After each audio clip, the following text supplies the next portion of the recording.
Good day, everyone. Welcome back to the stream. How is everyone doing today? Hopefully, you're all doing fantastic. I hope. Loki, welcome. Good evening. Glad you're here. Summer and Dev, welcome. Congratulations on redeeming first. Very nicely done. Very nicely done. And Quasi, welcome. Hello. Did anybody watch The Big Game tonight? I didn't. But did anybody else? Ooh, I am now inverted. This is my life now. I'm now inverted. Welcome, Draco. Glad you're here. Did anyone do anything fun or exciting this weekend? Anything noteworthy? Would love to hear about it.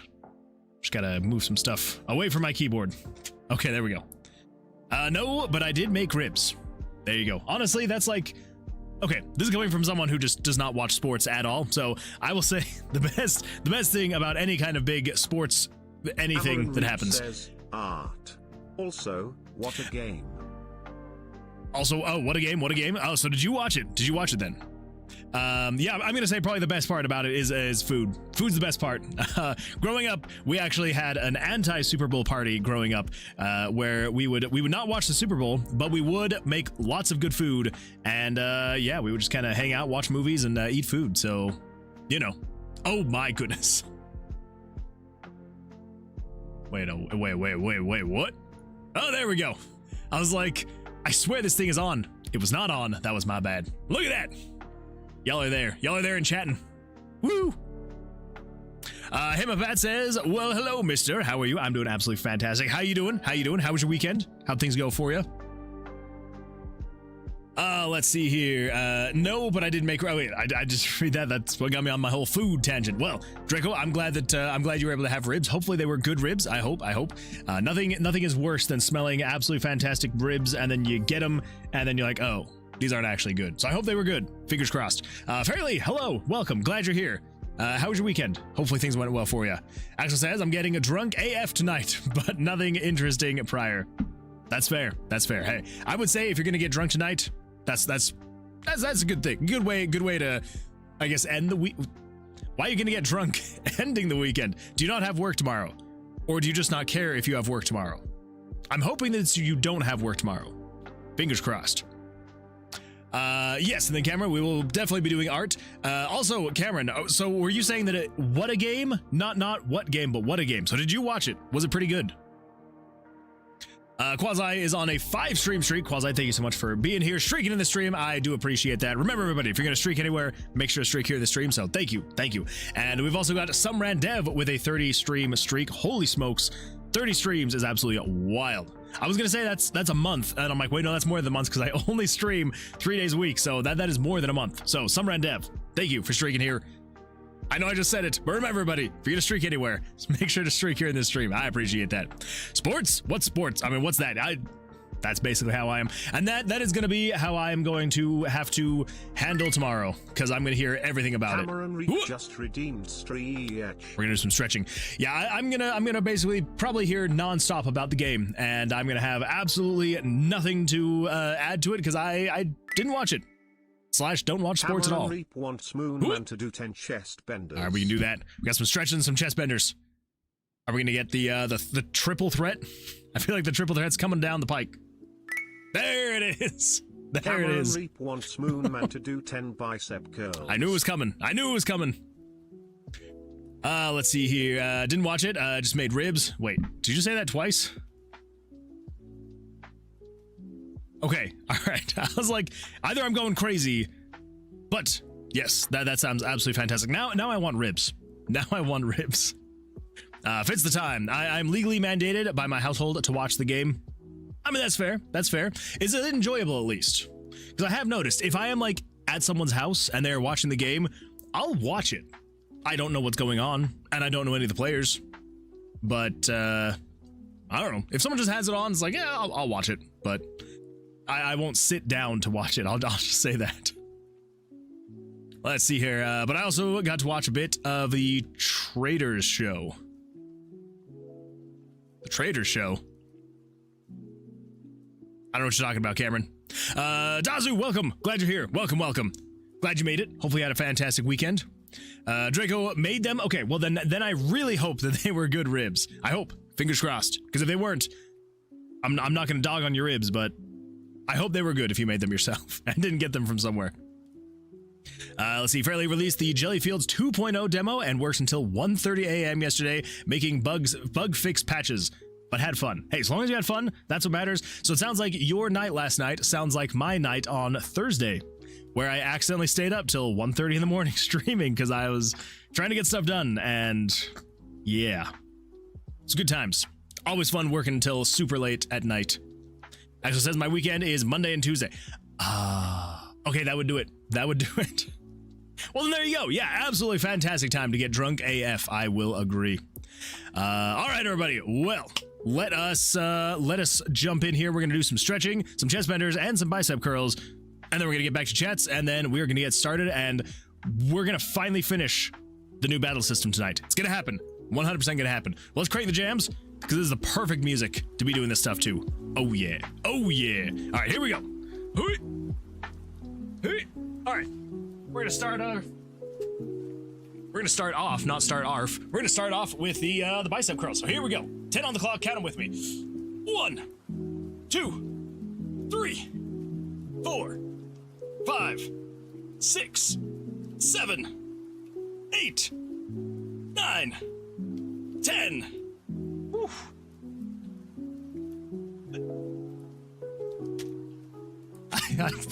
I put them down on my headphone wire. That did not go well. All right, here we go. 10 on the clock. Count them with me. Here we go. 1, Benedict 2, says, 3, get it done tonight, 4, he'll give 5 subs. 6, 7, 8, 9, 10. Whew. All right. And now for some good old stretching. Let's go this way. And the other way. Oh, and backwards. Oh, that feels good. Oh, thank you for that, Cameron. I appreciate that. Oh, wait, what, Axel, what did you say? If you get it done tonight, I'll give 5 subs. All right, I'll see what I can do. I'm gonna see what I can do. I'm gonna cross my fingers I can. Ooh. All right. Catch my breath again. We'll get some water. And we'll really be good. We'll really be cooking at that point.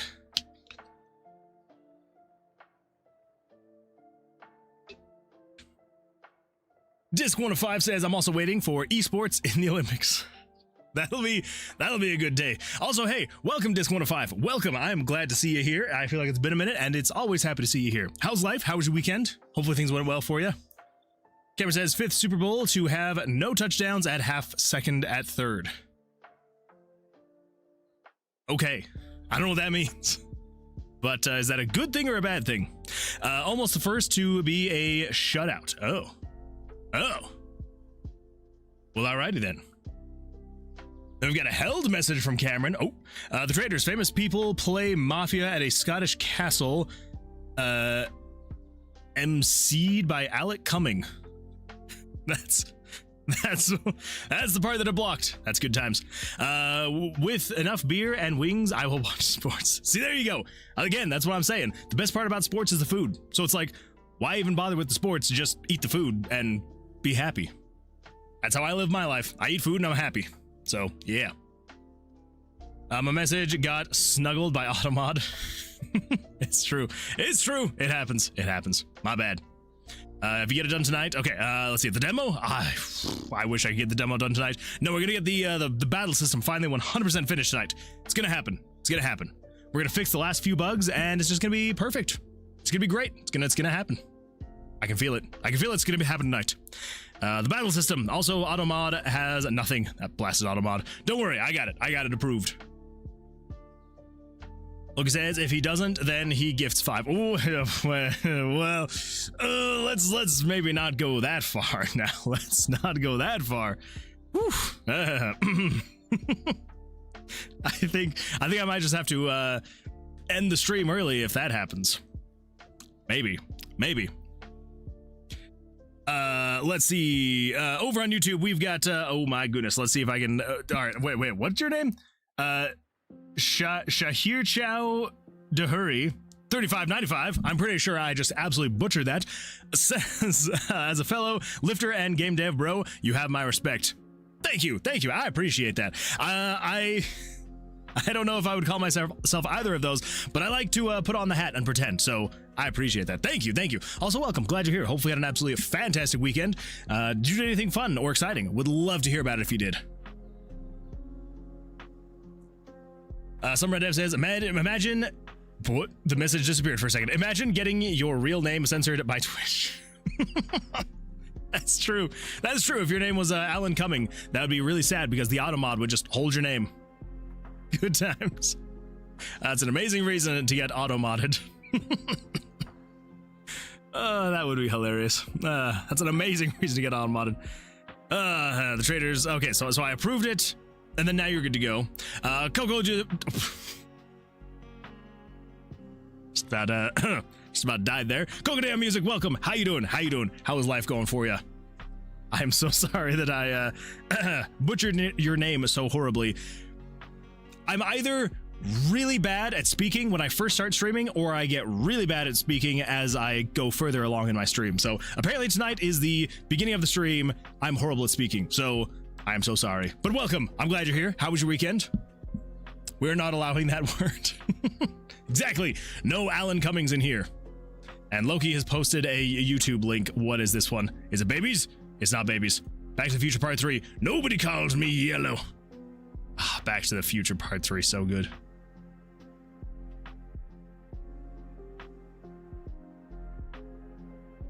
This is another one that I don't know if I could show on stream.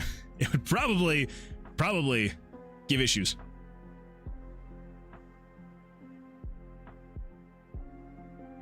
I thought he said nobody calls me chicken.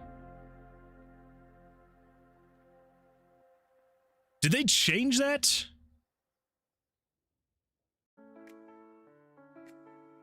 Hold up now. Nobody calls me yellow. Did they change that in Back to the Future 3? Instead of calling him chicken?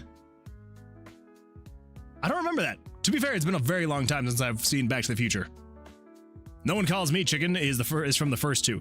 Okay, so they change it in the third one then. Huh. I need to rewatch Back to the Future, apparently. Apparently it's been way too long. At first I thought it was like a dub or something. Super Bowl sucked. That's what I've heard. Timeline shenanigans. Zero tension. There was zero tension. Really? Wait. What was the final score? Super Bowl. Oh my gosh. Super Bowl. Final scores. Oh my gosh. I need to get a different keyboard. 29-13. It's crazy Seahawks. Well, that's exciting times. It's pretty great if you just don't watch it like I did or didn't. So, you know. But I'm sorry that it sucked. Hopefully you had at least some good food. I hope. Halftime was gas. Yeah, I've heard that basically the entire thing was just kind of meh. But again, I don't watch it, so I really didn't care. So, the frick is Twitch doing? I have a sub, but I get ads. I don't know. That is very bizarre. Try refreshing or like closing the stream and coming back. So maybe there's just some issues with it. Maybe. I didn't even know who was playing. I didn't either. And I hear about it all day at work and I still didn't know who was playing. So yeah, good times. Yeah, honestly though, it was going to be 20-0. Wow. 20-0 was what it was going to be. That's, that would have been bad. It would have been pretty exciting though for the people who were going to be 20 though. Was it the... Crap, I literally just said the teams. The Seahawks? Was it the Seahawks that were like winning like crazy? Crying European. That's true. That's true. Spored ball. I had pigs in a blanket. Oh, it has been so long since I've had pigs in a blanket. That does sound really good. 5 field goals, 1 touchdown plus extra points for Seattle, 1 touchdown, and another with a missed 2-point conversion from New England. I understand about half of those words. Don't really know what they mean, but it sounds very exciting. Was a guy from Puerto Rico. He's pretty popular. Wait. Oh, the halftime show guy? Was it like a Bad Bunny? I mean, hey, if he's popular, there you go. There you go. I don't know. Again, it's like one of those things that I'm like, I was never going to watch well, especially the halftime show, but like, let alone, I was never going to watch the Super Bowl anyway. And so it's like, when everyone, like, because obviously it's been months that people have been like freaking out about it. And I'm just like, okay, like, I don't know. I don't care. It's like, I rarely even listen to the people who play at the halftime shows anyway, so I'm like, I couldn't care less. I will turn on Spotify and I will listen to the music that I like to listen to, and other people can watch the halftime show and freak out for some reason. So yeah, good times. 2-point conversion was a weird moment. Like, why did they go for the second run? I know it's crazy. People always going for those 2-point conversions. Crazy. That's crazy. They were behind, I get it. Yeah, also just straight up pretty. Maybe. Hark. Welcome, Seelick. Glad you're here. As the artist who runs the songs, you goof. Why, who is? Who is the artist who runs the songs? The only thing I normally look forward to in the Super Bowl is movie trailers, if any. Ooh, were there any? Were there any good movie trailers? I feel like there's not even any good movies on the horizon, so maybe there were. Some Rendev says, oh crap, I got distracted and forgot to finish my no hard code variables plugin for you before the stream. That's all right. You're good. If I'm being completely honest, I kind of forgot you were going to. So you're good. But now that you reminded me, don't forget again. I can't even be serious for 2 seconds without blowing my cover. Logan says, I didn't even know it was going to be a thing until earlier in the week. Yeah. And again, I only hear about it because the people at my work, they're all sports obsessed. So I hear about it every day. And again, I'm probably going to be hearing about it for the next few days, probably this entire week. They're going to be talking about it. So that'll be fun. That'll be a good time. Oh well. It's got to happen, I suppose. Oh well, next time, yes. When are you gonna have Miku on the Super Bowl halftime? That's a great point. That is a great point. Hatsune Miku would do very well as the halftime show, so I'm just saying, that would be a good time to go. Bro, speedrunning programming. You gotta, yeah, I would say so. Hitless. I haven't programmed in days, I'm melting. Summer End Dev. I know how you feel, though. I have not done anything since Thursday, so, you know, you and me both. It hurts. Art! Don't worry, Kevin, I'm getting there. Disregard previous message. I've been going out too much. A gal is taking me to a bunch of events. I almost thought you said a brunch event, and I was like, that is super exciting. That sounds like a keeper. To a bunch of events, and I can't say no. Oh, okay, sorry. So I can't say no. So I've been missing work. Oh, if you're missing work, you should probably not be going, right? Maybe. Seelick over on YouTube says Hark. Hello on both platforms, Seelick. Unless, of course, you were over on YouTube first, then you switched over to Twitch. Either way, glad you're here, Seelick. Take your time reading. I know. I need to slow down just a little bit. Maybe. It's homework, so I mean... Oh, that's fair. I just reworked the move set cards for the game, also ordering a thing for the Game Gear shell. Ooh, that's gonna be exciting. Did you post it in Discord? Because if so, I would love to take a look.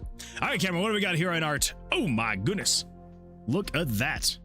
The details on the ruffles here, absolutely fantastic. Love the dress as a whole, is just absolutely fantastic looking. Love the hair. The expression is intimidating. Yeah, mostly intimidating. I like it. Very well done, Cameron. Absolutely beautiful stuff. Whoop, that's one you just posted. Work in progress, and name's Massey.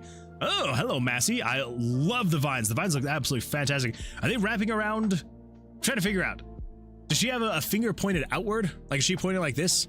And it's kind of like almost like looping around her finger? That looks absolutely fantastic. I like that. Yeah, beautifully done. Beautiful stuff. Do love the sandals. The sandals look great. Yeah, fantastic. I'm excited to see the finished product. Oh, we got one more. Hey, nice. I love all of like the background, the stars and stuff like that. It looks really good. And of course, you know, the character, she looks absolutely fantastic as well. Yeah, beautiful stuff. Those vines are part of her body. Oh, that's even more cool. I like that. I like it. New emoji drop. Oh my goodness. Wait. What? How did I miss this? I love it. I love it, Axel. That's a beautiful emoji. Let's see here. Okay, just making sure. Oh, hey, Leginger Dev posted on February 4th. Oh my goodness, I missed that for 4 days. Hey everyone, I just wanted to let everybody know my Steam demo is now officially live. If you'd like to be able to waste half hour of your day and drop a truthful review with Steam ID, appreciate it. No buttering me up. Oh, that is beautiful, Leginger Dev. I'm gonna have to take a look. Yeah, that is fantastic. Watching while I unpack the stuff I brought to cook blanketed pigs. Hey, nice, nice. I hope that they turn out great. Logan says, nothing to post. The Game Gear part is still in transit. Ah, gotcha. I wasn't sure if you had posted about the movesets, but that is totally fine. Totally fine, totally fair. I wish I was that good of art. You just gotta keep going. Yeah, we were actually talking about this, when was that? Oh yeah, it was like the last stream. Oh my goodness. Welcome the Toll and your 4 amazing audience members. Toll, welcome. Thank you so much for the raid. I appreciate that. Yeah, how'd your stream go? How did everything go? I'm just gonna give you a quick shout out if I can not fat finger things, and we go with the Toll. There we go. Huge shout out to the Toll. Thank you so much for that. I appreciate that. And yeah, hopefully you had an absolutely fantastic stream. Anything you want to share, stuff you worked on, would love to hear about it. Anyway, yeah, so it was last stream that we were actually talking about it, where I was telling Cameron that I'm like, I can see the progress you have made with your art, so Cameron posted some of like the early stuff that he had shared. So like there was this picture, like this was one of the first, I can't remember if this was one of the first pictures you shared or if this was one of the first pictures you drew, but it's like, so it's like, we're going from, stuff like this. Well, okay, so we're going from stuff like this over to stuff like this. So, it takes time, but like, obviously like there is improvement. Like there's finer details in the clothing. Like the characters have, slightly better proportions as time goes on. And yeah, so it definitely is one of those things that it's like, keep with it, keep going. And even if it's just like one drawing a week where you're just like kind of slowly cranking them out, yeah, slowly but surely, it definitely does make a difference. So I believe in you. I believe in you. You can absolutely do that. Let's see here. What do we got? No, that was all the just tech stuff. Okay, fair. Chat, go slather this man in butter and then roast him a little bit. Make sure he's fully wet so as not to burn. I don't know what you're talking about, photogenic male. Massey's one of the 4 library holders those who have mined libraries. I like that. Summer says, Moon, try not to get rated challenge level impossible. I'm sorry. I guess I could always like go and make my titles really boring. I'll just be like, stuff. I'll just type stuff. We'll see what happens then. Who knows? Maybe that would make it stand out more if it was like, I don't know. We'll give it a shot one of these days. I'll just put in like just a random word. I've updated every style to 35 possible move cards, and then I will work on getting the actual deck generation completed. Very nice. Carolyn Tuesday, first in backup, second in camera roll. Nice. See, the Toll says, I had a good stream, just finishing up my combat tuning for my chapter 1. So close. Ooh. So close to having a build I can get feedback on soon. Trademarked. Yes, that is absolutely fantastic. Love to hear it. Hopefully that it'll be coming along soon. Hopefully that feedback demo will be ready to go very soon. Got my fingers crossed for you. Fingers crossed. Hamster Hammer, welcome. Glad you're here. Hey, how's your weekend? How'd things go for you? Peak mentioned. Are you sure you're not just Moonwood with an alias? Soon TM seems like Moonwood coated. Maybe actually just a little bit.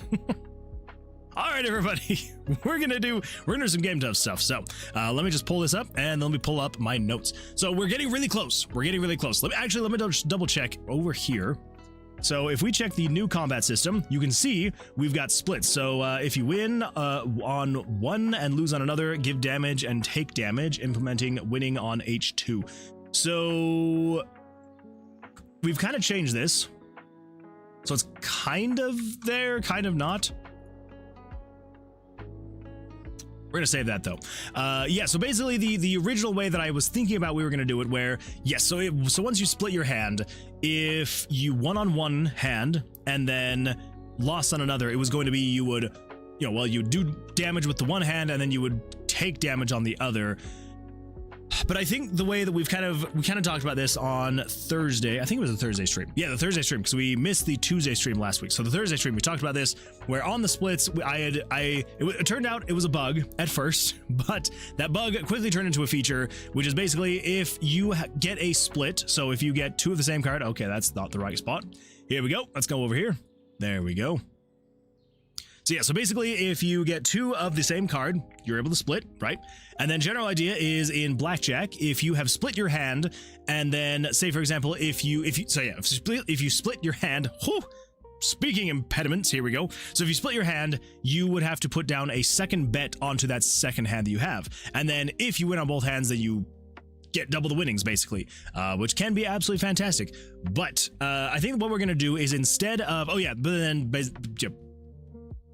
but then basically, if you lose on one of your hands, you would lose that bet and then you would only get the one. So I think what we're going to do though, is we are going to not go quite like that. What we're basically going to do is if you get a split, you only lose if you lose on both hands. So let's say, for example, if I hit on the 10, I've got a 12. Okay, let's hit on the 14. That's now a 24. But the 24 has not necessarily busted. I just cannot draw on that hand again, but I can draw on the 12. So long as I don't bust on the 12, and so long as I win on the 12, both of these hands can be used to attack the monster. So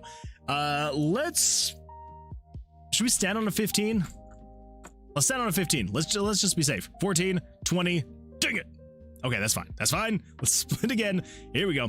16 and a 10. That's a soft 16. Let's take another hit. That is a soft 20. Let's stand on the soft 20. Come down here. We got two 20s. Oh my gosh. Okay, well, let's draw one more on here, and then let's draw another on here. There we go. That's the maximum amount of cards that I could draw. Now, could I draw an ace on this hand and get 21?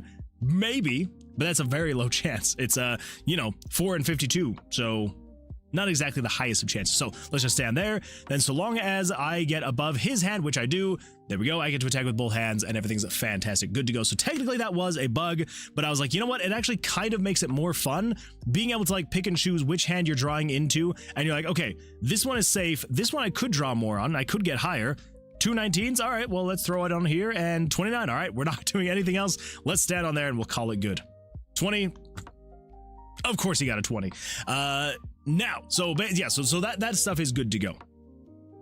But what we're going to need to do is, so we were talking about this on Thursday, and I cannot now for the life of me remember who it was. I almost want to say, no. I was thinking it was Devious Oatmeal, but it wasn't Devious Oatmeal. Someone else brought up the fact of basically what was the downside of losing, and it was like the split. Like, what's the downside of losing the split? Because obviously, if you hit split in regular blackjack, when you hit split, you then have to double your bet, right? So that's kind of the downside. Is yeah, you can split and then you double the bet, but if you lose your hand, then that bet is gone. So okay, but it's like, okay, we're not using money to be able to, put your hand down and split your hand and stuff like that. So then it was posed, what is the downside then? So I was like, okay, that's a great question. And we were thinking about it. I was like, not really anything. It kind of is just like a bonus, right? And so the bonus is, yeah, you can just draw as much as you want on a single hand, getting it as close to 21 as possible. And then eventually just having to be like, okay, well, that's as close as I can get. I shouldn't have done that on the 19. I should have done that on a 17. Oh, well. So stand on a 17, see what happens. Of course, he's got an 18. But the downside we've decided is, I think what we're going to do is make it so if you have split your hand, I'm going to make it so if you bust, you get attacked twice. I feel like that just kind of makes the most sense. So, yeah. I think that's what we're going to do. Moonwood is the alias. Exactly. I am the alias. Peak. I don't see hit 2025 game about climbing mountains and bullying friends. It is a good game. I'm so good at humor, guys. You're the best photogenic male, the absolute best. You are the peak at comedy.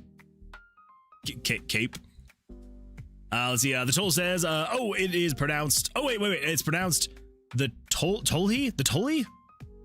Is it the Tolhi or the Tolhi? I'm gonna say the Tolhi. I apologize for that. I am very bad at usernames, so my bad. But I do appreciate that you're here and that you rated, so thank you, thank you. And I will see if I can try to remember that it is the Tolhi. Unless, of course, I'm still pronouncing it wrong, then let me know. The other character I shared is Tally, the youngest of the library keepers. Very nice. The stars are her domain, the between space, where new libraries are formed. And she's only 10. Holy smokes. Prodigy. The Tolly, if you're still here, how'd you find Moonwood? That is a great question. Would love to hear. You're doing a great job, man. The game is looking great and sounds like the core game loop is coming together to, yes, Hamster Hammer. It is slowly but surely coming along, and I appreciate that. Thank you, thank you. Sometimes I sit here and I look at the game and I'm like, this is everything we've done in over a year. Like, really? And then I think about everything else that's in here and I'm like, oh, well, yeah. It's a slow but sure process, so I appreciate that. Thank you. Demo soon. Moonwood is the real dev. That is true. Moonwood is the true real dev here. I'm just an imposter. I'm an imposter here to replace Moonwood with Moon. There's no more Moon here. It's just Moon. Either is fine. Okay. I apologize though. So, had a raid a few weeks ago and wanted to pay it forward, and someone from that raid group suggested Moonwood. Well, I appreciate that. Thank you. Thank you. 1010EXE says E. I. Welcome. I'm glad you're here. Cameron says, cool. Who ratted us out? That is a great question. I wonder who it was that ratted us out. If you were here, if you're the rat, let me know. Would love to know. All right, everybody. Yeah, so that's what we got kind of going on right now. So again, like I was saying, it was originally a bug, but now I'm like, no, I think this is fun. I think it's fun. We're going to keep it like this. That should not have happened like that. That should have... Yeah, that should not have happened like that. All right, what just happened? Why did that happen? Let me figure that out. Okay, so I had a 20, he had a 20. Crap, so this is going to be other bugs that I did not realize. And then I won, but I should not have won. Okay. Well, let's see if we can figure that out. So we come over here to the tomb. We come over here.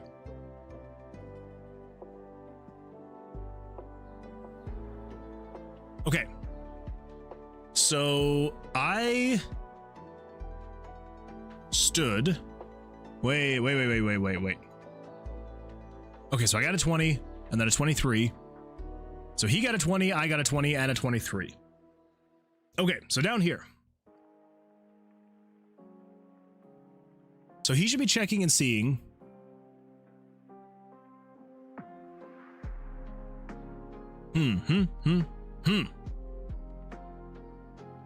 Look, says, I need to get a fake mustache and put it on to be Moonwood, and then without, it's Moonwood. I should. Or I grow out a mustache, and then I step away from my computer for like 2 minutes while I shave my mustache, and then I come back and I'm like, what happened? No, that's too much work. I think a fake mustache is the best way to go. Dozer says, Sunsteel Books. Sounds badass. Who's Sunsteel Books? I don't get what that means. Here is Moonwood, most definitely not in his native environment. It's true.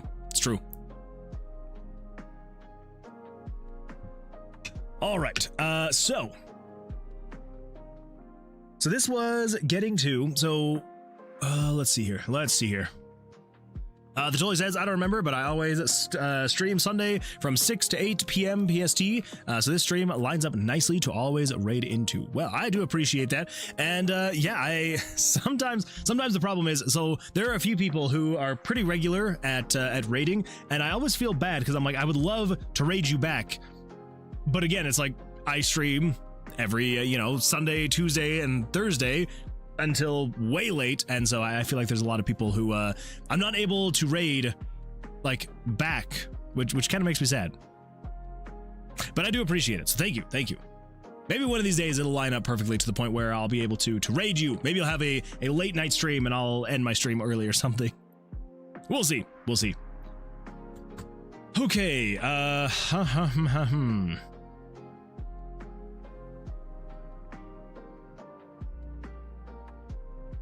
So here's the tie.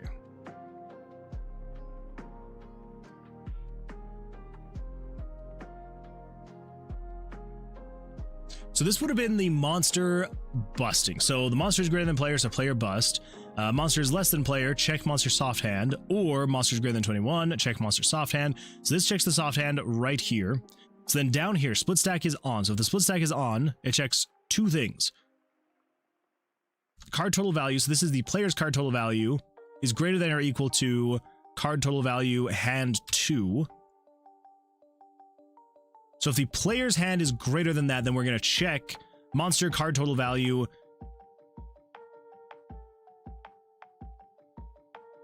No, because these are the ties.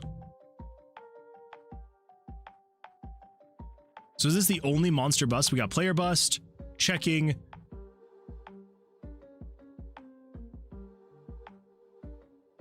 Oh, wait a minute. So if the cards to move is, oh, wait. Tie, draw a card. Is that the only monster bust we have in this whole thing? Oh my gosh, it is.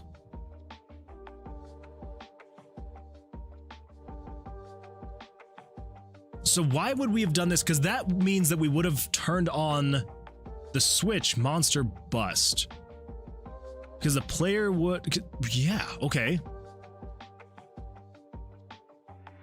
But why would we have been in here? Because it should have just been 20.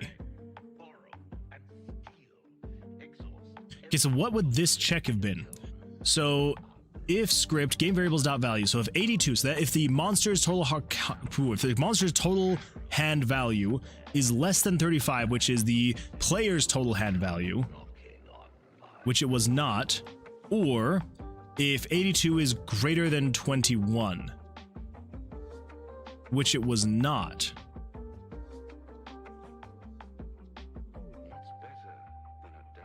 So how would we have gotten in there then? Because the monster was at a 20. And if the monster was 20, that means that neither of these would have been true, so we should have done nothing in here. Tie. Okay.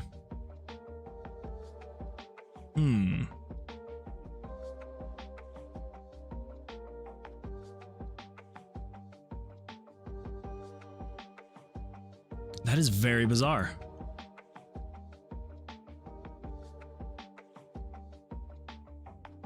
How did that happen? How did I at 2320 and then the monster at 20? I don't understand how in this process that would have happened. So because the first thing it would have checked. Because it never went above 20. Like it literally, it flipped the card at 20. And then that was it. Okay, so in here, so this is basically everything else has to meet this. So if 82 is greater than or equal to 17, or if 82, so the monster's hand is greater than 35, and if 82 is greater than 1227. Okay, then we check this first one. So the monster is greater than or equal to 17. Yes. So if they are, then we want to check and see if the monster's hand is greater than the player's hand, and the player's hand, or the monster's hand is greater than the player's second hand, and so long as it hasn't busted, or if the player's hand is greater than 21, and the monster's hand is greater than hand 2, and the monster's hand is less than or equal to 21, or if the player's second hand is greater than 21 and the monster's hand is greater than the player's hand and the monster's hand is less than or equal to 21. Then all of that is just for the player busting. So that means that the monster has won on any of those conditions. Okay. So then, this is the next spot right here, which would have had the monster bust. Okay, so this is if the monster's hand is less than 35, so the player's hand. So player's hand was equal to 23, or if 82 is greater than 21. Does that make sense? Is that the correct if statement? So if the monster's hand is less than 35,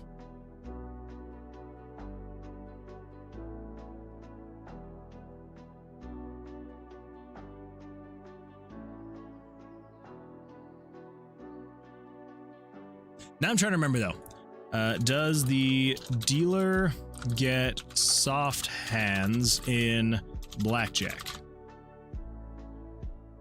Yes, dealer frequently gets soft hands. A hand containing an ace counted as 11 in blackjack. The crucial rule is whether the dealer must hit or stand on a soft 17.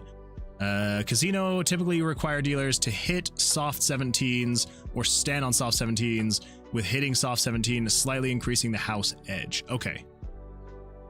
Okay, so we do want them to be able to get the soft hand. Dozer says, almost done with the new random generator for maps on MZ after only a couple of dozen of iterations of it. Never quit, kids. Exactly. Never quit, never quit. You'll get there one of these days. And that is absolutely a fantastic Dozer. I'm really glad to hear that's coming along. You're almost there. Fingers crossed you'll be getting that soon. The Tully says, no worries, I don't expect any raids back. Honestly, I have been wanting to raid more over the years, but never knew who to raid. That's fair. That's fair. Honestly, I feel like raiding is a tricky thing. I always get worried when I raid, just because I'm like, I don't want to like send everybody off to someone who I don't know if they're going to be good. And so, yeah, so I do worry sometimes, because I'm like, I hope that people don't get upset if I send them to someone who's, I don't know, not fun to watch.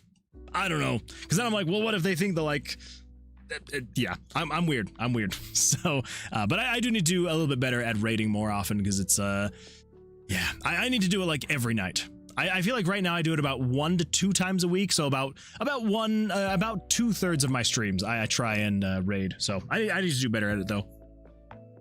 Okay, so what did have gotten in here? So if the player's hand is less than 30, oh, wait a minute. I see what's happening here.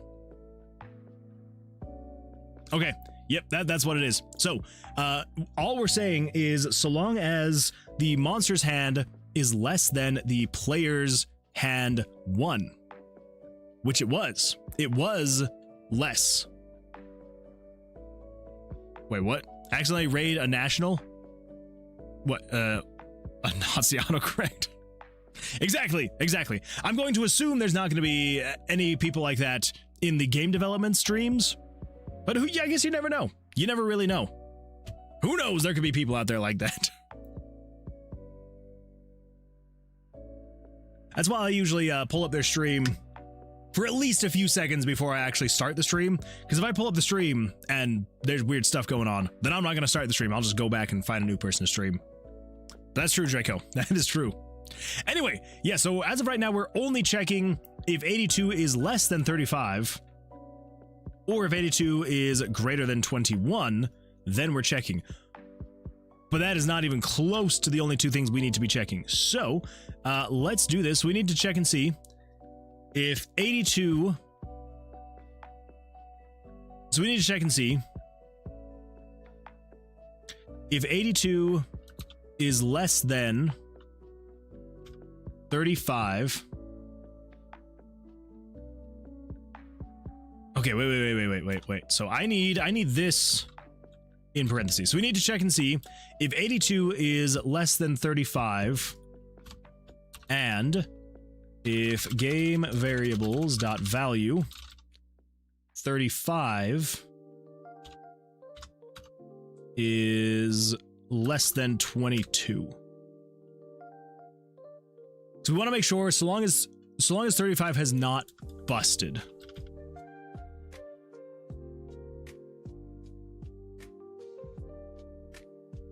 Okay, yeah, so as long as 82 is less than 35, and 35 is less than 22. So as long as 35 is not busted, then that can actually be a thing. Or we're going to say... Okay, or if 82 is less than 1227, 1227 is the player's second hand. So if you are less than 1227, and if 1227 is less than 22, so that means if this, as long as the second hand has not busted, and then, or if the monster hand is greater than 21, then we do the monster soft hand.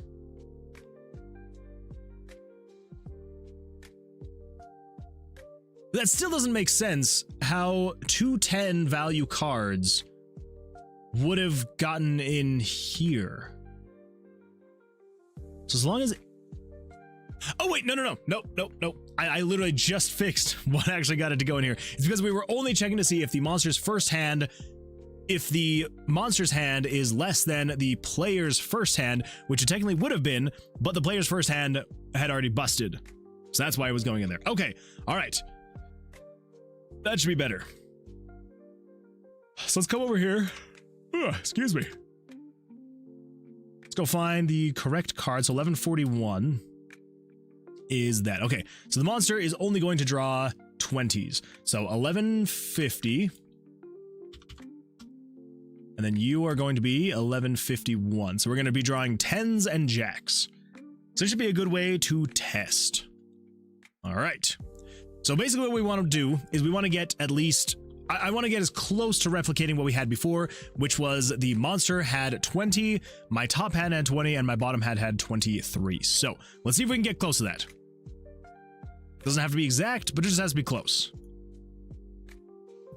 Actually... Okay, let's test this one. So if I stand on this one, I know I'm going to lose because I only have a 19. So he wins. I die. That's cool. I forgot now that I can actually die, I need to actually be getting the potion. Come on. Come on. Potion will actually make me live longer. Oh my gosh. Thank you. Griffin's Potion of Power. All right. So let's split the hand.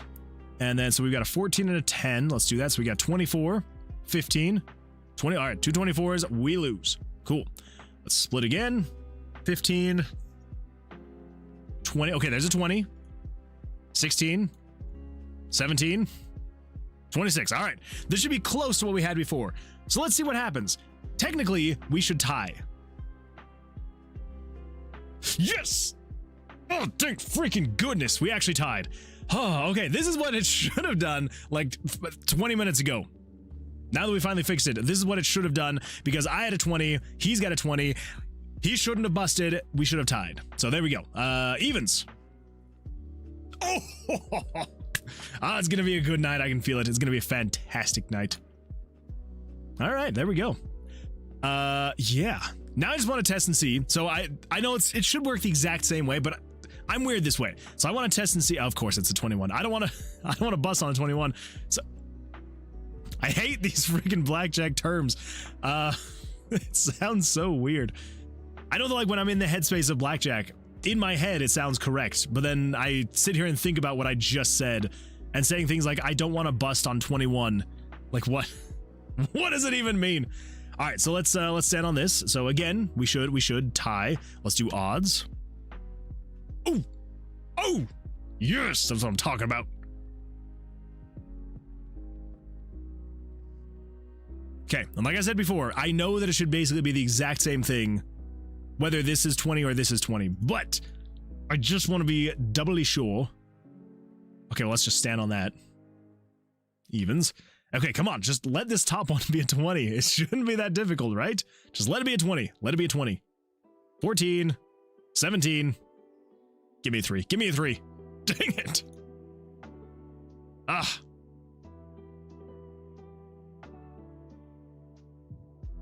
Come on.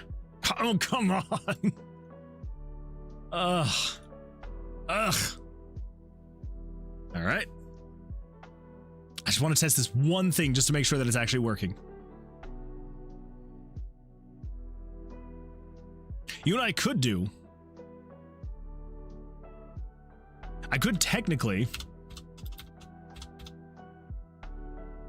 I'll just change this. You are no longer 25. You are worth 20. There we go. and then we bust on this one. There we go. That should be pretty close. The other before it was a 23 down here, but as long as it's over 21, then it works. Okay, so let's stand. So this should do the exact same thing.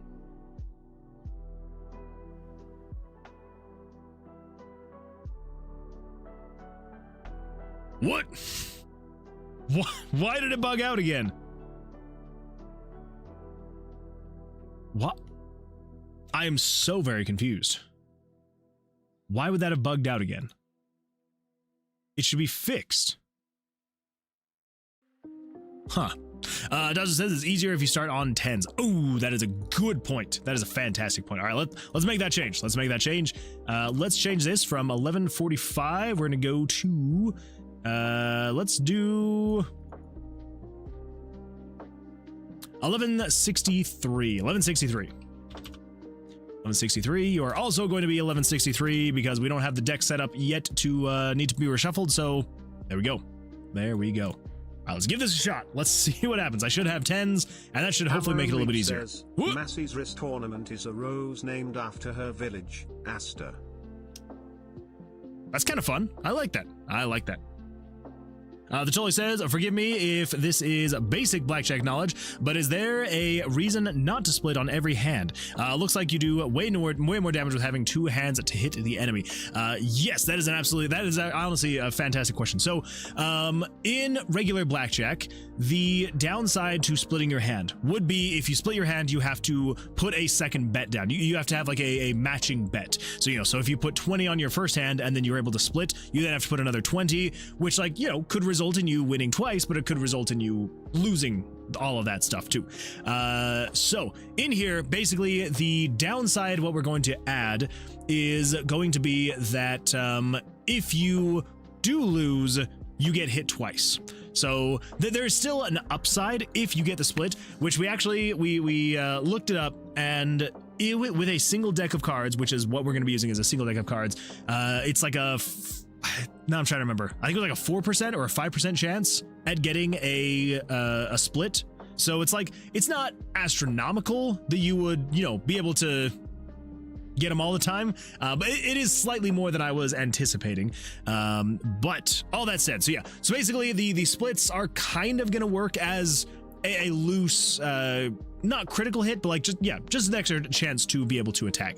But yeah, so basically, general idea is going to be, if you split, you do have a slight edge to not busting because you're working with 2 hands, and so long as at least one of those hands isn't busting, then you actually get to attack with both hands. But then if you do bust on the hands, then you get attacked twice. So that'll kind of be the downside, is if you lose both hands, then you get attacked twice. Yeah. And we'll see. Maybe over time I'll think of other ways to also punish the player, but for now, that's kind of where we're sitting right now. Okay, so we got a 20 and a 30. What is going to happen here? Okay.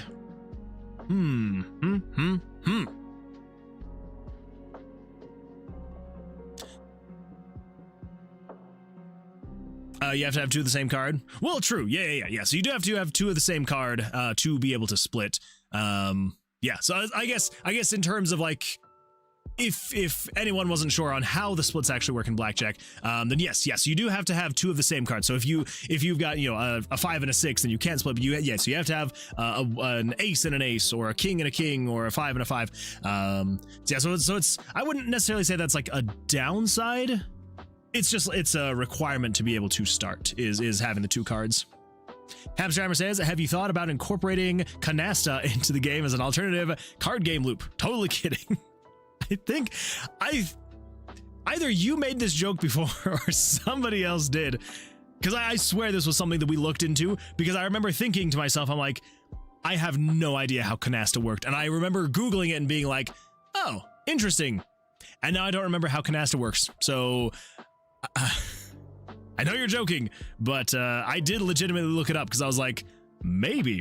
Because we actually have thought about doing this before, where I had considered, I was like, what if we have other card games that we go back and forth between. So not every single battle is going to be the exact same. You know, maybe for one monster you'd be playing Blackjack, the other you're going to be playing Texas Hold'em, another. And then I started thinking about it. And I'm like, I would then have to code every single card game playable. And I'm like, nope, that is too much work for me. Too much work. So yeah, it was not me. Well, then someone else stole your joke a while ago, and I'm so sorry. When we find them, we will bring them to we will bring you justice. That's the one I'm thinking of. Or we'll bring them to justice. Either one. The Totally says, yeah, so split feels like a natural crit type mechanic. Cool thing, crit. Thank you. I appreciate that. Yeah, it's, yeah, basically how that works is, yeah, so long as you don't bust on both hands, then it does kind of work as like a chance for you to be able to do double damage, which, speaking of that, actually, so I know we're going to go in here and change it later, but there is also a chance. It is an extremely minuscule chance, but there is a chance. If you were to draw 2 10-value cards, right? And then if the next cards you drew, so you'd have to draw 2 either aces, 10s, jacks, queens, or kings. And then after that, once you split, you would then have to draw 2 aces after that. But if you were to draw double blackjack, not only would you get to attack twice, but it would also be doing 3 times damage, because for every blackjack you have, it adds a multiplier to your attack, which is pretty fantastic when you think about it. So if you were to get a split on a 10-value card, and then if you were to draw an ace and then be able to get a blackjack on that, you would be hitting with double 3x damage cards. So I don't know, maybe that'd be fun, maybe not. And then there's also going to be, so there's a couple different things in the game. So one of them is it Spike Pauldron? No, it's the one of these cards. This one. So this one is the Mathra's Ale Soaked Gauntlet. So this is a, oh my goodness. Welcome Venerak and your 2 amazing audience members. Venerak, thanks so much for the raid. I appreciate that. Raid message. Hello, hi. Welcome, Venerak. Welcome. And the raiders, welcome. I'm glad you're here. Welcome. Let's see. Wait. I remember we joked about doing Go Fish. We did joke about Go Fish as well. That was a joke as well.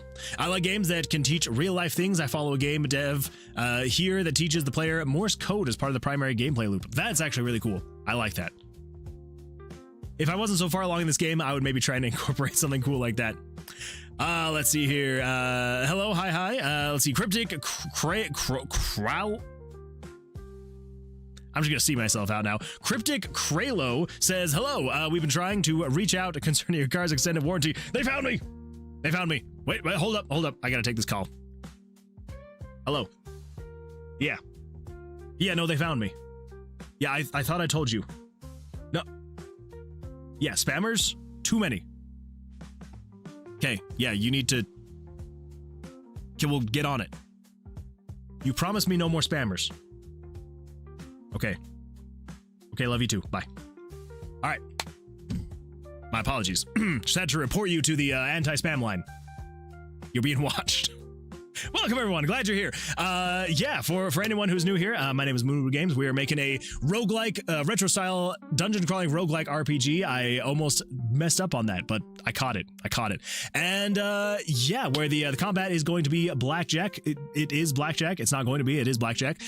And, yeah, that's what we got going on here. Some Red Dev says, a challenge failed. I'm sorry. I didn't do it. It's not my fault. Let's see. Hey, you 3, go away streamer. I meant scammer. Exactly. Crazy scammers. Please don't have a stroke trying to read my name. I almost did. I was this close to having a stroke, but I recovered. We're going to be all right. So I appreciate it. Thank you. Oh my goodness. What the? Welcome to the Moonwood Alliance, Cameron Reap. Cameron, thank you so much for that. I appreciate that. Thank you. You do not have to do that, but I do appreciate that you would use your Prime sub here on the channel. So thank you. I appreciate that. Thank you. Let's see here. Oh no, not spammers. Do you have a flip phone? Maybe. What of it? This is the best flip phone in the freaking world. The LG Chocolate 3. Beautiful stuff. It's mostly just as a prop, but it does turn on if I had it charged. But I don't have it charged, so it doesn't turn on right now. Cool. Anyway, yeah. So thank you for that raid. I appreciate that, Benarek. How was your stream? How'd things go? Anything fun or exciting you would like to share? I was absolutely love to hear what you had going on. Did you see that meme where the Chinese balloon over the U.S. had the text, "We've been trying to reach you about your car's extended warranty"? I did see that one. I did see that. That was a good meme. Let's see here. You forget you're saying that to someone who has a 35 stream streak. That's a good point. That's a good point. Summernev says, "Oh, I also have a flip phone. Good for holding itself to take pictures." True. I mean, this one doesn't really take very good pictures because it is very old. Like this was my high school phone, and I don't think many of you quite comprehend how old that is. I realized yesterday morning.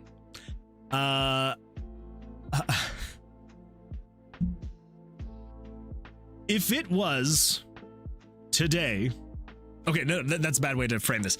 I'm just gonna say this. It was 20 years ago that I would have been a freshman in high school. What the hype train? All aboard. The hype train is heading for the moon. Thank you for starting that hype train. I appreciate that. Yeah. 20 years ago, I would have been a freshman in high school. So this was the phone I had back then. So very old stuff. I wish I had a newer flip phone. That would be kind of fun. See, Venerac says, it was good. I'm currently on a modern version of PictoChat in Godot. Oh, nice. I have not done much in Godot, but it sounds like a good time. Oh my good. Some Randev just cheered a whopping 100 bits. Some Randev, thank you so much for those 100 bits. Gimme Diva emote. Yes, come on, Diva emote. Come on. I have not ever used Godot, but I have heard absolutely fantastic things about it. I know there's a few people here in chat that would love to chat Godot. Make that 36. Very exciting. I have a 40 streak. That is true. That is a very long streak. What is up with old-fashioned phones coming back? A friend of mine also bought one of those not that long ago. It's a good time, all right? Simpler times. There's an iOS iMessage app that is PictoChat. Oh, that's kind of fun. Are you talking about Pictoverse? Maybe. Yeah, I still have my LG VX4500 flip phone. I worked in cellular for 14 years, and my employees made fun of me for having a phone that looked like a Bossack. Yeah, good times. Oh, man. Let's see here. Wait, am I? Godot? Never heard of her. That's true. Some Randev never heard of Godot. Now it's called PictoChat. Fair. Privacy. Oh yeah, also privacy. Privacy is also a big one. Anyway, so as I was saying right before the raid, which also this will be a fantastic way for everyone to kind of see what's going on. So basically, the way this is working is there are these perk cards you'll be able to pick, and they are going to kind of switch things up as you're going along throughout the tomb. And yeah, so I guess I haven't really even explained anything for anybody newer here. So I will quickly explain. So like I said, it's a retro style dungeon crawling roguelike RPG where the combat is blackjack. So basically a general idea, kind of like, with most, dungeon crawling games, with, I guess not dungeon crawling games, with, roguelite games, is there's going to be a couple of things that stick with your character and a couple of things that do not stick with your character when you die. So these perk cards are going to be one of those temporary things that your character does not keep. So we've got, so like say, for example, there's these Mathra's Ale Soaked Gauntlets, which basically, when you have these equipped, you will be able to increase your blackjack multiplier from a 2 to a 3. So you're doing 3x damage if you get a blackjack, but you also have a 2% chance to double draw cards when you are drawing cards. So it may accidentally make you bust, or maybe it won't. So, and then you got things like the Axles, Daggers of Damage, which will be getting swapped out eventually when I get back to the perk card system, but it like increases all of your damage by 1, but it also reduces your max HP and all sorts of fun stuff. Fairly Fantastic Scroll, increase your dexterity, reduces your vitality. That one needs to be updated. So there's things like this that will affect your blackjack multiplier, but there's also a skill tree. So the skill tree is a permanent thing that sticks with your character. So as you're going through and you are leveling up, you will be getting skill points, and then you'll be able to use those skill points and be able to put them into these different skill trees, and then you'll be able to upgrade things like your vitality, your dexterity, warding, so like different resistances to damage types and all sorts of stuff like that. And then of course your luck, where you're finding more gold, more chests, more things. So yeah, Should be a good time. So anyway, so I believe, oh yeah, that's what I was kind of trying to point out. So I think one of these skill points somewhere, I can't remember exactly which one it is, and I may have changed it. But one of these should be that it increases your blackjack multiplier. So if you were to tie that in, plus getting, you know, something like this where it's increasing your blackjack multiplier, plus if you were to then get a split, and then if you were to get 2 aces after that, so you had 2 blackjacks, your damage multiplier, I think you could get up to like a 5x multiplier, which could be kind of crazy. Anyway, so all that to say, hopefully should be a lot of customization and good times, and we'll see what happens. Maybe. Don't sub, I want gold train. Venerac says, I like the visuals. Thank you, I appreciate that. Yeah, definitely. It's been an interesting road, I will say that, because I am by no minds a pixel artist. Yeah, I am by no means a pixel artist at all, and so it definitely has come a long way in the little over a year that I've been developing this game. There's definitely been some progress in my ability to draw things. So yeah, but it's coming along, so I appreciate that though. Thank you. The Totally says, oh, skill tree, first time I have seen it. It looks great. Thank you. Yeah, it is a slightly newer thing, so much so to the point where if I were to click on the skill tree during battle, it's a little buggy in here, where it's showing cards when it shouldn't be, and if I close it, it's then not showing cards when it should be. So a little bit buggy. Yeah. Anyway, yeah, so that's what we got. Oh, let's see here. Cameron says, wait, what? I started the train. Wait, I don't get it. What do you mean? You did start the train, and I appreciate that. I can't say for certain, though. I'm pretty sure that with the hype trains, I think if it doesn't get past level 1, I don't think that there's any emotes. I don't think so, anyway. Yeah, I don't think so. Dazzer says, only OGs remember the bat or the slime from the RTP as an enemy. That is true. We did used to have the bat and the slime here from the original RTP. Those were good times. They've been replaced now. I don't know. I might bring them back. Maybe if I just like redraw them a little bit. I don't know. We'll see. Oh, right. Oh, no. I know. I am so sorry. Yeah, I guess I kind of get why they do that, because like they do make the hype trains a little bit harder. They make the hype trains a little bit easier to get started. So I guess maybe the idea is they make it easier to get started, but then you have to get to a level 2 before it then unlocks an emote for anyone that was participating. What am I even fighting for? I'm sorry. Maybe next time, if I see the hype train is dying down and no one else has done anything, maybe I can't add my own bits. Never mind. I was going to say, like, maybe I'll just throw in some bits. And I'm like, wait, that would literally be giving myself taxed money. That's not worth it. That makes sense, though. Guess I got to donate more next time. See, there you go. That's all it is.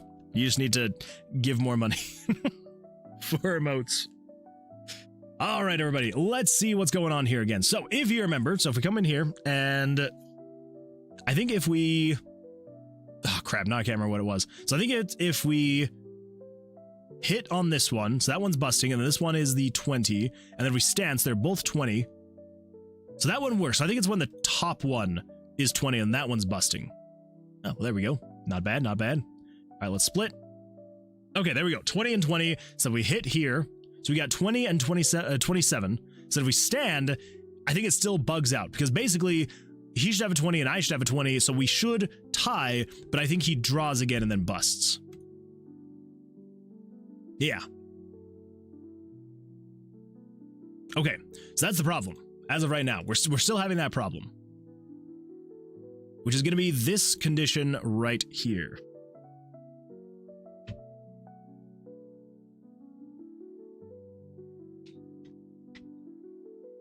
Let's see, over on YouTube, we got viewer Scoiled. I couldn't tell if that said scold or Scoiled. Viewer Scoiled, welcome, says, hello, how's it going? It is going absolutely fantastic. How you doing? How was your weekend? Hopefully things went well for you. Anything fun or exciting? Would love to hear about it.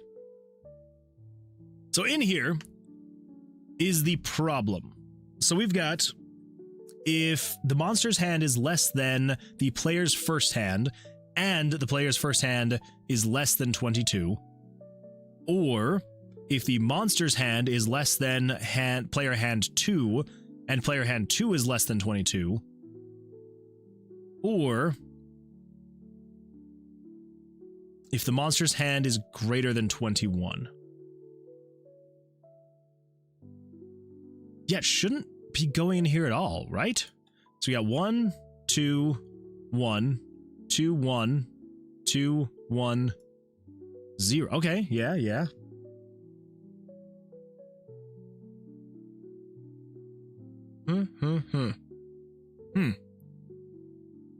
Does it says, wait, it could work. What if you have orcs that play more aggressively and draw more often or something? We could do that. We definitely could do that, where like different monster types play differently.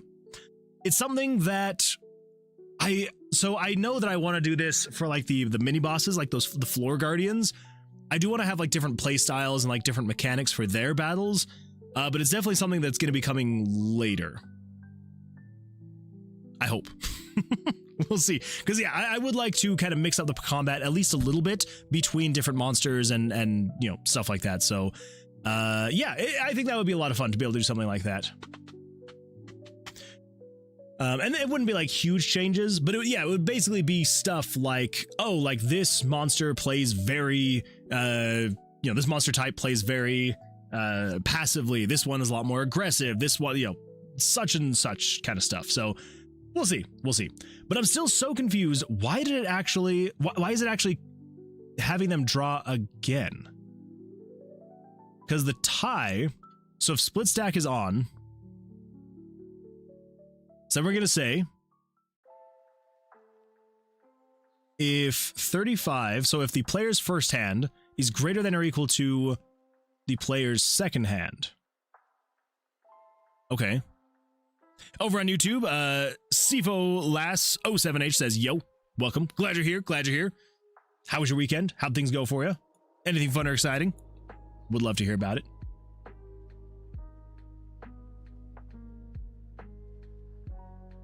So something here is not adding up. So there should be, so we've got 3 checks for a tie.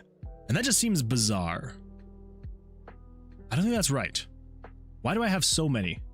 So why, so if split stack is on, it checks for this. Okay. Viewer Scoiled says, I got a new phone, so good. Hey, that is absolutely fantastic. Love to hear it. What phone did you get? So if split stack is on,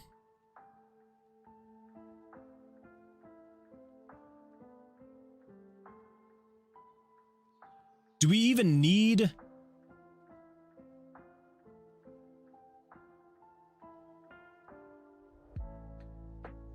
Do we need this condition then?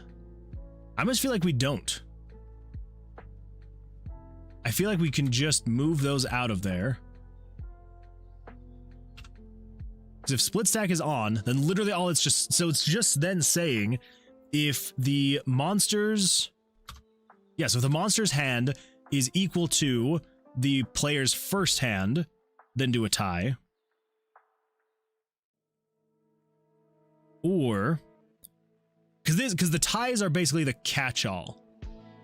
And if there's not a tie happening, then it just draws another card. If it has gone through all these other conditions, so basically these conditions are either the player busting, the monster having soft hands, the monster busting, or then you do tie if the split stack is on, check to see if the monster's hand is the same as the player's first hand, or if the...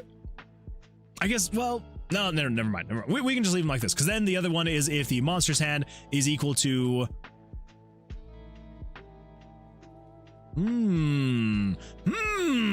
Actually, this is the exact same condition.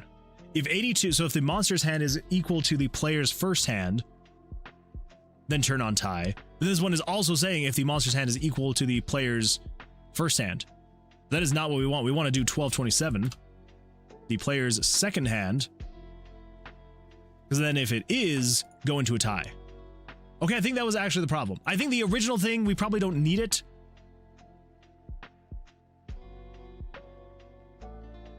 Yeah.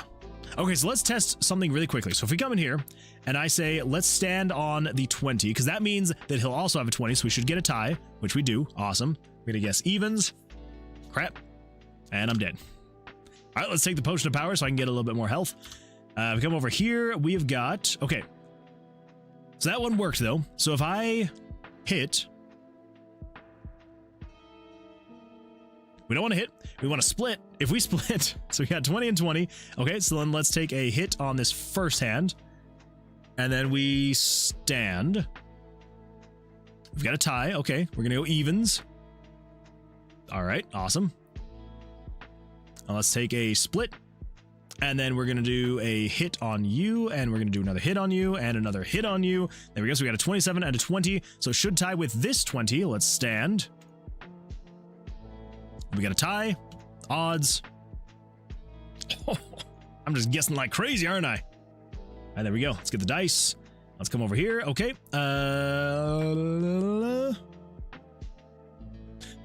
Split. 2 20s again. Okay. What's going to happen if we've got 2 20s? I'm assuming it's going to be fine, right? 20, 20, 20. Odds. Dang it. Oh, yeah, okay. I was like, why did I get hit? It's because I guessed wrong. I guessed wrong on the dice spin.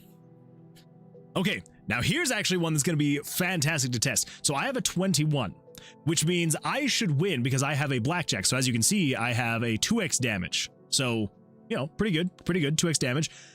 So I should, even though he's going to have a 20 and I have a 20, I should have a 21, which means I should win. Let's see what happens if we stand. Yes! Oh, I love it when things actually start working. Thank freaking goodness.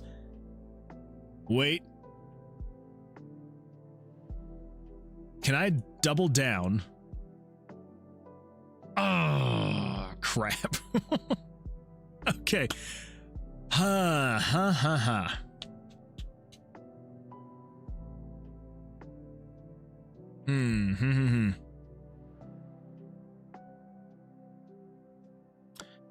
Cameron says, let's see, no it isn't. Massey's nails are also rose-colored. Ooh, nice.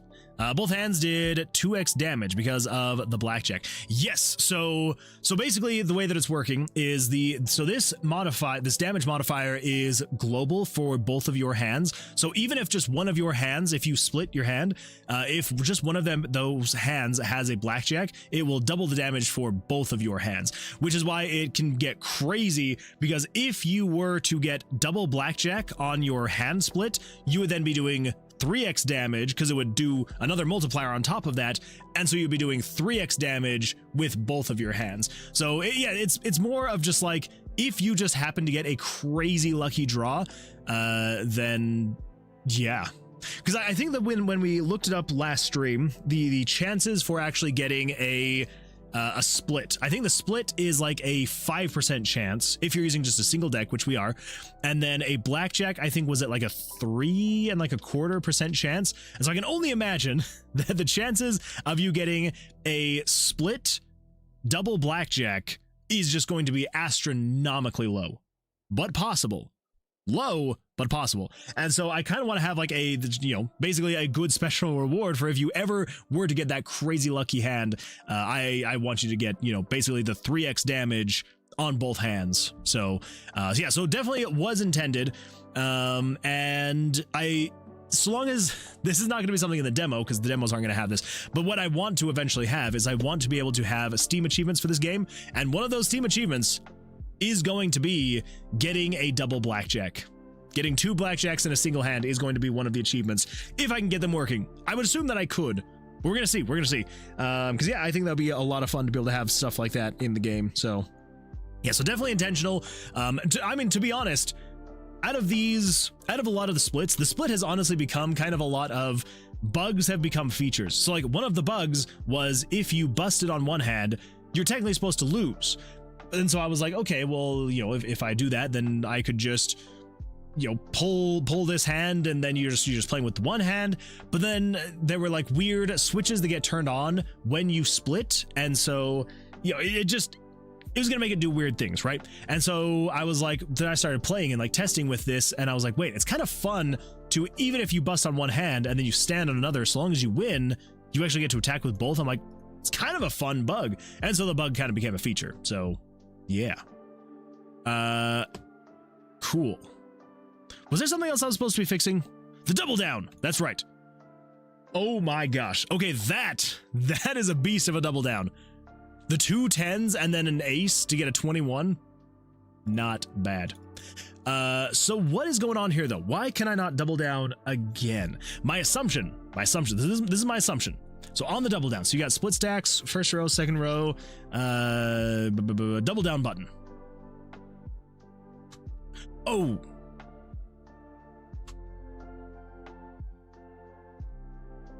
No, well, split stack. So double down button.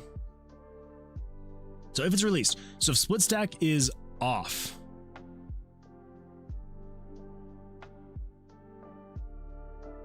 Okay, so I am making it so you can do, so then double down on H1.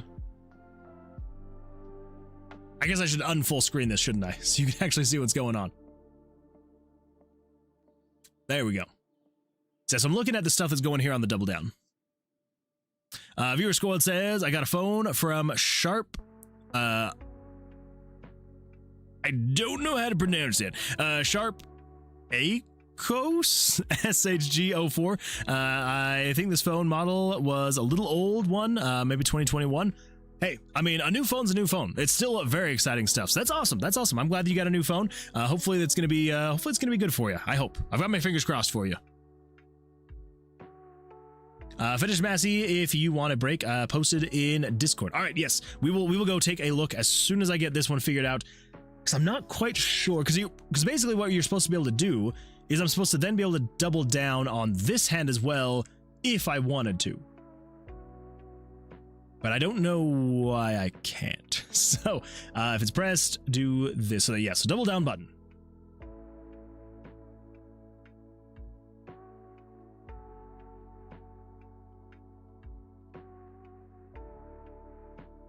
So turn off split stack, blackjack +1.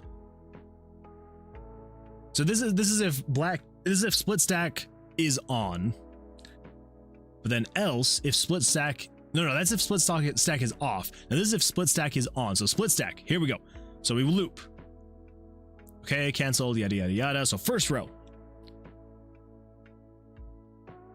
So if cards drawn is equal to 2.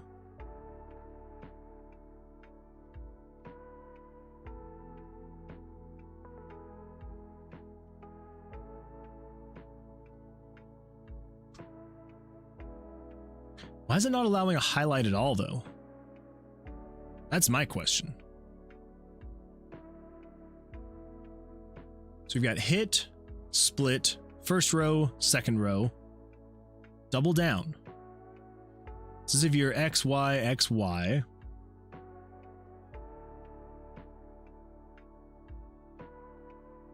Oh, okay, so I've got and. So this is if hand 1 is less than or equal to 2. Or if hand 2 is less than or equal to 2. Gotcha.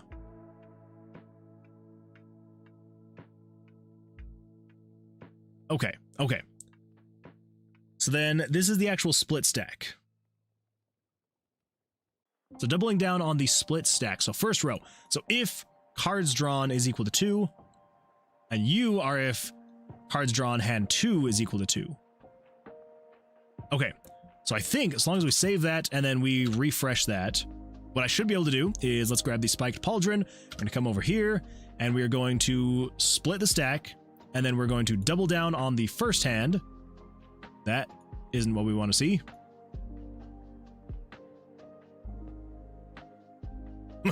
Okay, all right. There's a little bit of jankiness there, but it should be fine. Ooh, okay.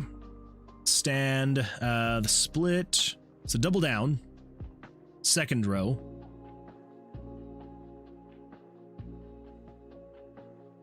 So somewhere here.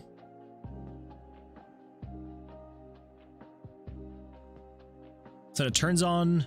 So turn on double down H1. Turn on double down H2.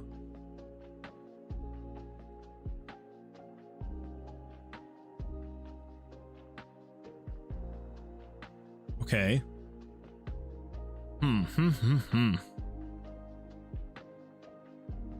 Viewer Squirrel says, oh, my bad. Ugh. Excuse me. That's my bad.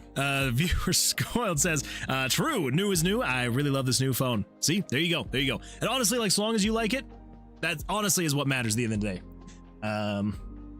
Yeah, very nice. Yeah, and as long as you can do everything that you want it to do, like, there you go. That's half the battle. You know, you don't.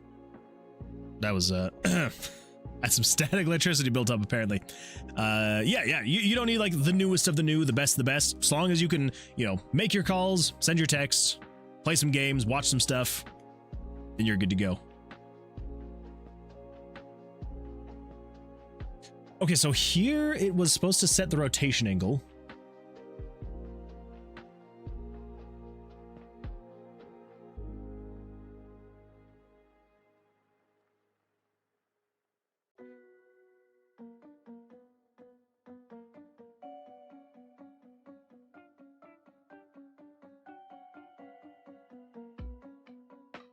So how are we showing these pictures?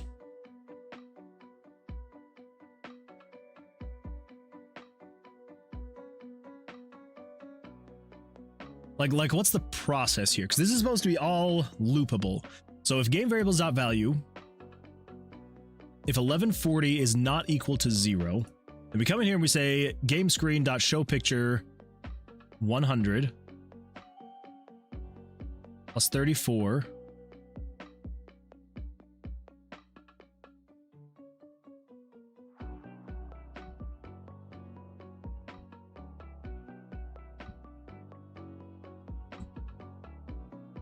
So how are we taking into account if you've split the stack, so if you hit split stack,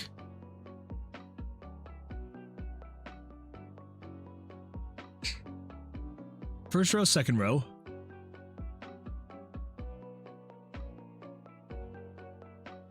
I see. Okay. So B, that's why. Okay. So what we need to do then is come in here. So there's a showing picture, and then we rotate the picture if double down H2 is on. Okay, that makes more sense. I always forget there's a second page in there that's also handling card processing. Okay, so if we come over here, we should be able to then split the stack and then double down on you. It should rotate the card. Oh. Didn't really think that one through. It's because the other hand, my second hand had a blackjack, and so when I doubled down on the first card, on the first hand, and it busted, then it was like, okay, well, let's continue. Okay, so we got 20 and 20, so we should be able to double down on you, and we should be able to double down on you. Should rotate the cards. They all bust. We're good to go. So let's do a split. Excuse me. Yeah. Sweet. I just want to see if we can get another, you know, so if we double down on 15. Oh. Double down on you. Ooh. What? What was that? What just happened? All right, let me check the logs. So I had a 16 and a 20, 16 and a 22.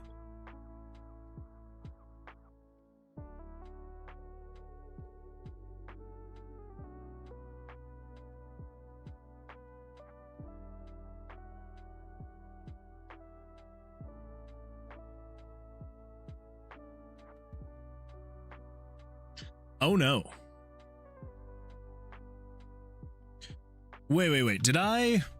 Okay, so I split the stack, and then I double down on the second hand, and then I double down on the first hand. Okay.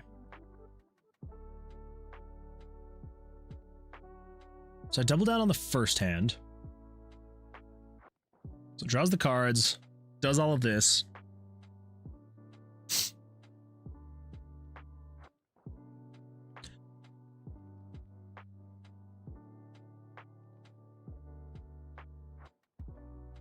I would get if... Yeah, I would get if I had doubled down on the first hand and then later doubled down on the second hand, but I doubled down on the second hand first and then the first hand second, and it still did that. Lumberjacks be like, hey now. You're not wrong.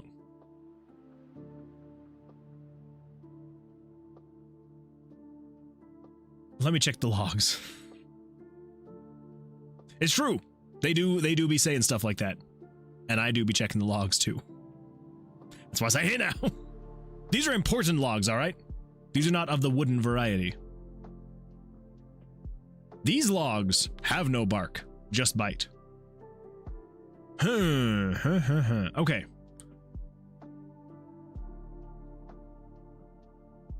So it drew the card.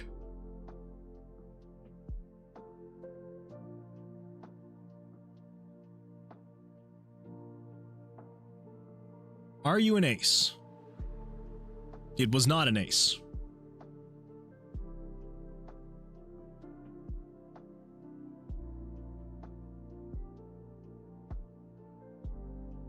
Not of the wooden variety. Okay, Moonwood gamer. No, don't point that out. There's nothing wrong with the wood in my name. It's a very good bit of wood. It's of the moon. Okay. So if the card total value is greater than 21,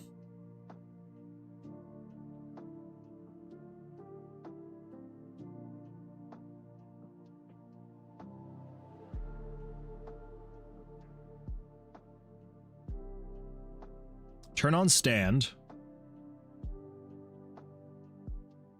Okay. If both hands are a bust, turn on player bust. Dracal 320 says, he moons and shows his wood. What kind of streamer is this? The best kind of streamer. That's what's going on here. Yeah, let's just see how quickly I can get banned.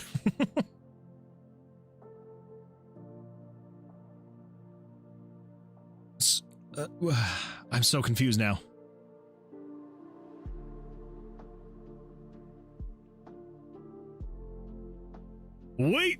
Wait. Oh my gosh. Is this what we got going on here? So we're saying if hand 1 is a bust and H2 is doubled down.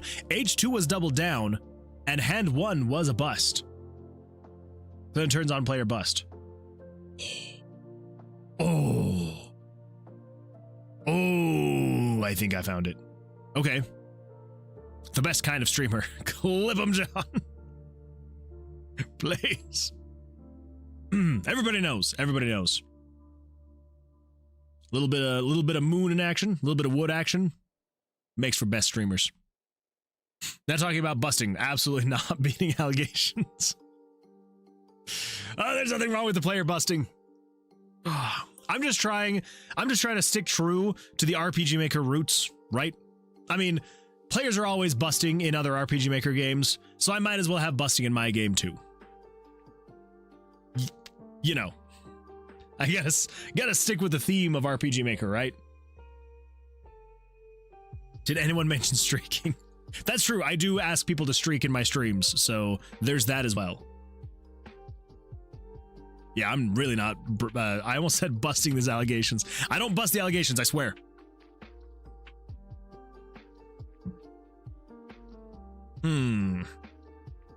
So why would I have these? Why would I tell it to specifically make the player bust? So this is if both hands are a bust, but I shouldn't be checking for that.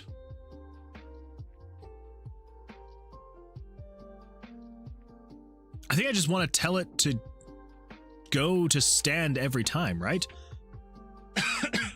Pretty sure that's what I want. So what if I just change this? Let's find stand.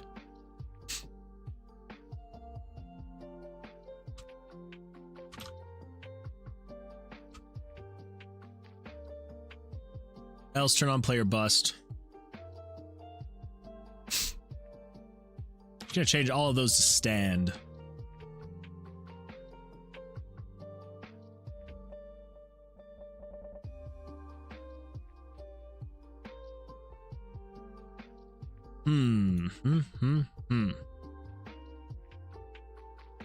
Okay, let's see if we can recreate that.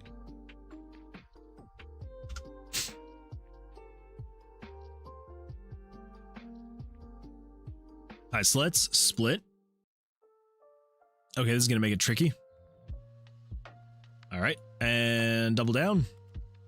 That's fair, that's fine, that's valid. What the freak just happened there? Oh, this thing goes so deep. This thing goes so deep, and every single time I make it just a little bit further, there's some new bug that I find. Some new weird mechanic. 18, and then if I double down here. Okay, that was technically correct. So that's good. If we split again, 2020. Double down. Oh. Okay, so if we double down here, I should win. Because I've got a 21. He's got a 20. Oh. Okay, well, there we go. Fantastic. Actually, that reminds me. We should be... Wait a minute. Would that be a possibility? If I double down here... Nope. Never mind. Okay, so 23. So what if I just stand? 2020. Evens. Okay. That's fine. It's all right. So if we split, and then I double down here, and if I double down here, he wins. Okay.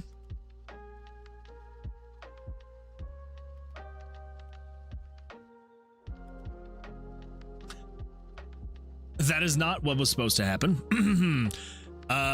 Busting on the allegations in the big 2026 is not the move, trust me. That's a good point. Poor choice of words. Draco says, when the demo comes out, you shall see us break everything. Oh, I know that's going to be the case. And I need to prepare myself mentally for that. Because I know that it doesn't matter how much time I put into this, like making sure that everything's fine. There's going to be so many bugs that people find anyway. Okay, so why is he doing that now? He should not be doing that. Not even close.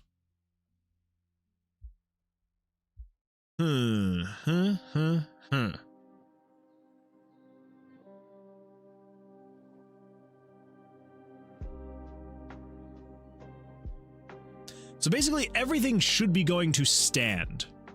Pretty sure. So we got monster bust here. Stand. Split possible. Stand.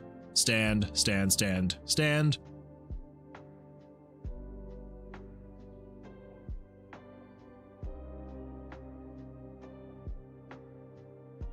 there's only one spot. So if the monster gets a blackjack, then just turn on monster blackjack. I think that one's fine. Then this one, monster bust.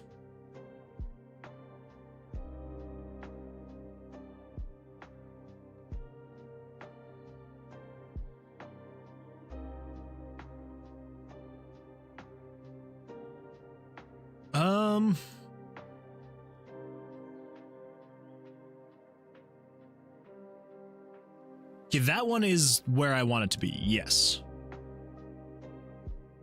Okay, so then down here, hearts to move. Player split with blackjack and bust. Turn on stand. Both hands are a bust, then turn on player bust.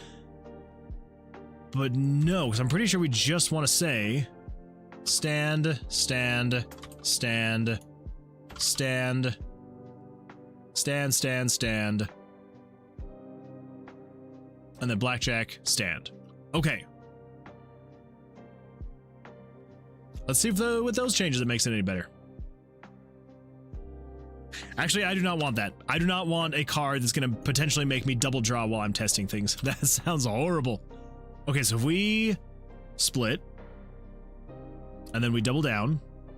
Okay, and then we double down. Okay, so I should bust. So why does he still do that?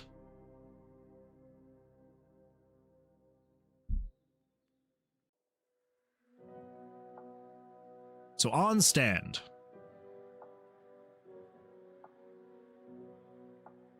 So if the monster hand is greater than 35, do I need to have a third in here?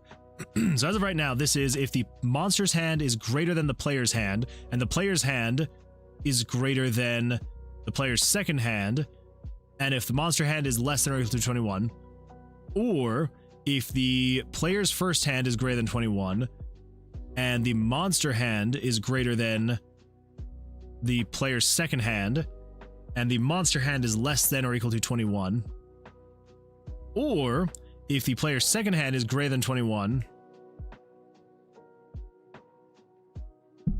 and the monster's hand is greater than the player's hand, and the monster's hand is less than or equal to 21. I think we also want to say,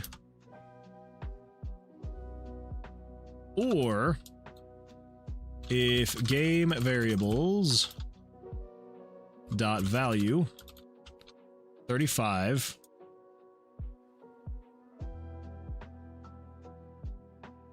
is greater than 21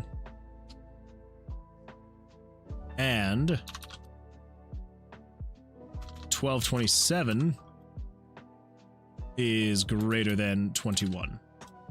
So this is just if both of the player's hands are over, which means they bust. Then player bust. Okay.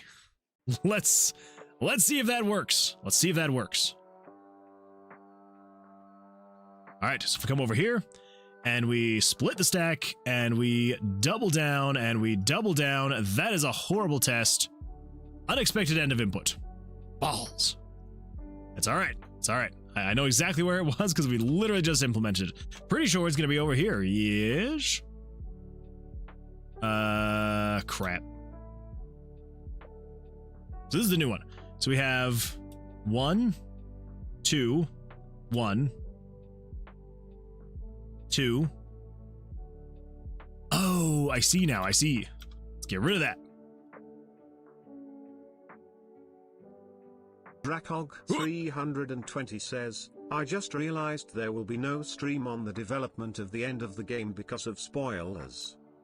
That is actually true. So I haven't really talked about it much just because I know that it's still so far away. But yeah, so I will, once we're getting closer to the end, like I'm still going to stream all of like the quest creations and stuff like that. And it will I'll probably stream a decent amount of it. My hope and my plan is to be able to work on the game off stream, doing more of like the story stuff once we get to that point, and then I'll be doing other stuff on stream that's not so much related to the story itself. So that's kind of what I'm thinking, but again, like it's so far off that I'm just like, I'll figure it out when we get there. But yes, I will probably not be streaming the very last bit of the game development just because, again, yeah, spoilers. Like, I know that some people won't care about the spoilers, but I'm like, I'd rather not accidentally spoil the end of the game for people. So yes, Draco G, you are 100% correct on that one. Yeah. Okay, so this is just if 35. Okay, so yeah, so 35. So open. Close. Okay, cool. That should be good there. Yeah. I care about them. No spoils. Don't worry. I will be doing everything in my power to make sure that I don't spoil it by, streaming the end of the game. / even, like, I mean, I've gotten some... I'm not going to quite say most, but I have gotten some of the quest lines partway, like halfway finished, and I could probably go about halfway-ish through most of the quest lines that won't be like super spoiling. Like obviously, like there will be, oh my gosh, if I could speak, there will be some spoilers in some of the quests, but it's not necessarily like game end stuff. It'll just be like spoilers for like, oh, what's going to happen at the end of this quest. But most of it is not going to actually spoil later in the game until you get about halfway through most of the quests. So I should be able to stream most of that. But if I'm being completely honest, I have thought about maybe doing some kind of like Kickstarter to see, like, once I get the demo done and then we get a little bit more progress on the actual game, there's kind of a part of me that's like, what if I were to do a Kickstarter and see if I could somehow raise enough money to like quit my job so I could do this full time to get through it faster. So even when I'm working on it, not during the stream, work is actually still getting done. I don't know. It would have to be a very successful Kickstarter, and I just don't think that that's going to happen. So chances are I'm probably just going to have to do it slowly like I am currently and just spend more time doing the actual story progression stuff. Yeah. We'll see. We'll see. Thomas says, evening, Mr. Moon. Good evening, Dylan. How you doing? How you doing? How's life going for you? How was your weekend? Hopefully things went well. Anything fun or exciting in life? Would love to hear about it. All right, so I double down on both. They get to 20. We're good to go. Now, what if I hit? He wins. Okay. Now, what if I stand? We tie. Okay.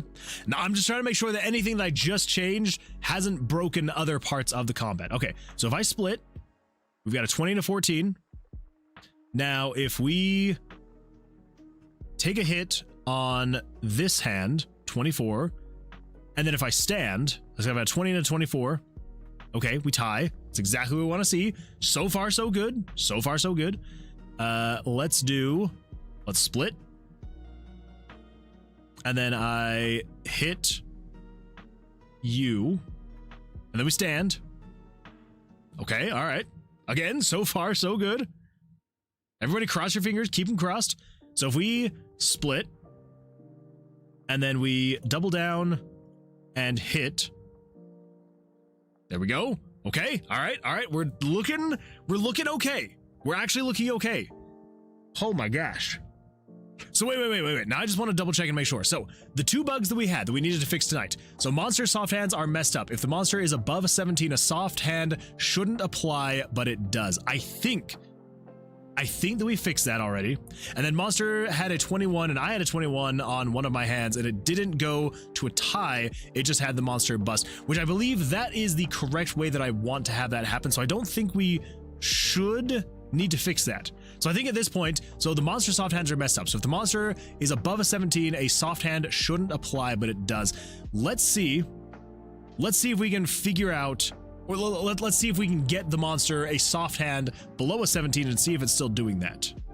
But I think at this point, the splits should be good, because I can split and I can, hit on one of these hands, and then I can stand, and then we tie, we do evens. There we go.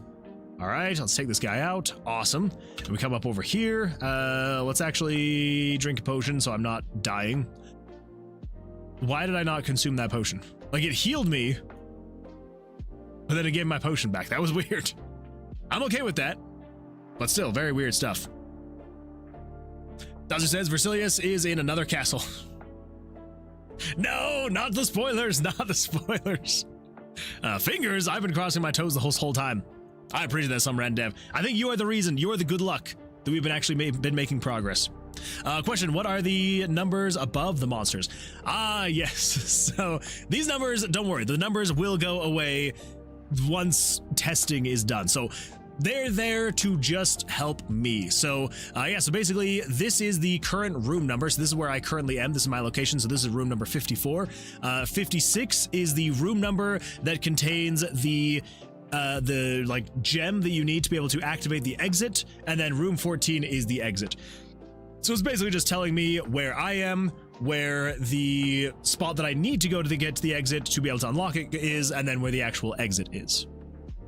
Yeah, they'll eventually be going away. I have thought about also, this could be a way to make it so that if maybe there'll be like some kind of skill, or maybe like, you know, maybe one of these perk cards could do something like this. Like we could utilize this same stuff and basically allow you to be able to easily find the floor exits and stuff like that. So it is also stuff we could use for later, but for now it's just testing purposes so I can know exactly where I am, where I'm going, and where I need to be.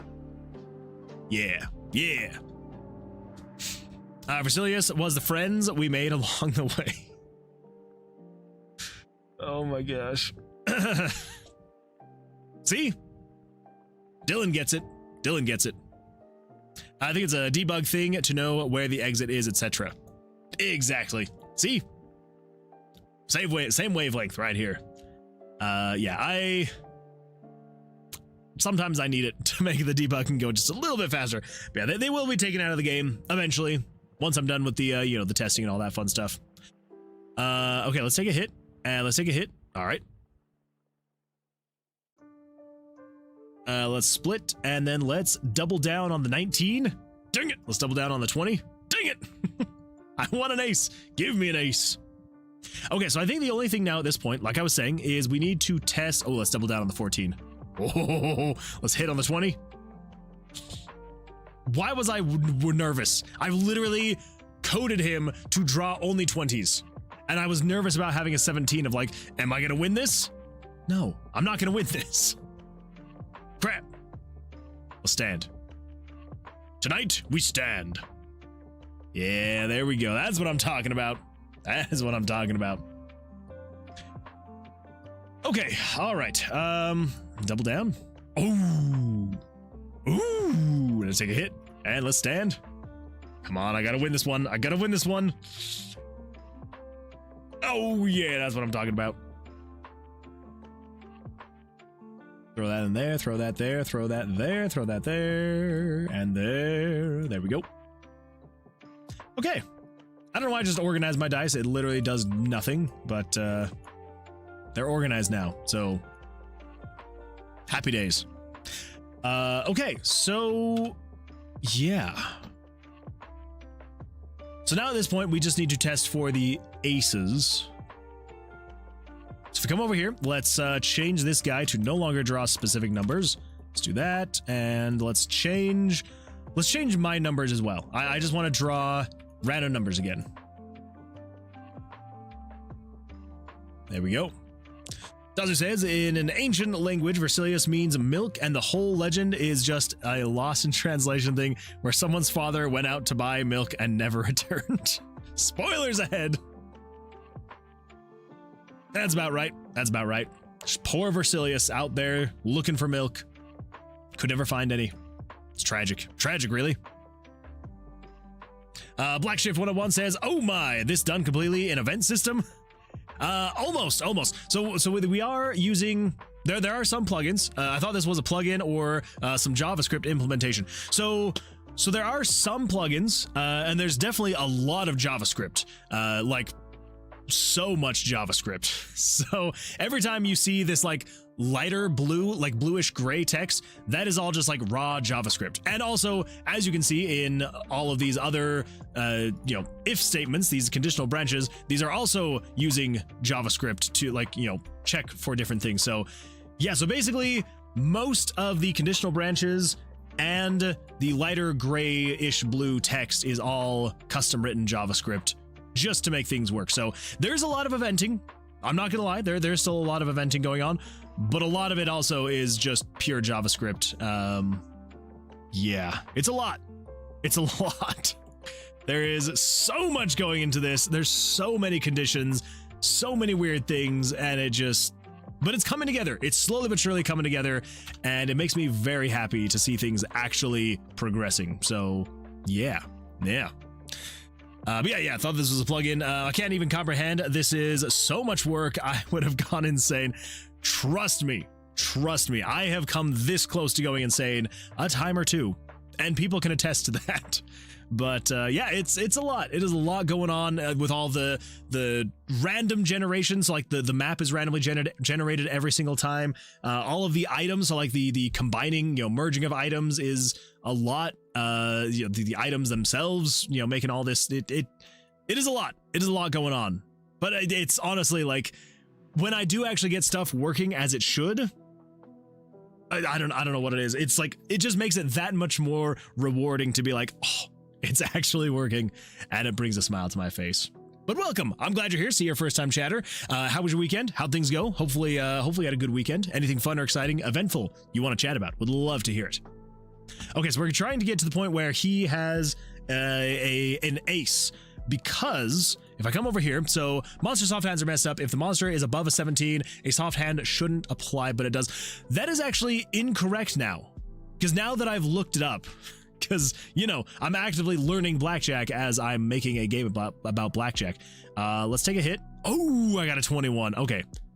Yeah, so basically, if the monster has a soft hand, they should be actually applying that soft hand. So that should actually be correct now. But let's come in here and let's just play a few rounds. Let's just see what we can get the monsters to do. They should get some soft hands and should be able to apply those soft hands if they are between. Wait. In blackjack, if the dealer has a soft hand over 21, can they still apply the soft hand? I don't even know how to ask that question. Come on, Google. In blackjack, if a dealer hand exceeds 21 busts, oh my goodness, that scared the crap out of me. The hand is over and they cannot apply any further rules, including using a soft ace to reduce their total. So if a soft hand, ace counted for 11, results in over 21, the ace automatically reverts to a value of 1. Okay. Automatic busting. Okay, so if the player total exceeds 21, the hand is dead and all remaining players win. Okay, so we want the 21 to only apply. I am now a PNG. Oh my gosh. Thank you for that. I appreciate that. But yeah. So we do want the 21, so the soft hands, to apply to anything less than 21. But if it's over 21, we don't want it to apply. Okay, that's fair. That's fair. Fairly says Jellyfields hit 2,000 wishlists today. Oh my gosh, Fairly, that is absolutely fantastic. I am super happy, super proud of you too. That is an incredible milestone. I still need to check mine. I think Tomb of Vercilias is not even at 200. So to get 2,000, absolutely wild. That is super fantastic. Very nicely done, Fairly. Yeah, super happy for you, super proud of you, and it's just gonna keep climbing because people are gonna keep seeing the game. They're gonna keep wishlisting, and it's gonna be absolutely fantastic. So yeah. Very nicely done. Black Shift 101 says, just a bit bored, looking for some inspiration. This is a cool idea. Thank you. I appreciate that. Well, My Corey, I just redeemed stream. Oh my goodness. My Corey, welcome. I'm glad you're here. And looks like we have got ourselves a stretch. So let's do a stretch. I need to actually move around because I am feeling very tired. So let's do some stretching, everybody. Let's go to the right this time. Here we go. And then to the left. Oh, and backwards. Oh, that was a good stretch. Oh, that was a good stretch. Mike Corey, thank you so much for that. I appreciate that. But yeah, so you're just bored, looking for some inspiration. Well, hopefully I can be some inspiration for you. But yeah. So what exactly are you looking for inspiration for? Are you also game development? Are you art, music, videos, any or all? Cause yeah, it's actually a really fun community we've got here. Honestly, like I'm gonna toot the horn of the community right here. Basically, most everybody here is creative in some way, shape, or form. And I know there's going to be some people that are going to say they're not, but you are 100%. And yeah, we all love to just like, you know, hang out, chat, share progress on stuff that we're working on, and help build each other up, you know, inspire everybody else as well. So yeah, so you have found a good spot. Some rand dev, do not even try to deny that you are a creative and a game dev, because you absolutely 100% are. Absolutely 100%. Fairly says it was at 1990 yesterday and now 2015. Oh my gosh. That is insane. That is a lot of wish lists in one day. That is not bad at all. Very well done. Are there permanent upgrades in Tomb of Vercilias, the dice level, right? Yes. So there's a couple things that are going to be permanent, some things that are going to be semi-permanent, and some things that are not permanent. I was trying to think of like the right word, but I couldn't think of it. So basically, this may change, because I almost am kind of thinking about doing difficulty levels as well when you start the game. So that you'll have like an easy, a medium, hard, and then like hardcore or something like that. So basically the way that it's going to work is the perk cards. So these things down over here in the bottom right corner, the perk cards are 100% temporary. These will never see the light of day. When you leave the tomb, whether it is willingly or you die, these perk cards are gone. Like you'll never retain these perk cards. You'll never retain the perk card upgrades, anything like that. They're just gone. Excuse me. They are gone. The dice. Now, the dice may be something that kind of changes depending on the difficulty you're playing on. So the idea is, as of right now, if we don't do like difficulty sliders, as of right now, if you die in the tomb, you lose your dice. All your dice are gone. You only take your dice out if you leave willingly. So you have to actually clear the floor and then choose to return back to town versus progressing further. So that's kind of where the whole, like, you can go as far as you want, but if you die while you're in the tomb, you will lose all those dice. Or you will not be able to upgrade your spell book because you are not leaving with the dice to go upgrade your spell book. So these are kind of like a semi-permanent thing where it's like, if you leave, you get to keep them, but if you die, they're gone. The items are probably going to be roughly the same thing as well. So if you die in the tomb, you'll lose your items. If you leave, then you get to keep whatever's in your inventory. Your player level is going to be one that you will keep, probably if it is on a higher difficulty. If you have not fully finished leveling up your character to be able to get a skill point, then you will lose that experience. But that will probably, if I do a difficulty slider, that will probably be on the harder difficulty.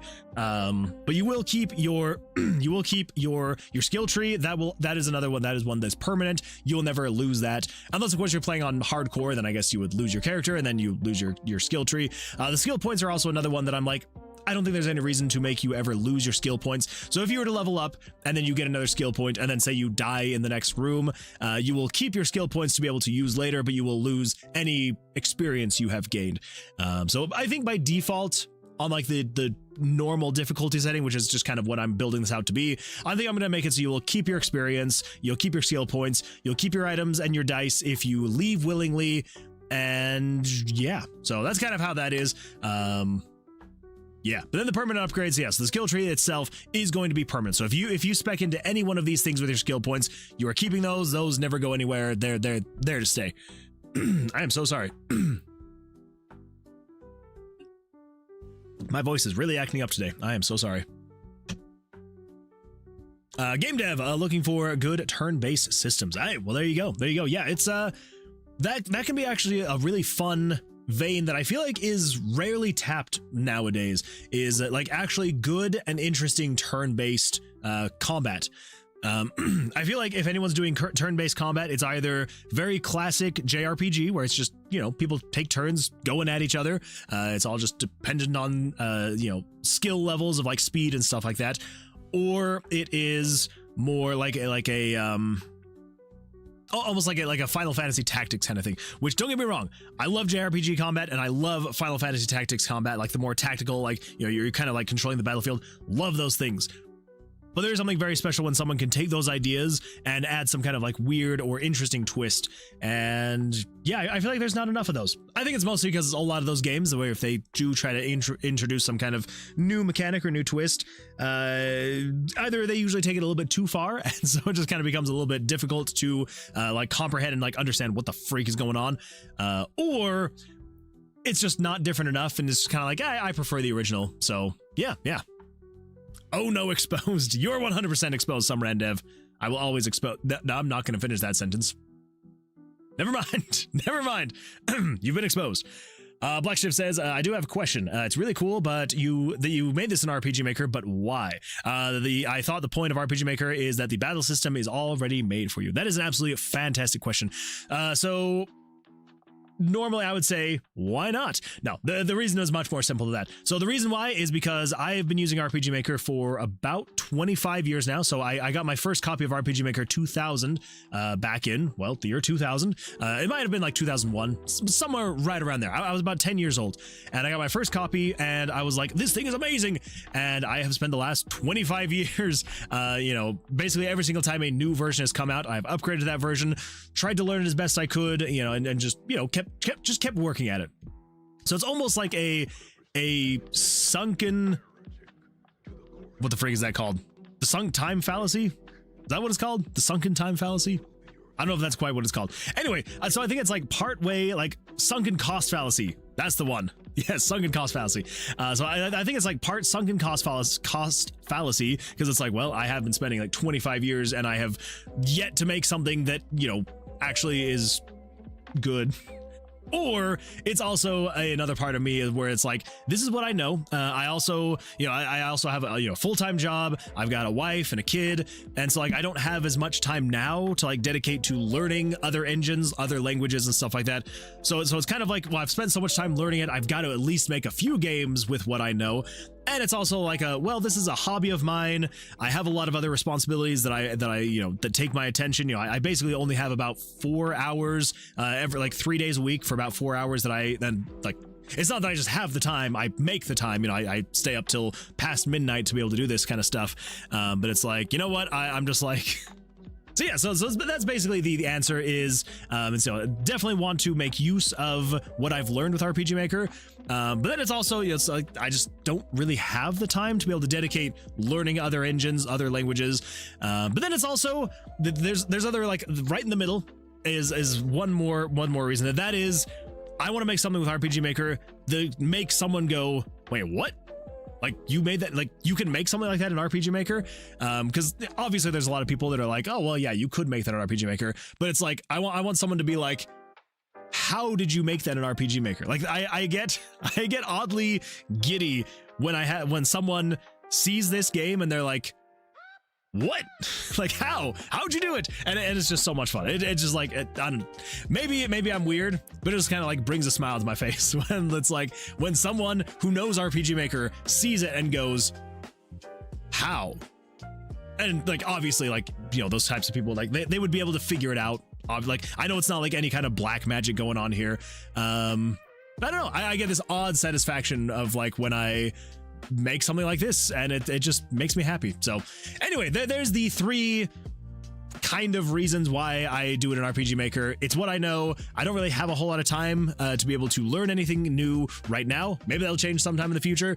And it just, I don't know, it just kind of is fun to like sit here and do weird things with an engine that I feel like 90% of people who know RPG Maker assume, oh, it's RPG Maker, you make terrible top-down JRPGs that either are nothing but a whole bunch of porn or I don't know. So anyway, yeah, those are the reasons. So hopefully those are good enough reasons. I guess we'll see. Have you thought about making skins for the cards? Like, you can unlock cool card designs. I have thought about doing that, actually, because I know that we have a handful of cards that we have created in the past. And so I have thought about maybe doing something like that where we could have different card designs. I completely forgot that I did not have much health. That's my bad. That is my bad. Let me just do that again. Something that's not going to take away my vitality. There we go. But yeah, I think it'd be a lot of fun to have different cards, skins and stuff like that. Yeah. Oh, actually, this could be a good one for me to test. Okay, let's focus. So I'm going to take a hit on the 12. Okay, so let's see, where was that? Where was that? Okay, so I busted with a 22, so he should have flipped over on that 14. He should have just been done, right? So he shouldn't have gone any further than that. So let's get that figured out and see what's going on there. That should be here in the stand. But yeah, would absolutely love to do some kind of skins for the cards. I think that'd be a lot of fun. You know, it'd be funny it would be funny if, as you said it, item showed people the gem area or where the exit is. It would be funny if it didn't tell you which area it was showing. Oh, that could be kind of fun. I'd like that.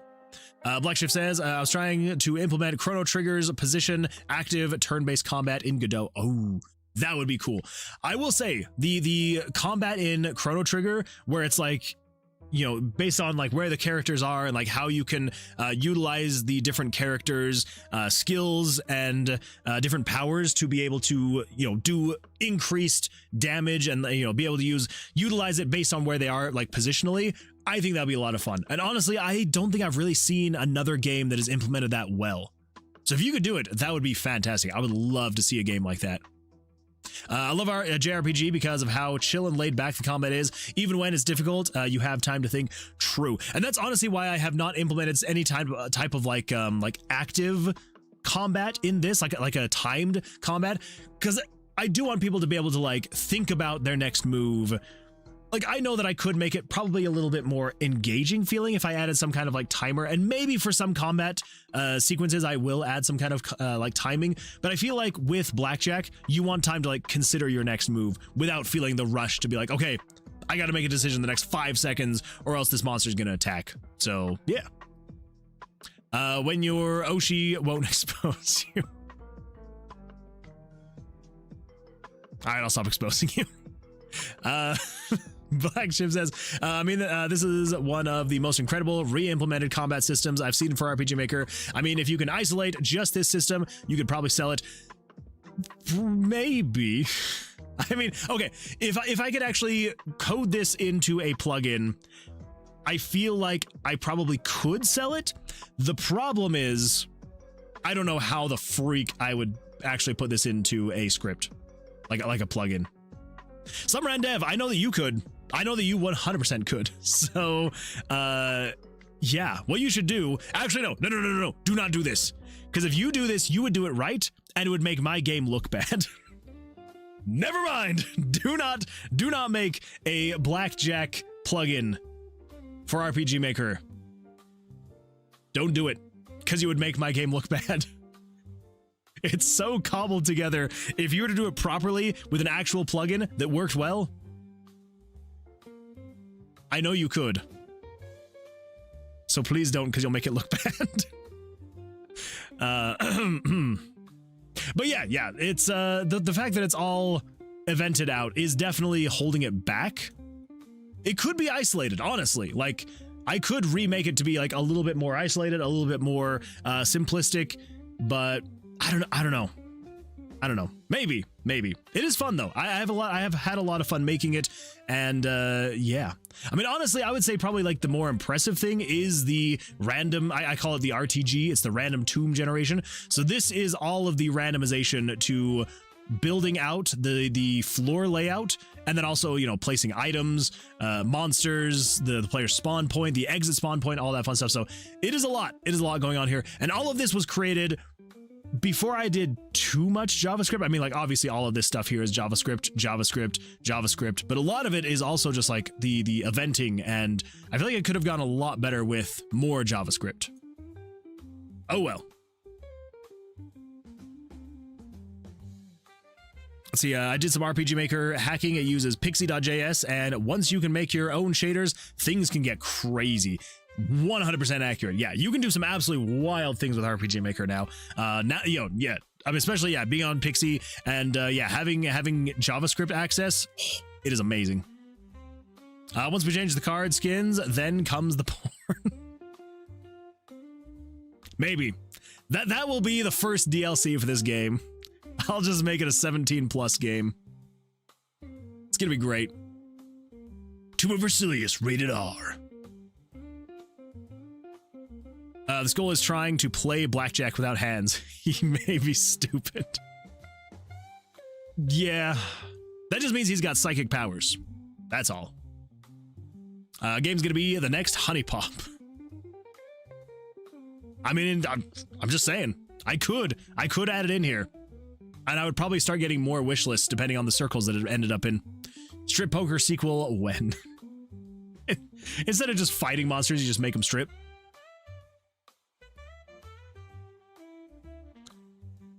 The two monsters that are in here, I don't think I would want to see. Well, okay, the skull obviously is already naked, so.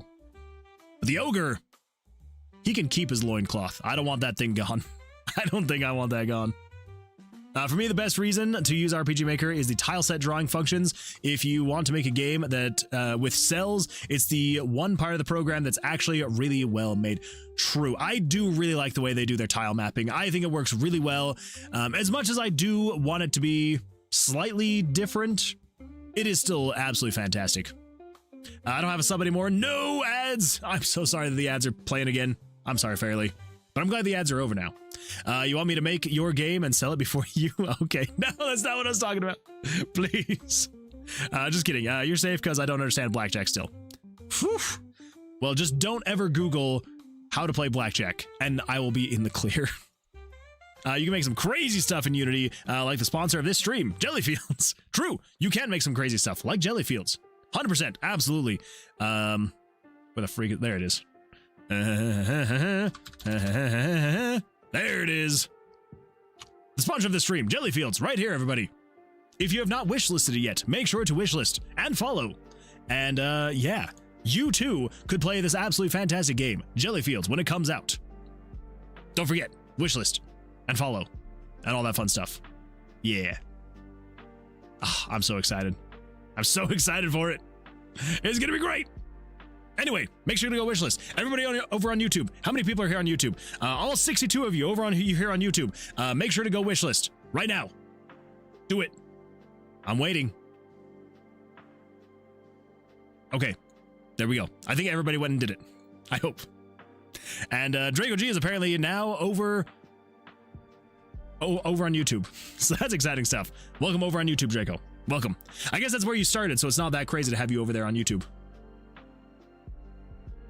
Can't wait to draw an 8 of Yonkers. Yeah. Yes, Moon, yes. I was thinking about making an RPG Maker event system parser in Godot, so you could containerize. Oh my gosh, I don't know why my brain cannot process. Containerize RPG Maker within Godot, but then I read the license agreement.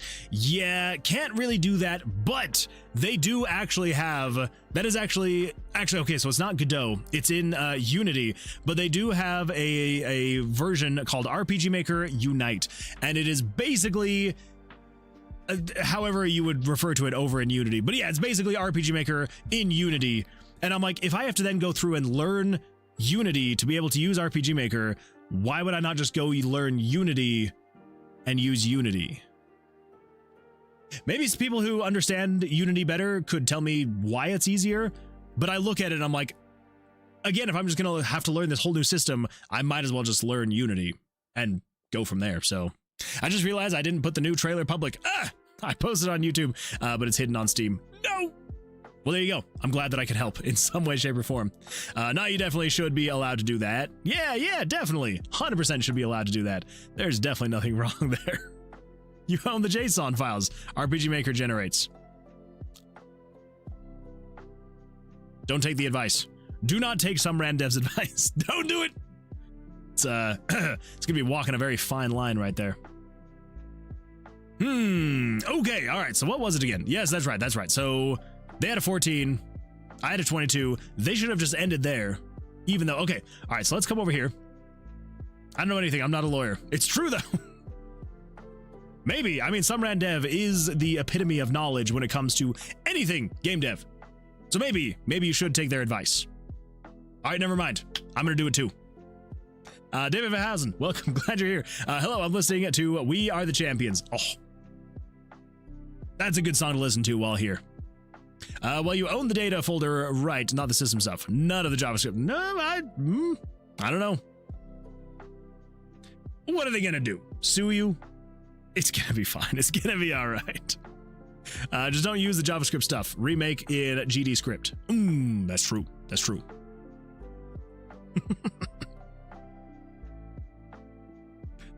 Good times. All right. Here we go.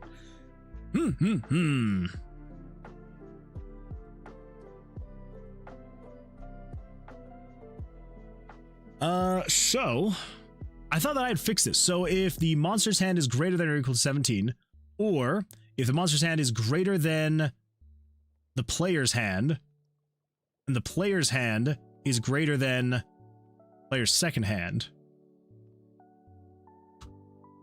Okay. Well, then we also should just add, or if game variable, oh my gosh, variables.value, holy smokes, I've got to get a different keyboard. I cannot type on this keyboard. This keyboard is so bad. That's what I get for trying to go cheap. Oh my God, it should be fine. It should be fine. So then, or if the game variables.value 82, so the monster's hand is greater than,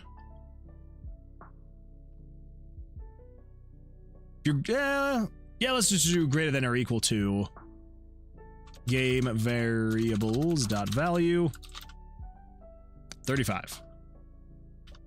Yeah. That should be another catch-all of just, if the monster has a higher hand than the player, then just go. Yeah, that should be good. Should be good. Let's see. Footlong Icicle says, sup? Welcome, Footlong Icicle. Welcome. Glad you're here. Glad you're here. How was your weekend? How'd things go for you? Are you a Super Bowl enjoyer, or did you do other things this weekend? Whatever it is, I would love to hear about it. Black Shift says, it's pretty interesting how it all works. Everything is just one big fancy state machine, and all the visuals reach into the state machine for rendering. Oh, that's kind of fun. Some Randev says, Logitech is my fave cheap keyboard. Yeah, I probably should just get one. I have a wireless Logitech keyboard somewhere around here that I was using for a little bit, but the keys were just way too mushy, and so I was like, I can't decide. I was like, I need a little bit of a click.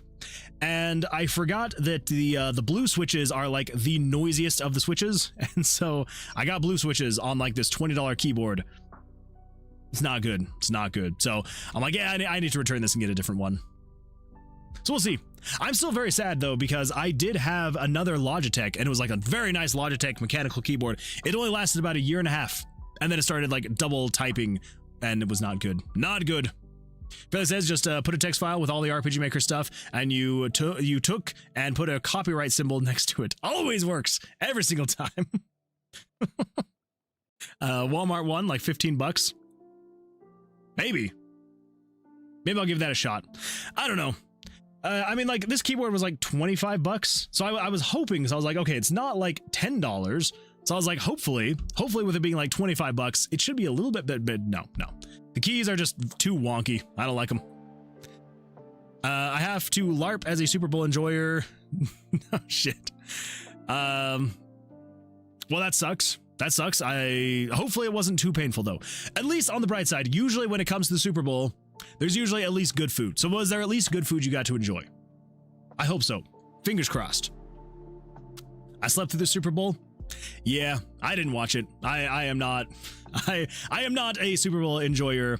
Yeah, no. Actually, growing up, I know I literally just told this story, but growing up, we actually used to have a anti-Super Bowl party where we would just eat the food, and then we would like watch movies and stuff like that. So, you know, kind of fun stuff.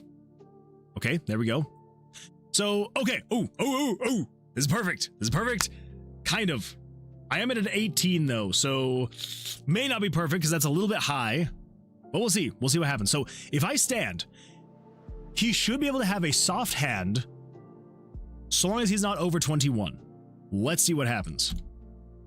13, 20, Okay, well that worked out beautiful. Oh, look at that! I got a friggin' blackjack. Oh, all right. Let's test the split in the wild. This is the first split I'm getting since implementing the splits and working through all the bugs. So hopefully, now that I've gotten a split in the wild, if we split our hand, so we've got a 12 and a 14, 12 and an 11. I don't know why I read a 14. 12 and 11. That's kind of crazy. 10, 11, 12. All right. Let's take a hit on the 11. Oh, 21. All right. All right. Thanks for the follow, RJ Har. RJ Har, thank you so much for the follow. I appreciate that. Thank you. Thank you. Welcome. Glad you're here. Let's take a hit on the 12. What is that? What is that luck? Oh my gosh. 2 21s on the split hand. Oh my gosh. You love to see it. You love to see it. Oh, that is beautiful. I'm standing on both. Stand. Oh. Oh, that makes me so happy to see. All right.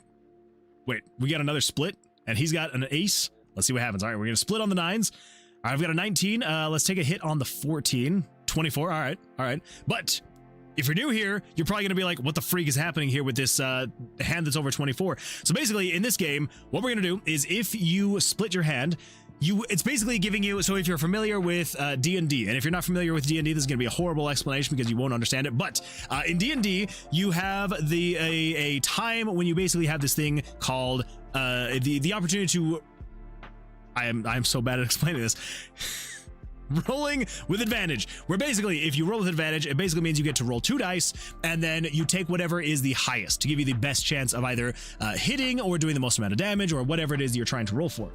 So basically the way that I'm looking at this is if you split, you're basically drawing with advantage. So if I split my hand and then if I draw on one of the hands and it, well, goes over 21, so this one's at 24, I'm basically drawing with advantage. So this one's still at a 19. So if I were to stand, and so long as he doesn't go above a 19, I get to attack with both hands still. Oh my goodness, what the David Van Housen? David Van Housen just turned their way into the credits of Tomb of Vercilias. David Van Housen, that is absolutely fan-freaking-tastic. Very well done. 10,000 channel points is absolutely wild. I'm going to get you added really quickly here. Let me just turn off that full screen there. Let's come over to here, and let's get you added in here. Let's get you added in here. Channel points. Holy smokes, David Van Housen. That is crazy. That is crazy stuff, but I love it. I absolutely love it. I just want to make sure, though. Oh, my goodness. Oh my goodness.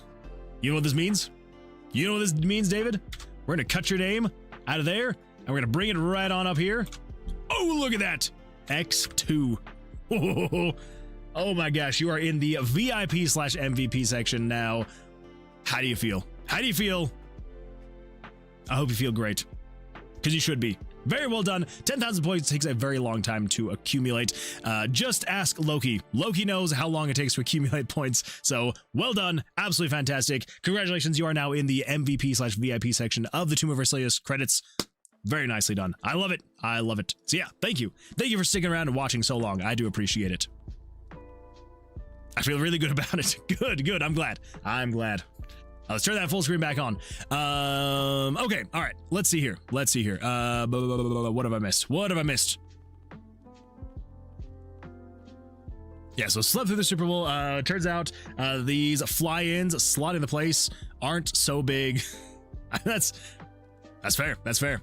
Friendly says I got a $30 brown Switch, 65% keyboard, and they are lubed and all that stuff. It's very nice for the cost. That is actually really nice. So I am looking at getting some brown switches on my next keyboard, but I have to do a full keyboard. I as much as I want like a 65% or like somewhere in that ballpark, I have to do full. I need my 10 key. I need my home and my end keys. And I can't do hotkeys to do like end, home, page up, page down. So I absolutely have to have my full size keyboard. But I might have to ask you to send me the link to that keyboard, because I would love to take a look and see what it looks like.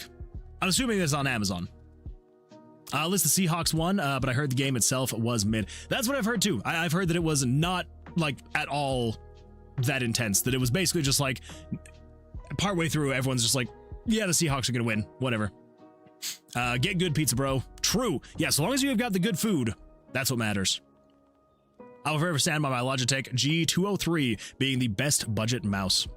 I mean, fair, See, I like my my UTech Smart Venus MMO gaming mouse.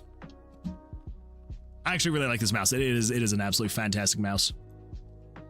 See, RJ Har says, I can tell I'm a degenerate because I got triggered and you didn't. Wait. I got triggered and you didn't double down the 11. Oh.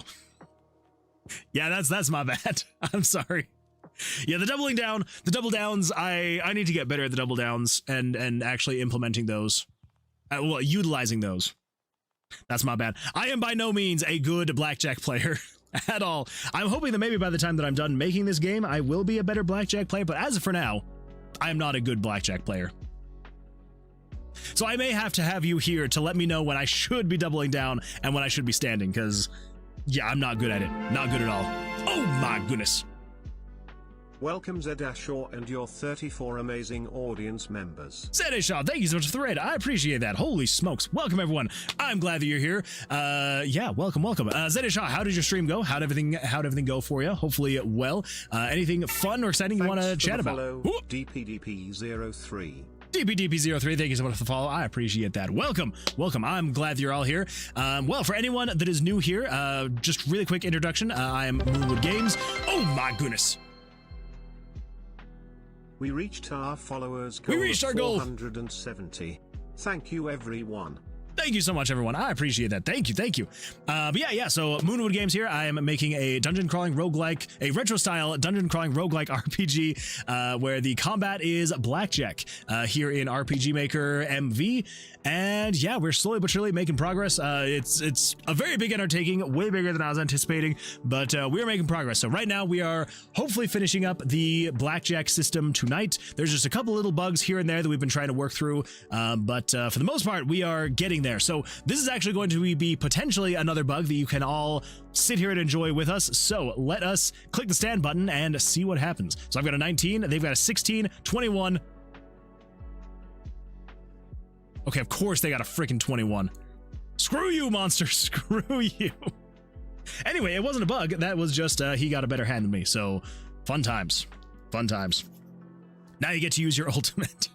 If you thought about adding a number to the side of the cards to show the total for idiots like me who suck at counting. Wait, what do you mean? A number? Wait, adding a number in the side of the cards to show your total, show the total for idiots like, wait. Are you meaning like here? Because this shows the total, your hand total. So I've got a 10, so I've got a 6 and a 4, which is a 10. Is that what you're talking about? Or are you talking about something else? Because if there's something I'm missing, I would absolutely love to know so I can get it added. But yeah, so if that's what you were meaning though, I do have it in here. Yeah, so we should be good there, if that's the case. But if not, let me know. Let's see here. David Van Housen has a 3-stream streak. Thank you, David Van Housen, for having a 3-stream streak. Remember, everybody, if you're gonna streak anywhere, make sure to streak here in the stream. So I appreciate that. Wait, I'm done. Oh, okay, all right. Never mind. So you did see it. You're good. You're good, Fraley. You're totally fine. It is actually something that I had thought about not adding early on, and then I was like, no, I don't want to have to sit here and count this, and if I don't want to sit here and count this, I'm sure that other people don't want to sit here and count this. So basically the numbers here on the right side, so this is the monster's hand total, this is my hand total value, and then if I ever split the hand, then the hand that's on the top goes here, and then the hand that's on the bottom goes here. Thanks for the follow. No_sleep_ till bedtime. Thank you so much for the follow. No sleep till bedtime. I appreciate that. Thank you. Also, I am so sorry. My nose has been so itchy today. It's basically spring outside where I live, which is very bizarre, and so I think there's like some stuff in the air that's giving me allergies. Not fun. I'm staring at the numbers and then suggested to do it as I stare at it. You're fine. Feeling good about it. I still feel scammed for my second credits submission not being counted. Wait, what? Was it not counted? I still feel scammed for my second credit submission not being counted. Wait. Fairly. Did you actually redeem it and I didn't add it? So if that's the case, let me know. I'm gonna feel really bad if you redeemed that and I did not add it. So let me know, because that would be absolutely horrible if that's the case. Fluffy Panda says, hello, Mr. Moon. How's it going? It is going absolutely fantastic, Panda. How you doing? How was life? You need that numpad. I can't live with that. It's true. It's true. I really do need it. I honestly, why did I stand on a 10? That was the worst thing I could have done right there. All right, let's double down on 12. Crap. Well, you got a 21 anyway, so that wasn't good. Let's take a hit. 15.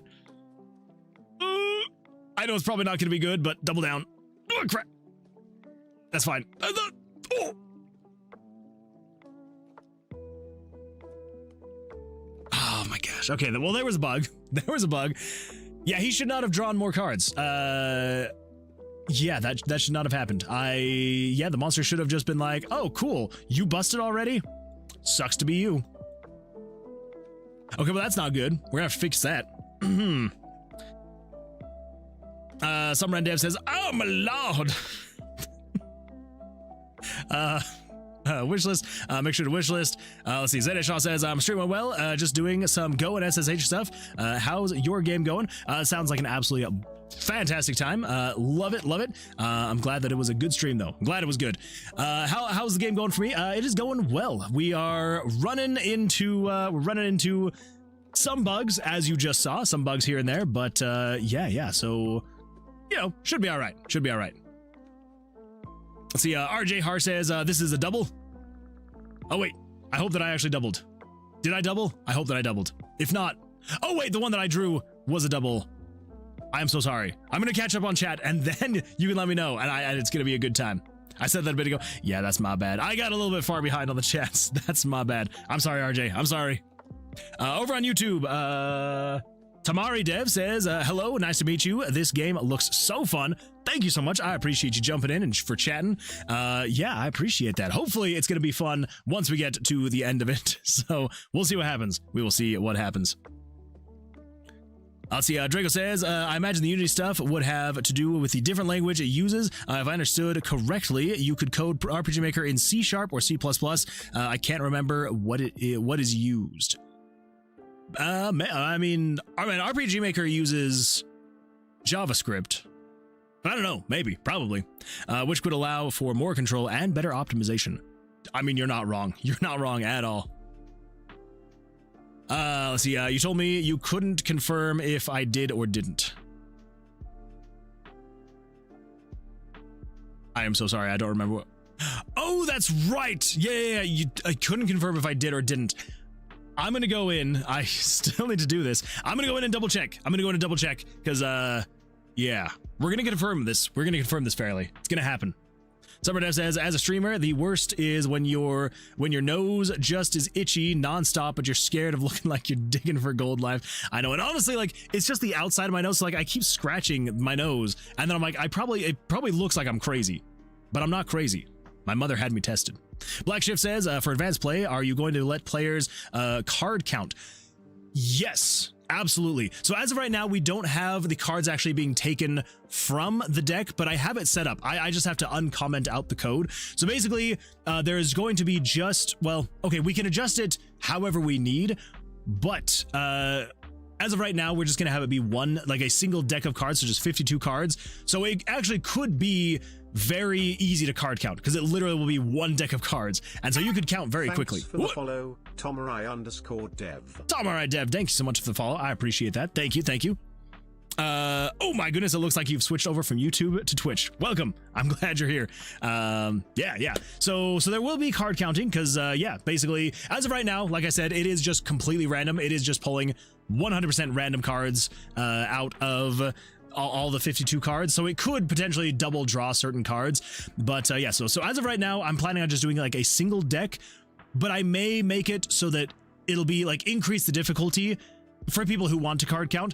As you go deeper and deeper into the tomb, as you're progressing through the game, I may add an extra deck of cards here and there just to make it a little bit more difficult to card count. So, but yeah, so as of right now, there will be card counting with just a single deck of cards to, you know, for anyone who wants to card count, it should be pretty easy with a single deck of cards to know what's happening. And then, you know, once the deck is empty, then it'll reshuffle the cards, throw them back in, and yeah, should be good there. Let's see, yeah, said that a bit ago. The 10 versus a 3. Oh, that's when I should have doubled. That's my bad. There's a chance I've redeemed it 3 times, to be honest.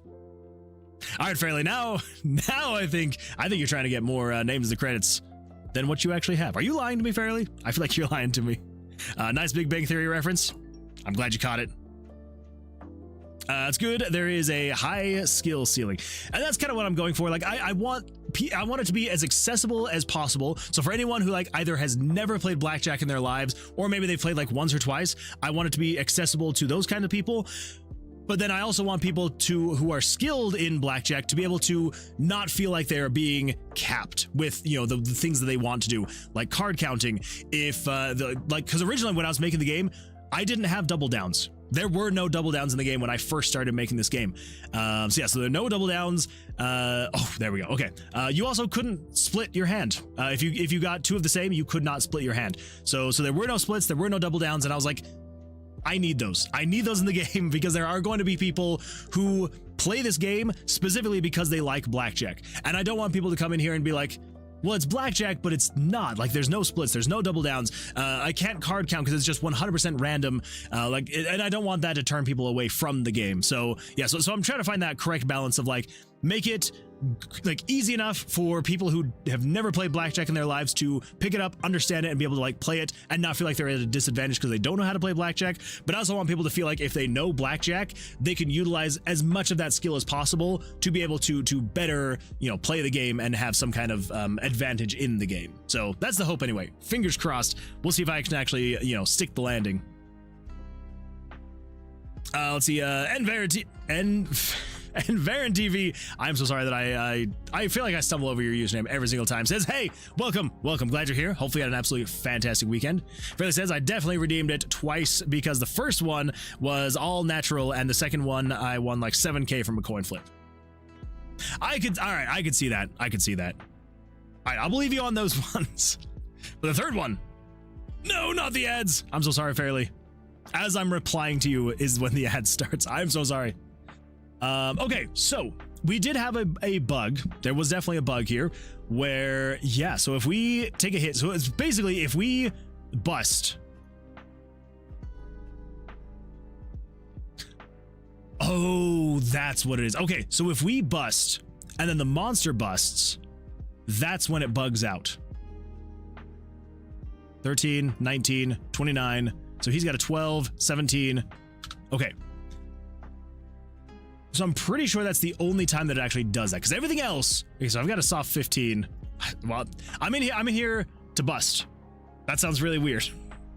I'm in here to get over 21 so that hopefully the monster can get over 21 so I can test this again. So he's got a 19. So basically, if he draws anywhere between a 17 and a 20, he's going to win because I have code in place to say if he's between that, but then also, yeah, all that stuff. I can't not take advantage of this. Double kings? I am friggin' splitting that. All right, split the double kings. Okay, so we got a 20 and a 17. Oh, yeah, we're standing on that. Should I stand on that? Actually, I should ask. RJ Har, should I stand on the 17 and the 20 split? I feel like I should. I feel like I shouldn't hit or double down on either of these.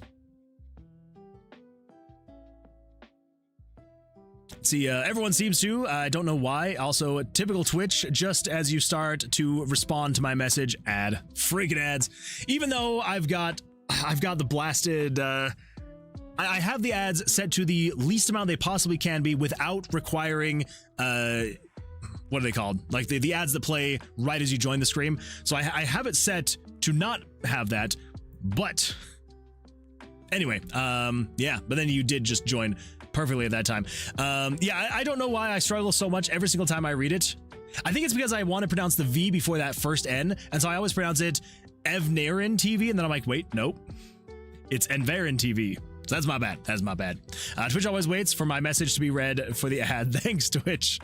Anyway, yeah, I was just saying that I do actually remember the you getting the crazy amounts of coins, the channel points from the coin flip. So yeah, I definitely will get you added there.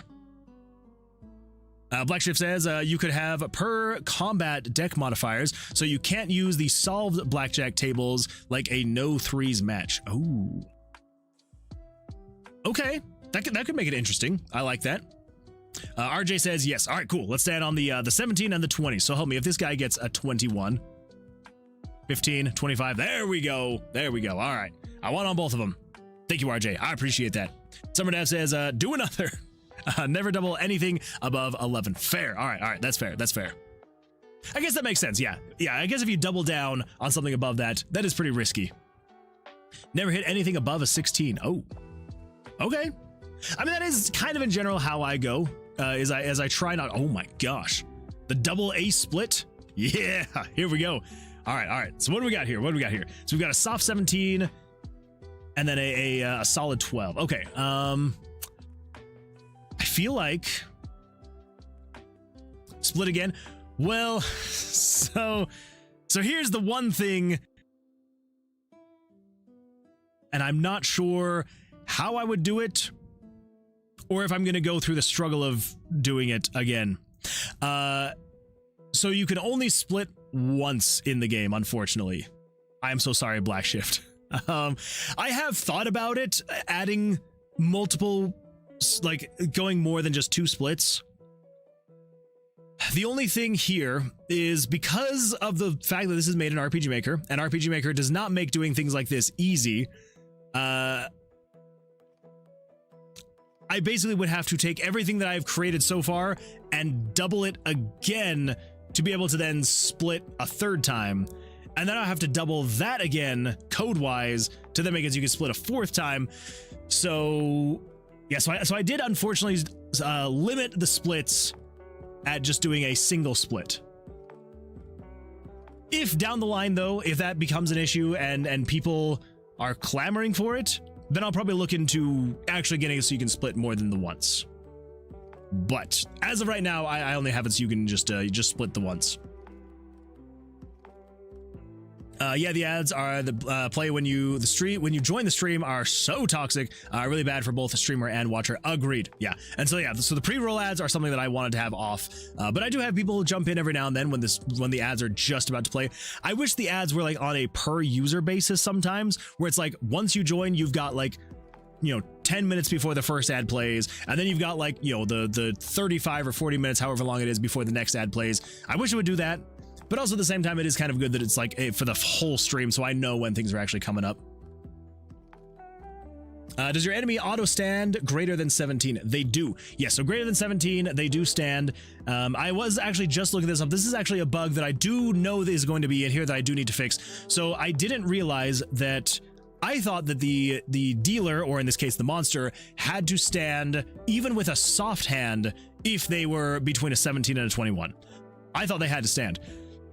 But apparently the dealer can apply a soft hand if they did not go above a 21. So apparently if they go above a 21, even if it's a soft hand above a 21, they actually still have to bust right there and then. But apparently if it's between a 7, if it's less than a 20, less than a 21, they can apply the soft hand to it. So I do know that that is a bug because I had programmed it to the point where if they had a soft hand, then yeah. The soft hand, yeah, it varies between casinos. And that's the other thing is, like, when I Googled it the first time, I must have, like, worded it wrong because it just said, oh, yeah, in general, if you go above a 17, that's it. And I was like, oh, okay. And then I worded it differently tonight, and it was saying that, like, oh, yeah, like, you know, the dealer, some casinos allow the dealer to, if they have a soft 17, 18, 19, or 20, then they can apply that soft hand.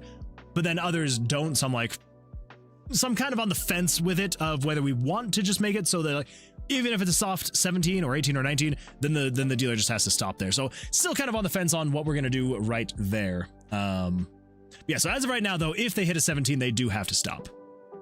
I am going to hit on the soft 12.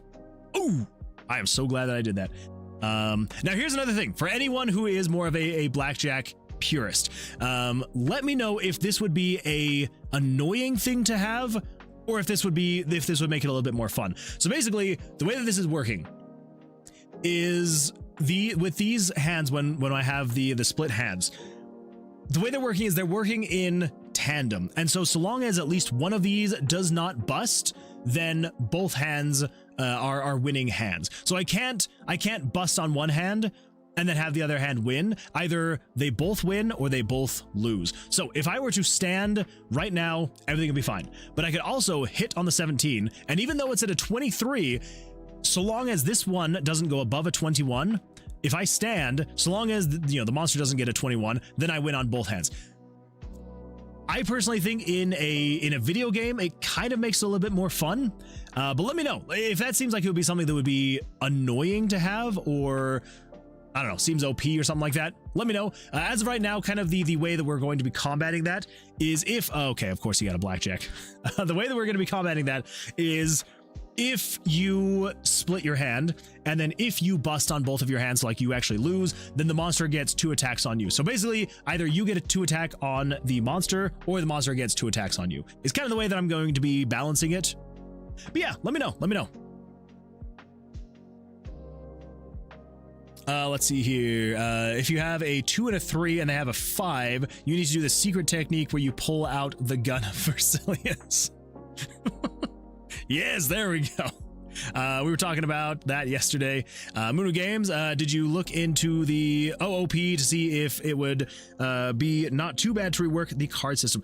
I did not have time for that. I do need to look into it. I do worry about reworking the card system again, because like we're literally just finishing up a few bugs on the current card system.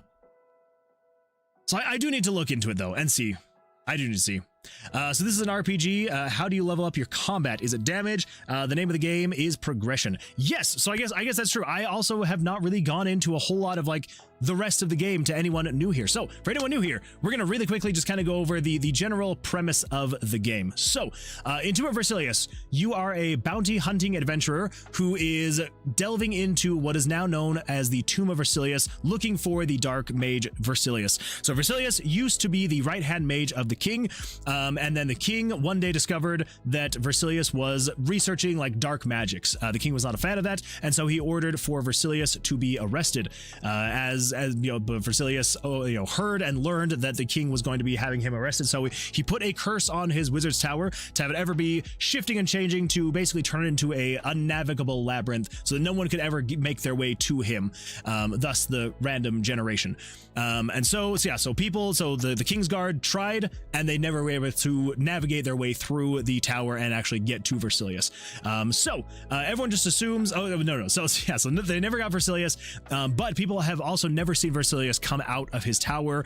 And so everyone just like assumes that he is probably dead in there. You know, he's been in there for, I'm not quite exactly sure on the timeline yet. I'm not sure if it's going to have been months or years at this point, but it's been a very long time. Any normal person would have been dead at this point. So everyone now refers to the Tower of Vercilias now as the Tomb of Vercilias, because everyone just assumed it has become his tomb. The king, though, is not convinced of that. He still is like, nope, unless I see him dead or alive, he is probably still in there, researching dark magics and doing who knows what. And so he has put out a bounty on Vercilias' head, is basically just like, hey, if anyone wants to brave this cursed tower, this cursed tomb, and go and find Vercilias and bring him to me dead or alive, you will receive riches beyond your wildest dreams, and you'll be set for life. So you are one of these adventurers, these many adventurers who are braving the tower to try and find your way to Vercilias and bring him to justice. So general idea of the game is it will be a central hub, a town, which will be a safe place for the player. There will be a handful of buildings in here. Oh my goodness! Welcome Oridont and your 23 amazing audience members. Oridont, thank you so much for the raid. I appreciate that. Welcome everyone. Glad you're here. How was your stream? How'd things go for you? Hopefully things went well. You have actually just caught us on the midway point of explaining the game that we're working on. So, I apologize everyone who is here. We're gonna really quickly just kind of recap what we just went over. Should only take like a minute or so. So anyway, welcome everyone. I am Moonwood Games. We're working on a retro style dungeon crawling roguelike RPG where the combat is blackjack. So kind of just picking up where we were. So just kind of explaining the game. So if it seems like something you'd be interested in, would absolutely love a follow or a wish list. It's also on Steam. It's not out yet, but we're working on a demo as of right now. So anyway, so I will be catching up on chat, but for now I'm just gonna really quickly kind of just go over what we got. So so basically you are a bounty hunting adventurer who is trying to find a dark mage and bring him to justice. So basically the premise of the game is, the Vercilias is the mage. He was the king's right-hand mage, and then he started researching dark magic, and the king was not a fan of that, so he ordered for the mage to be arrested and brought to him.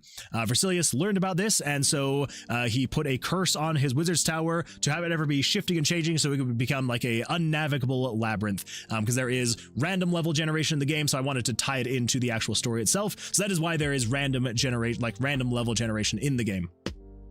So anyway, so he did that to make it so no one could ever find him, which did work. No one was ever able to get to him. But while some people believe that Vercilias, while no one has ever seen him come out over the course of maybe months or years, I'm still trying to decide on the timeline. So everyone just assumes that he has died in his wizard's tower, and so everyone refers to it now as the Tomb of Vercilias. The king, though, is not convinced of that. He's like, nope, if I do not see him dead or alive in front of me, I'm just going to assume he's still in there researching dark magics, and who knows when he's going to come out for revenge. And so the king has put a bounty on Vercilias' head, and he's basically just been like, hey, if anyone could bring him to me dead or alive, here is crazy amounts of wealth. You will be set for life. So you are playing as one of many adventurers who is braving the Tomb of Vercilias to try and find Vercilias, bring him out, and bring him to justice. So basically, general idea of the game. Again, it's a retro style dungeon crawling roguelike RPG where the combat is blackjack. So this now we're caught up where we were before. So this is going to be like just a central hub for the player. This is where you're going to be able to talk to NPCs, get quests, buy and sell items, all that fun stuff.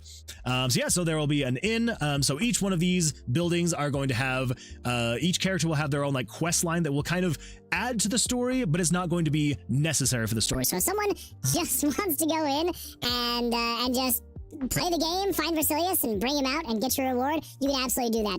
But each one of these characters will have like backstories, quests, all that fun stuff for you to kind of get a little bit more backstory on the characters and the game itself. So you and each one of them will also have different like vendor options as well, so like buying and selling items and stuff like that. So you'll have an inn. There will be the Mage's Guild, he'll have his whole own quest line. You'll be able to buy and sell these magical D20 runes, which I'll kind of explain in just a second, which will actually answer your question, Black Shift, on the whole progression thing. So yes, you can buy and sell these D20 runes. He also has a spell book. So the spell book is the way you are actually able to upgrade your damage in the game. So basically the way that it works is you will have these magical D20 runes you'll be collecting as you're going through the tomb, killing monsters, just fighting randomly and all that fun stuff. So yeah, the way that they work is if you were to take a number 2 dice and you can swap that out. So now my Hydro spell, so this one right here, this blue one, is now going to be doing 2 damage instead of just 1. And then you can merge 2 of the same dice together. So if I take 1 Hydro and another 1 Hydro, merge them together, now it's a 2. If I take the 2 and the 2, it becomes a 3, so on and so forth. And so that you can do that with each one of these spell slots. Take a 2, put it on there. Now my Geo spells are going to be doing 2 damage. Take a 1 and a 1, make a 2, take a 2 and a 2, make a 3. So on and so forth, like I said. And so that's how you level up your skills. And so as you find more dice, you're able to merge them together. And then once you're back in town, this is when you're actually able to upgrade your spells, be able to do, more pyro damage, more geo damage, more hydro damage, and more necro damage. And they're all linked to your spell book. The other thing to hopefully make it a little bit more interesting is once you unlock this first spell slot to be level 5, it will then unlock another spell slot. So not only are you wouldn't be limited to just being able to do 20 damage with each spell, you would then be able to add another dice here. So if I had say for example, if this is a 5 and then I add another 1, it would then be doing 6 Hydra damage. But hopefully to make it a little bit more interesting, I've also set it to where you can then be able to like mix and match spells. So say for example, if with the pyro, I could then throw in like a hydro dice as well, so it becomes some kind of like hydro pyro. Thanks for the follow, Cantu Oron. Thank you so much for the follow, Cantu Oron. I appreciate that. Thank you. So you can basically like start mixing and matching different elements to create different spells. So if you were to put some kind of hydro spell in with your pyro spell, it becomes kind of like a liquid fire spell. Or if you were to put geo with fire, maybe it become like lava or magma or something. And so hopefully it'll be kind of a little bit more fun because like players can mix and match, kind of like create their spells. So each one of these is an undiscovered spell. So each one of these question marks here. And so as you add more into it, you'll be able to unlock those spells and kind of know what those are doing. So yeah, so those monsters will also have strengths and weaknesses. So some monsters will be, you know, strong against fire, but then weak against hydro. And so you'll want to kind of like mix and match your spells to the point where you're like, you have a little bit of like a good covering and stuff like that. So anyway, so that's how the damage progression works, is once you're back here in the town, you can use any of the D20s that you've collected throughout the tomb, put them into your spell book, and then be able to upgrade your spells and then do more damage. Yeah, and there'll be a church, again, another quest line, vendor options, all that fun stuff, and then a tavern. I have not done the graphics for this one. Also, ignore the style change from here to here.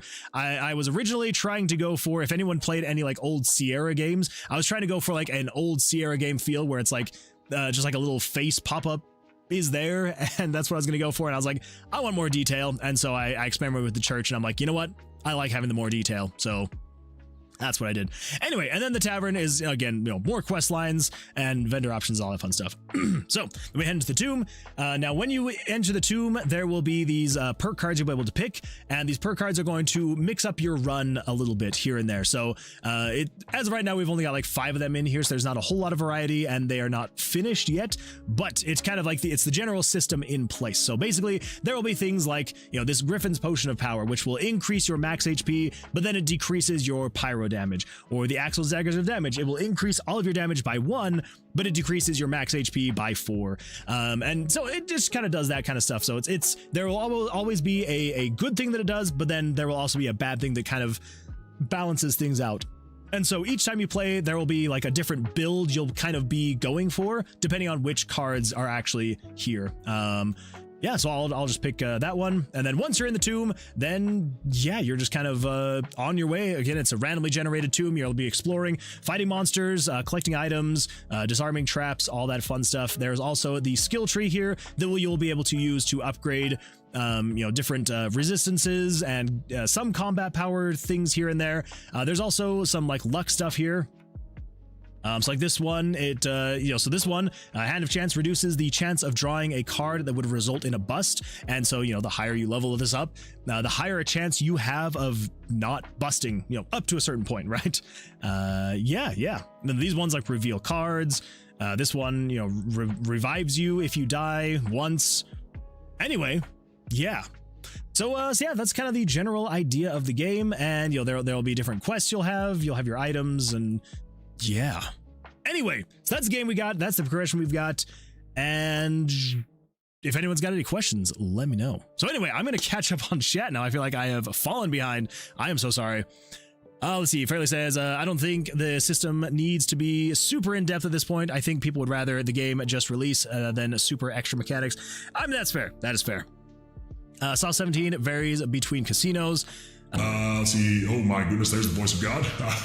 You can earn items and upgrades that increase damage and give bonuses to certain things, like the gloves that do extra damage on a blackjack. Exactly. Yeah. And so there will be these specific items that you'll be able to get that will go away if you leave the tomb. So whether you die or you leave willingly, you will lose those items. But then other things like the dice and the actual items that you are purchasing and bringing in there will have, you know, other chances and stuff like that. So I'm actually going to set up the tomb to function properly. So let's not actually go in there. Let's just come over to here though. I'm not going to go through the whole town again. So yeah, so basically, if you were to be playing the game regularly, you just be kind of exploring. You've got these guys. Of course, you got a 21. Awesome. Yay for blackjacks. I am going to actually, no, I'm not going to try that because that's probably going to be buggy. I'm gonna hit. Oh, I'm so glad that I hit. I should have doubled down, but you know. All right, there we go. Also, when you're playing blackjack, so yeah, so we got blackjack. So blackjack is the combat in the game. I don't remember if I had mentioned that or if people might have been here and not. Oh my goodness. Footlongisicle gifted 10 subscriptions to the Moonwood Alliance. Footlong Icicle, thank you so much for that. I appreciate that. 10 subs is absolutely wild, and I appreciate that. Thank you so much. What the? We reached our new subs goal of 10. Thank you, everyone. Dang straight we did. Footlong Icicle, thank you for that. I do appreciate that. Thank you so much. You are absolutely fantastic, and I appreciate that. Thank you. Yeah. So the combat is blackjack. So you're just playing blackjack. So long if you have a winning hand, then you get to deal damage. If the monster has a winning hand, they deal damage to you. The way that the damage works is it's all linked to your spell slots here. So instead of like having the normal cards, with the normal suits, clubs. I almost said aces, clubs, diamonds, hearts, all that fun stuff. They're actually linked to your pyro, geo, hydro, and necro. So with this, since I've got 2 pyro cards, it would then attack with my pyro spell twice, and then I have a necro card, which would then attack with my necro spell once. So I've got 3 damage that I would be doing to this monster if I would have won. But in this game, if you tie, instead of it just, normally in blackjack, if you were to tie, you get your card, you get your money back, the dealer then just take the cards and nothing happens, right? But I was like, I don't want you to have a tie and then just have nothing happen. So I'm like, what if in a tie, you roll a dice, and then if you either guess evens or odds, and if you're correct, you get to attack, and then if you're wrong, then you get attacked. So we're gonna go with evens. Oh yeah, there we go. So then I attack, I do 3 damage. There we go. We're gonna stand on an 18. He has got a 17. There we go. We've got a 19. Ooh. Well, he doesn't have a blackjack because he didn't automatically go, but he still could have something good.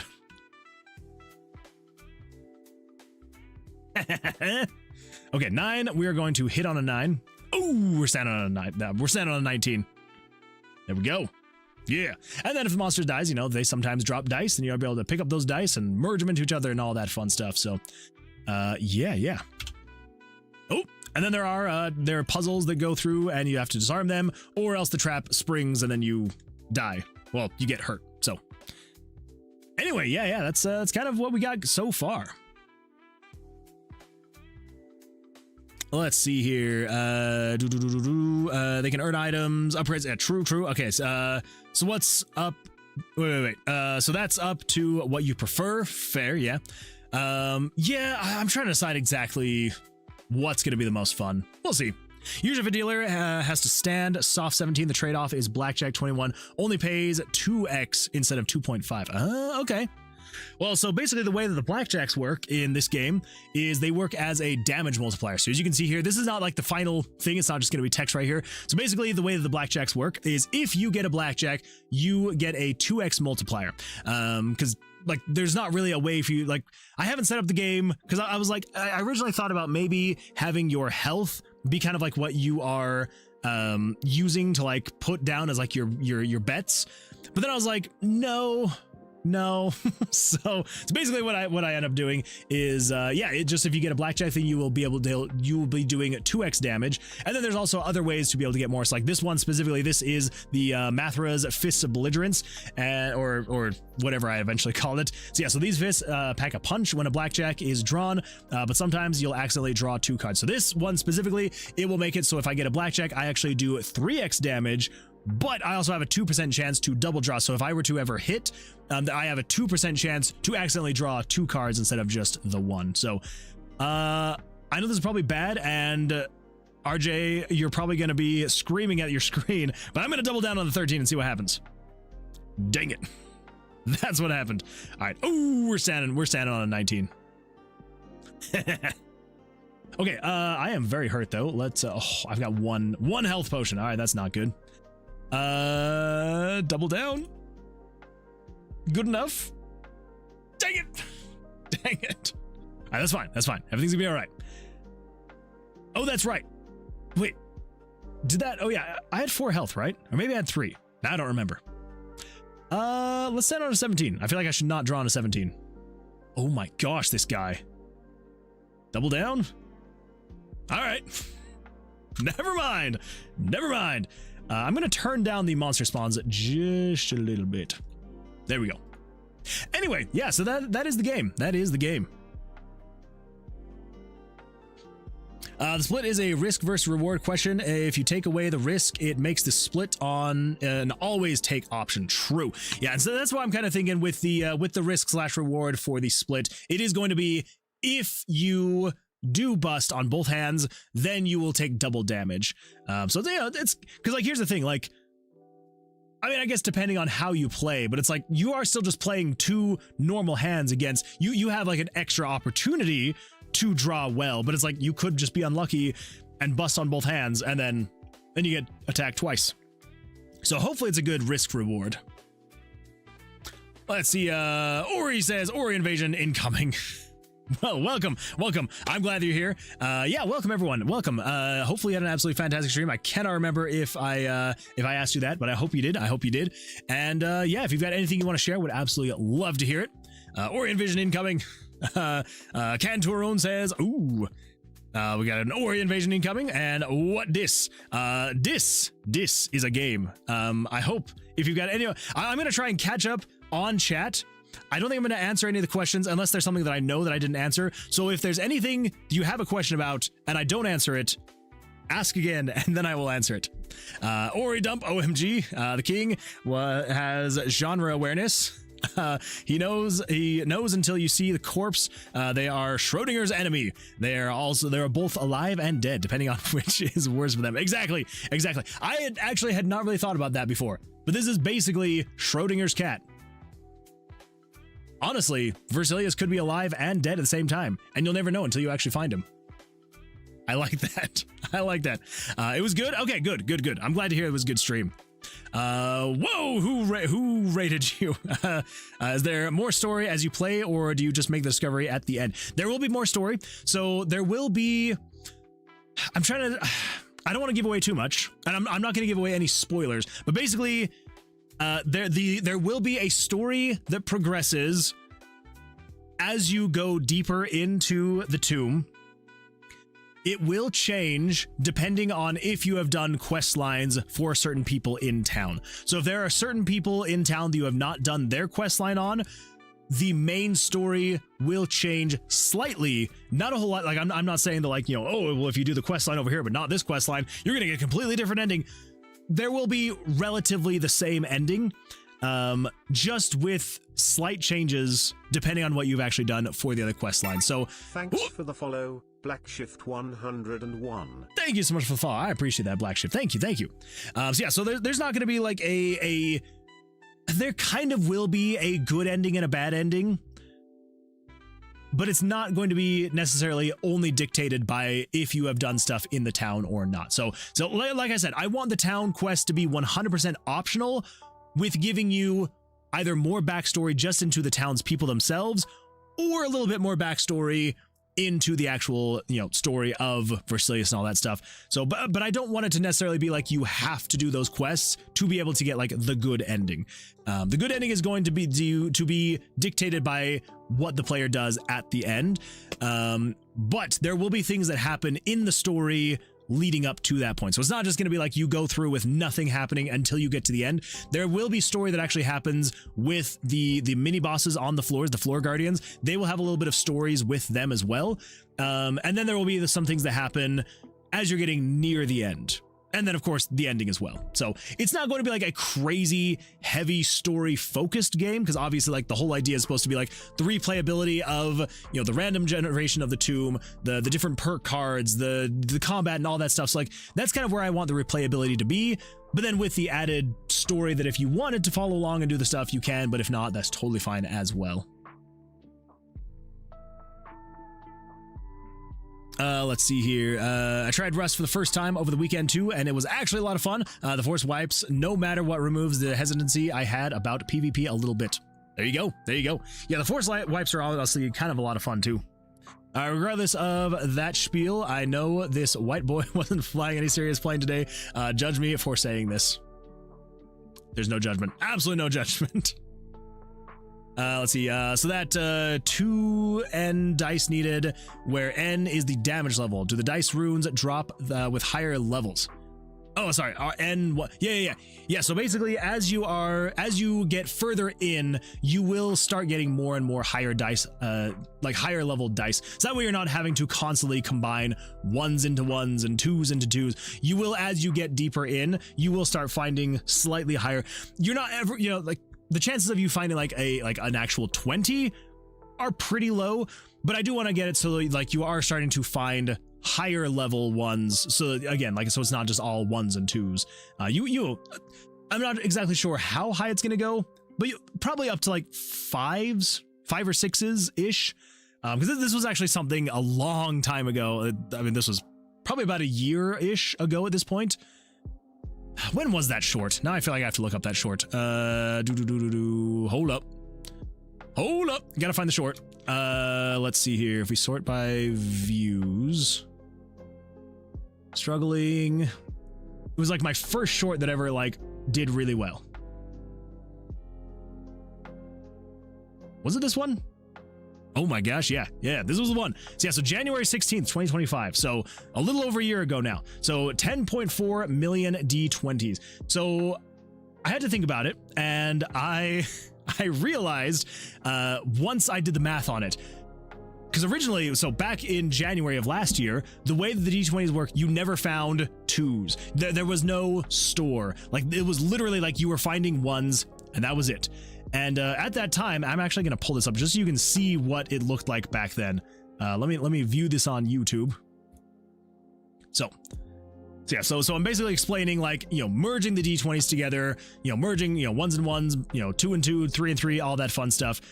Basically, the idea is to be able to get to a D20, you would have to combine 2 to the power of 19, which, if you're to do that, would be 500,000 dice. You would have to find 500,000 D20s with a value of 1, merge those together. So 1 and 1 make a 2, 2 and a 2 make a 3, over and over and over. You would have to merge 500,000 dice to be able to get to 1 dice that would equal a D20.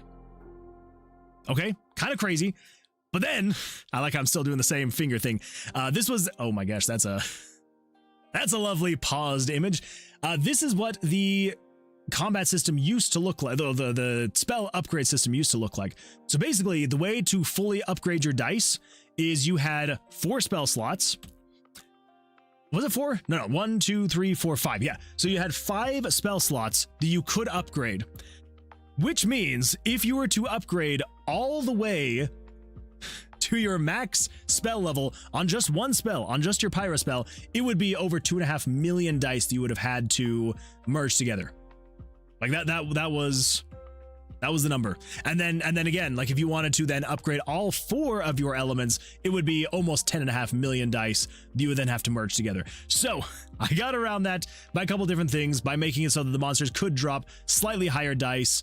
And then of course, you know, being able to buy them from the store and all that fun stuff. So I did find ways to kind of get around it, but yeah, so that's what we were looking at not that long ago. So we did definitely find ways to make it slightly less amount of dice needed for something like that. Let's see, what does God sound like? He's just in a large empty room with a bad mic. I mean, that's just God. That's just how God rolls. Big empty room, bad mic. That's how it is. Have you tried shipping to heaven? It takes eons. And why can I hear that the walls are still landlord white in that room?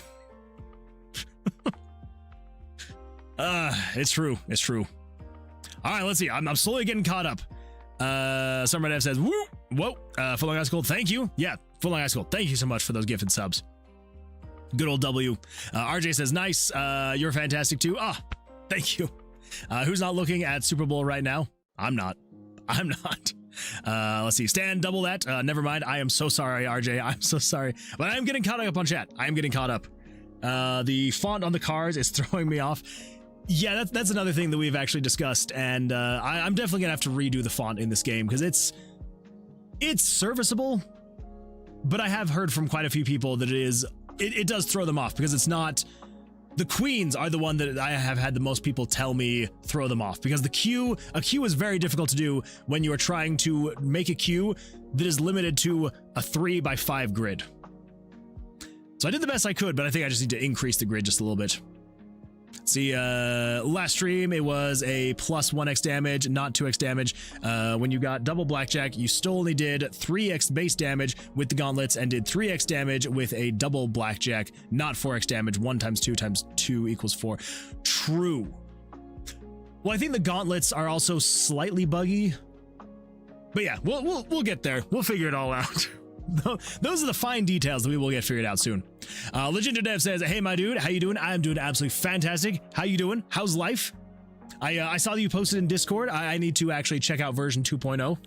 I'm dying of sleep deprivation. Oh, that is not good.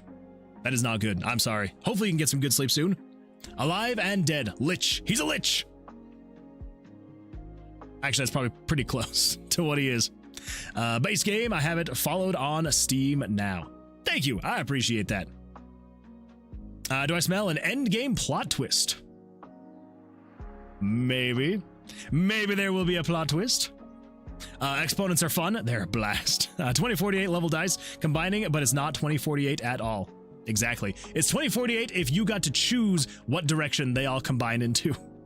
Well, and instead of doubling themselves, they just add one. They what the freak is that called? I'm too tired. I can't think of words. Not segment. When you just add one at a time, what is that called? Not iterate. My brain is so tired, I can't think. Oh well. Someone will point it out and I'm gonna be like, ah, that's the one. That's the one. Increment. That's the one. Increment is the one. Thank you, Summer and Dev. I appreciate that. What? Can Tool Ron wants Moon Oh Man my to do goodness. 10 bicep curls? We've got ourselves some bicep curls. That'll wake me up. That'll get me through this thing. Oh, let's do it. Oh, and this is the perfect song for this. Let's crank the jams and let's do some bicep curls. Here we go. Here we go. Hey, all right. Get out of here. All right, we got 10 on the clock, everybody. Count them with me. Here we go. 1, 2, 3, 4, 5, 6, 7, 8, 9, 10. Whew. Oh. Gets the.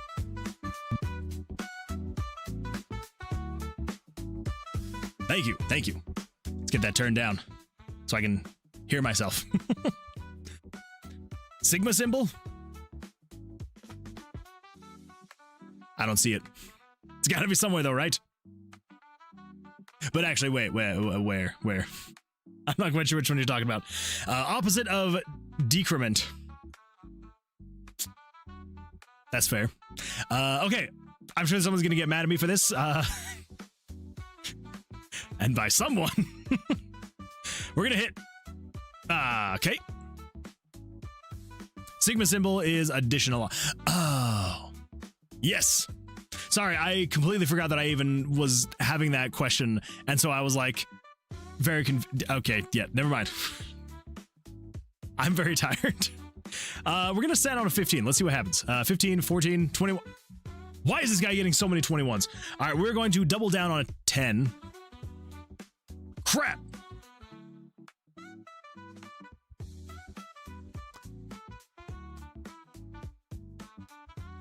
No, that is incorrect. He should not have stood on a 13. We should not have tied on a 13. La, la, la, la, la, la. Yeah, no, he should have drawn again. Crap. All right. Let's come over here. Let's take a look. Let's see what's going on over here. I think it's only because specifically I was a 13 and he was at a 13.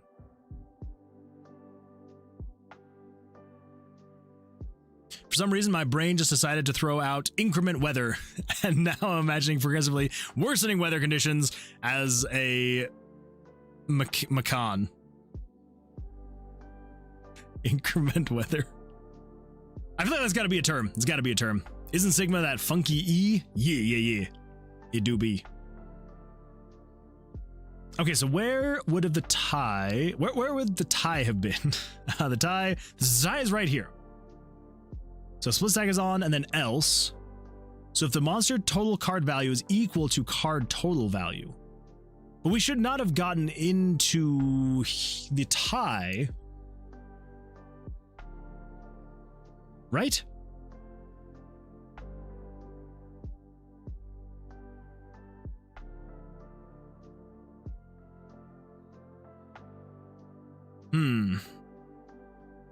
That was supposed to be mechanic. I switched my phone while I updated my PC and my phone autocorrect hates me. Oh, gotcha. As mechanic. I got you now. I wasn't quite sure what Macan was, and I was like, I'm not going to question it, because I'm the one that's tired, and so I'm like, I'm sure it means something, and yeah. But that would make more sense. Okay, so we got here to this tie, and that's because it's if the monster's total card value is equal to the player's total card value, then tie.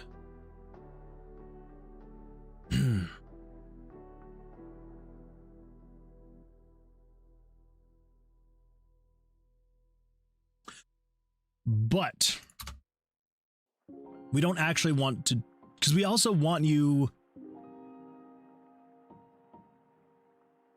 Okay, so we actually need to do this. So we need to say if the game variables, okay, variables.value. So if 82, which is the monster's card hand, which is the monster's hand. So if 82 is equal to game variables. Oh my gosh, this key, I'm returning this keyboard tomorrow. I don't like it. If game variables dot value 35, and if 82 is greater than or equal to 17. So only tie if you're the same value and if you are greater than 17. Other than that, don't do it. Okay. Let's refresh that. What about the devlog? Wait, like one of my own personal devlogs or the one I was talking about on the last stream? It sounds like you just have the is tie running before the is bust code. You only need to reorganize, don't you? So I originally had the tie in the beginning. So I did have it organized the way you were talking about. And then it caused weird issues with the splits. Because basically everything here is taking into consideration the double downs and the splits. And so for some reason when I had the tie up in the beginning, it was doing weird things. I can't remember now exactly what it was. I mean, this was over the course of like the past couple weeks. I can't remember why I moved tie all the way down to the end. But essentially, yeah, basically the issue is that it needs to get in here to check all these different things. That's what it is. So this is actually a new bug. I'm just now realizing this. So this would technically be a new bug. The reason being is because this is like the parent conditional branch. So this is basically saying, you know, get in here if X, Y, and or Z is active. So the reason why it's coming in here is because this condition right here. So if game variables.value 82 is greater than or equal to 35. So 82, so game variables monster hand value is greater than or equal to the player's hand value. I added that because of something to do with the splits. I literally just added it on this stream, but I can't remember the exact reason why I added it. But anyway, the reason why I added that, it was doing weird things with the splits, but because I added that, it then goes through here and all these other conditional branches, these if statements, it doesn't do anything with. And so then eventually when it gets down here to the ties, it then gets to this, and it was just basically saying, hey, is the monster's hand equal to the player's hand? If it is, then you tie. But it's like it should only do that if the monster is at or above 17 and they're the same. So that is why I had to do it that way. Very not great, and I honestly do not remember exactly what it was. It was something to do with the splits, and I don't remember exactly why. But yeah, so that's what's going on there.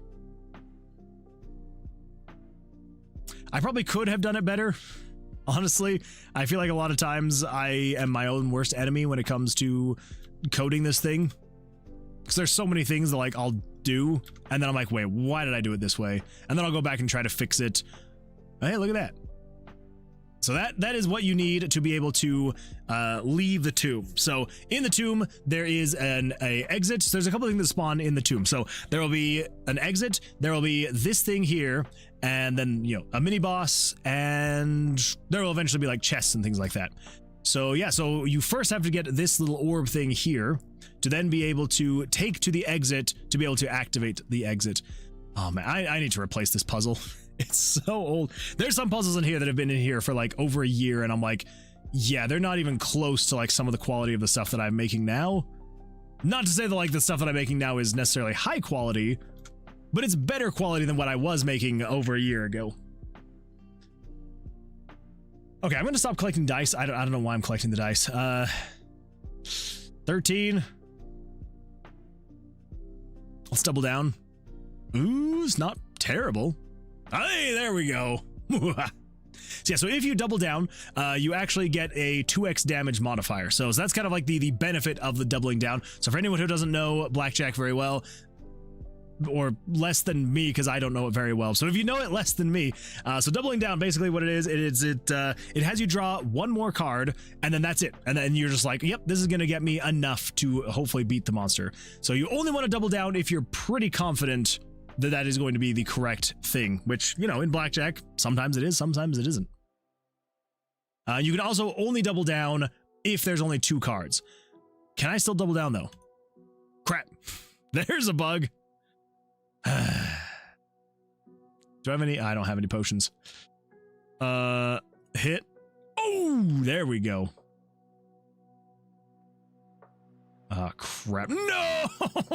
Dang it.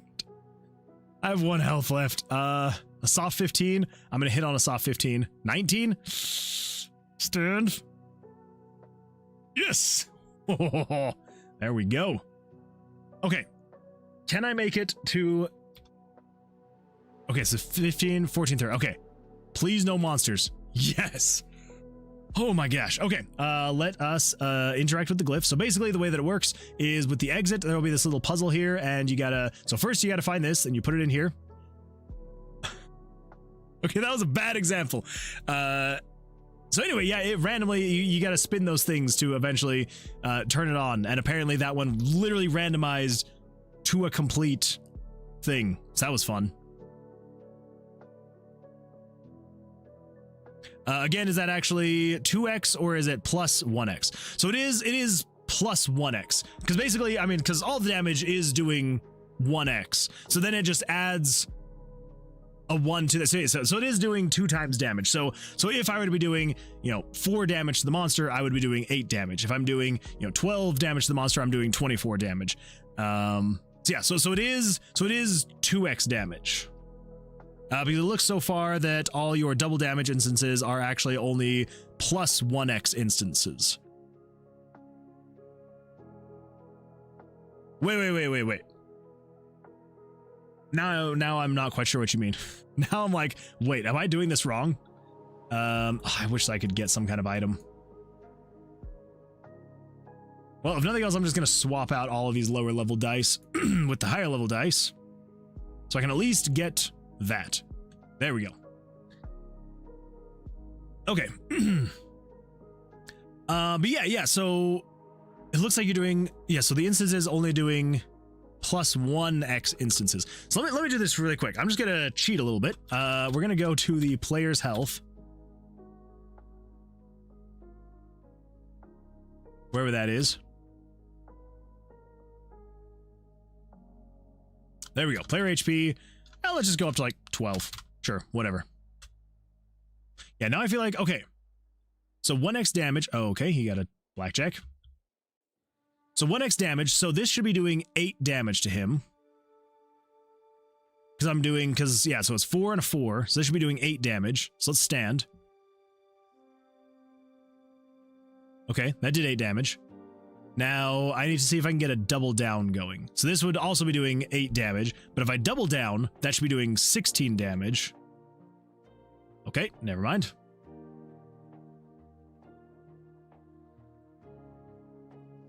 That is another bug, though, because it's like, I already busted, so it should just flip the card and have it go. Also, Stargate looking exit, it is. It really is. I tried to avoid it, but I was like, you know what? I like Stargate. We'll just have it look like it. Meaning if you get more than 1 eligible extra damage, you only get plus N damage, not...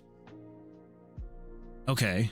So for example, you managed to get 2 blackjacks on 2 double downs. That would be doing 16 times, but your way will only do 4 times damage. So yes, the multiplier, basically the way that it works is the way that I'm doing the damage is it basically is just saying when I'm doing damage. Yeah.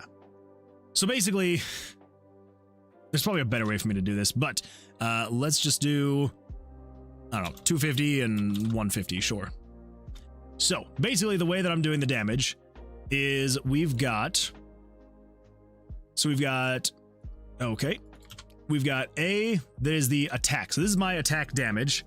And then we are saying, how am I doing this? So it's attack damage times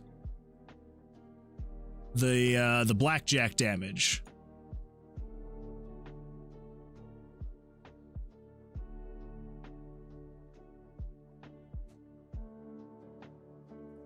Yeah. No, how am I doing it? So if the monster busts, so attack the monster, so we move it up, move picture, so doing elemental damage. Okay, so we're saying, so minus 1061. Okay, so here's how the variable is working. So we have the normal attack damage, and then we have plus any of our attack multipliers. So we'll just call that M, multipliers. So we've got the attack plus multipliers times, then variable 64 is the blackjack. So then times the blackjack would then equal the damage. There we go. So yeah, so it'd basically be, 1 plus 1 times, and if the if you get a blackjack, then it's times 2. So yeah, so then, so then that would be doing 4 damage. So that is currently how I have that going. Yeah, so for example, you manage to get 2 blackjacks. Okay, so I'm saying that if you refer to it as a 2x damage bonus, players will expect it to be double the previous, not plus 1 the previous.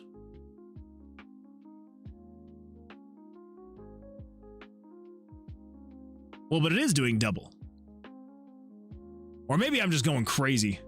It is very late, and maybe my brain is just not quite getting... Well, okay, technically PEMDAS does make that 3, but I'm doing that in, yeah.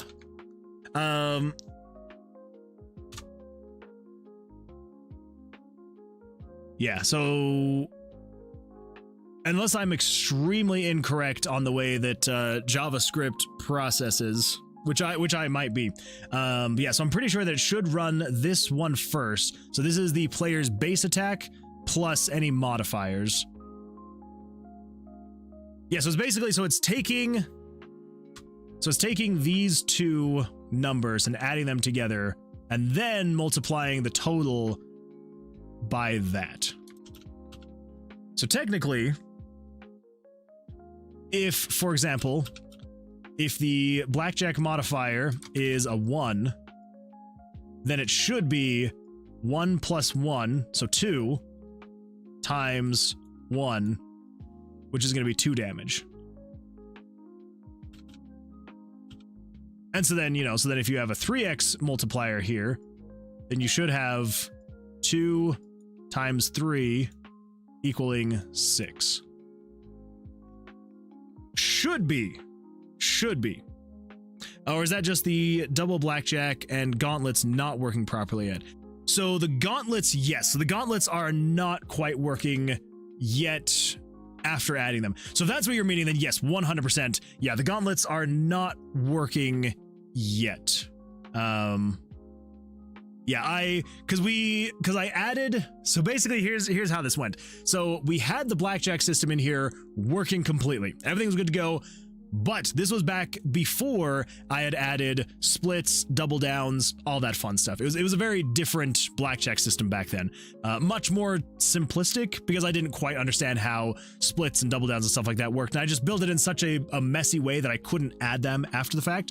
So I had to basically rebuild it from the ground up. But because I'd had it all set up, I then added the blackjack multiplier gauntlets here.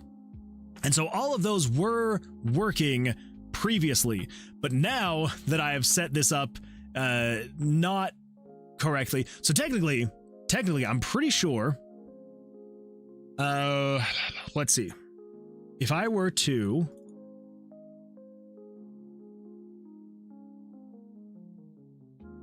let's see, it's the perk card selection.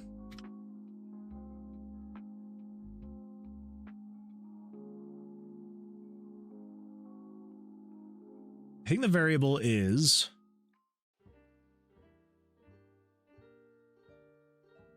I think it's in the 600s. Perk card selection. So you got 1, 2, 3, and then perk card selected.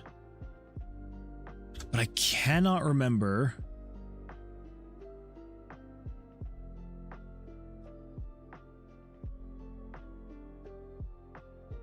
Perk prerequisite blackjack multiplier. Perk stat mod double draw. Perk stat mod blackjack multiplier. Okay, so 676 is the perk modifier. So if we come down here to 676, that should be equal to 1. 676 is equal to 1. Okay, so I need to say, oop. Let's go find a monster. Should probably turn those monsters back up. Okay, come on. There we go. So what I need to do is I need to open this up, and we're gonna go to the 1x. There we go.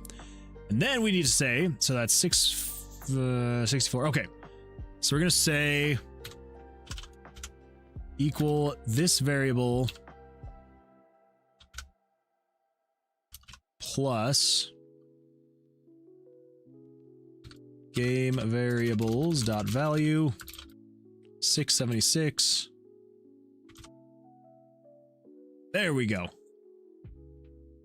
Okay, so that should be showing correctly now. So that is now showing. So if we have this blackjack modifier, so it is worded a little bit weird, and I might need to word it differently. So, oh well,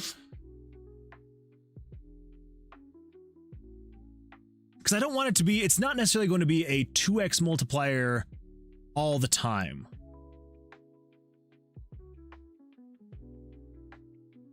So actually, that is not what we want to have. Because it's not a 2x multiplier all the time, it's just on the blackjacks. So what I need to say is cancel. So in here, in the combat,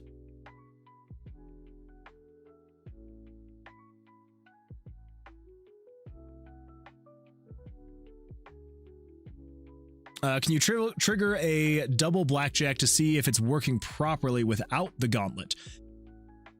Yes, it's a little bit tricky, but yes, it absolutely can. God, this engine looks so painful. It kind of is, if I'm being completely honest. When people ask, why are you making this in this engine?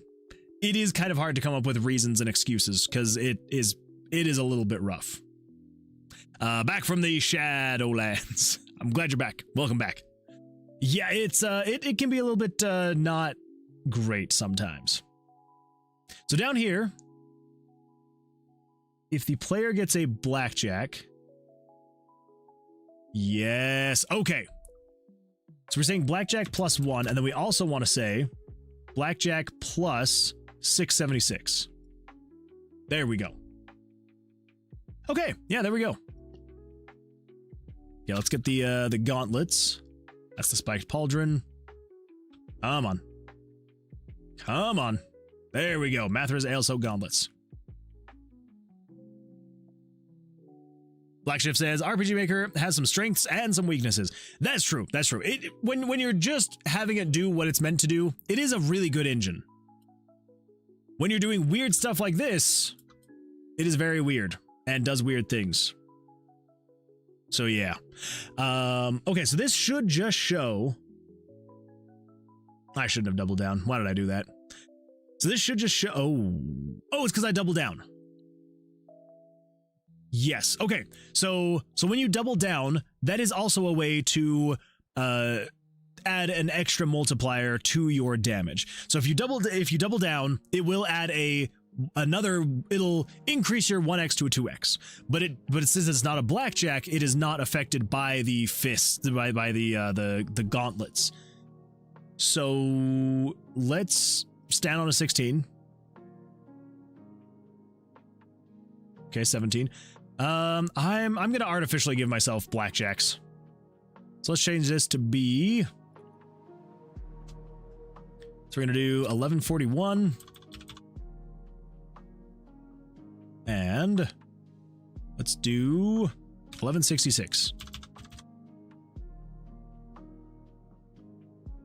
Oh my gosh. 1166. 1141. There we go. Okay, so that should give me blackjacks every time.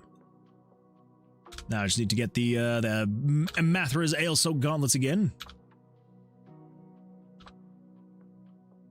Oh my gosh.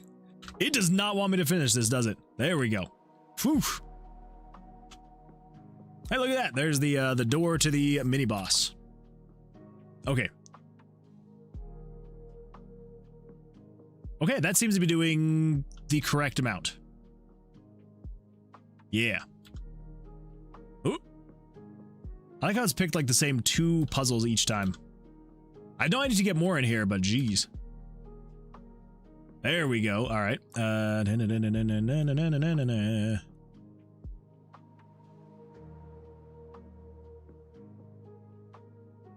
Yeah, that's doing 3 damage. Okay, cool. So yeah, so you're not wrong. It was not showing correctly, but now it is. It's now showing correctly and is working correctly. So yeah, good times. When something works, it boosts your mood more effectively. It really does. Yeah, if I start getting bogged down with things that just aren't working, oh man. But when something starts working, oh, there's nothing that beats the high of like running into problems, fixing that problem, and just having things work. Oh, it makes me so happy. At least it seems to have a robust debug system. I can give it that at least. Kind of, a little bit. Kind of. Every now and then, when it's the right thing, it works pretty well. It has a proven workflow and does a lot of heavy lifting. True. But if you go outside the box, here be dragons. Here be monsters. That's what I call my bugs. The bugs are monsters. So gauntlet plus 1 blackjack works. What about double blackjack with no gauntlets? Oh, true. I actually don't know. I actually do not know on that.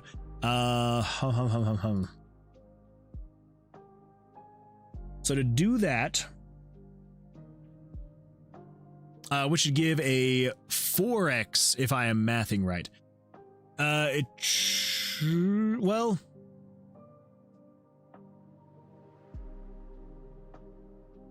Well, because so it's not doubling each time, it's just increasing the multiplier.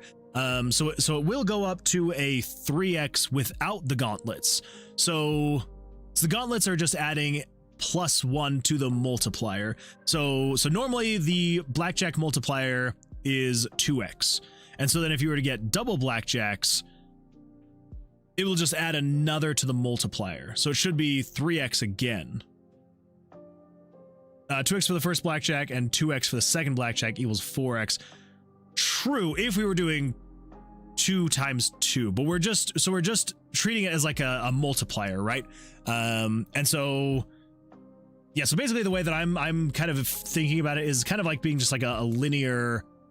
So basically if this was like the multiplier, right? And you've got like the markings here for the multipliers. And so you've got like the 1x, you've got 2x, 3x, and so on and so forth. So basically, as you are getting more multipliers, so this is the base of the multiplier, right? So like you are always functioning at a 1x multiplier. But then if you get a blackjack, it then jumps up to a 2x multiplier. And if you get a double blackjack, it then jumps up to the 3x multiplier. And if you're wearing the gauntlets with the 2 blackjacks, you're then getting a 4x multiplier, so on and so forth. And you know, there might also be a way to maybe get up to like a 5x multiplier, depending on like, you know, different builds and things like that. You can also eventually, we're going to make it so you can upgrade the cards as well. And so yeah, so basically it's just working like, so instead of saying, you know, we're getting basically, yeah, so you got the attack, you've got the modifier, and you've got the blackjack. So instead of saying, you know, you are, say for example, it's like for you get rid of this because, you know, all right, freaking what am I doing with my life? There we go. So instead of just saying, hey, you're going to multiply, you know, 1 to the, you know, power of 2 or 2 to the power of 3 or whatever. Basically what we're going to be saying, and I know that's not, anyway, but so instead of saying that, or instead of saying, hey, you're going to be, you know, you're going to be 2 times 2, we're just increasing this as the B variable, as the blackjack variable. So instead of being a 2, if you had the double blackjack, then you would be a 3. And so it would say, you know, 2 times 3 or 1 times 3 or whatever that may be. Yeah. It's like a static in an RPG, a statistic in an RPG. Kinda, yeah. So here's the exact point I was trying to make. I expect it to be a times 2 times 2, but you are doing a base mult, which is a blackjack equals +1 multiplier. Word and clarification can make a huge impact on perceived results because you kept referring to it as a 2x multiplier. I expect a 2x multiplier, not a +1 multiplier, which results in a 2x. Okay, I gotcha. Okay, that makes way more sense. So yeah, so I definitely am referring to it incorrectly then. So yeah, so this is a +1 multiplier. If you get a blackjack, you get a +1 multiplier. So you'd have a times 2, and then if you get a blackjack with the gauntlets, you would then have a +2 multiplier. So then you're at a 3x.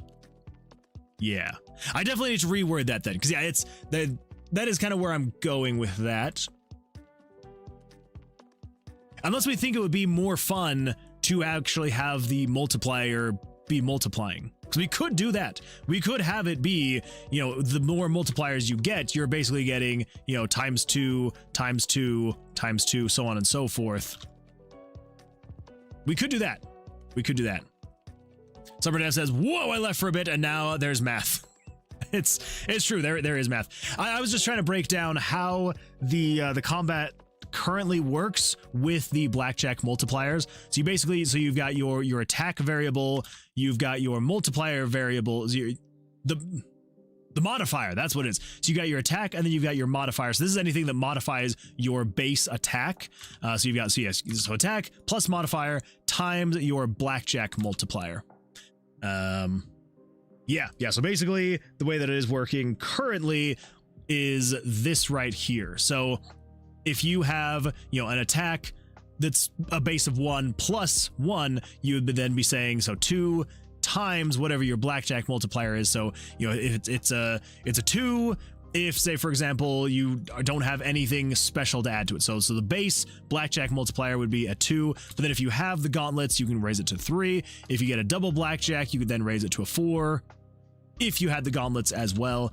But if the wording, or if it would be more fun / works with the wording, we could do something along the lines of, you know, it would say your attack plus your modifier times 2 times 2 times 2. We could do that. We absolutely could do that. I'm kind of thinking I might just change the wording though. Yeah. We'll see. But I do apologize that I do have it worded weird. I guess I hadn't really thought about it. And so I think that's why I'd kept it, because I hadn't really like thought and sat and thought about it, but now that I'm actually sitting here and thinking about it, I'm like, yeah, I can see why. Definitely needs to be explained, and both methods are very valid as long as expectations are properly set and explained. True. And it probably doesn't help that I'm already not super great at math. And so in my head, when I hear a 2x multiplier, I'm just like, oh yeah, it just does 2 times damage. And it's like, oh, well, a 3x multiplier. Then I'm like, oh yeah, it just does. But that makes way more sense. So that is 100% on me. Is it math stream now? I'm down for it. I am not down for it. I am so bad at math.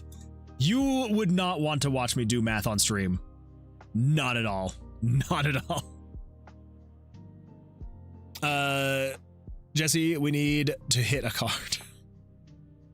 Moon, what are you saying? I don't even know. I don't even know at this point. No. What I'm saying is just the back and forth that Enverum TV and I were having, which is basically the way that I have the gauntlets in the game worded, because the gauntlets say that you will get a 2x multiplier or a 3x multiplier.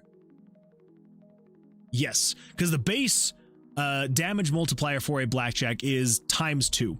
And then if you're wearing the gauntlets, it then gives you it increases that. And I think the way that I have it worded, how do I have it worded? I say, yeah, so these fists, a pack a punch. Okay, so blackjack ×3. So yeah, so basically the way that it's saying that it works is it says blackjack ×3. So it's saying it's taking it from a ×2 to a ×3. Yes, these fists pack a punch when the blackjack is drawn, but sometimes you'll accidentally draw 2 cards. So yeah, so blackjack ×3. So it goes from a ×2 to a ×3. And then over here, if we come over here, it should then say once we come into combat, it should say you're going from a 1x to a 3x. Which it is doing 3x damage every time you get a blackjack.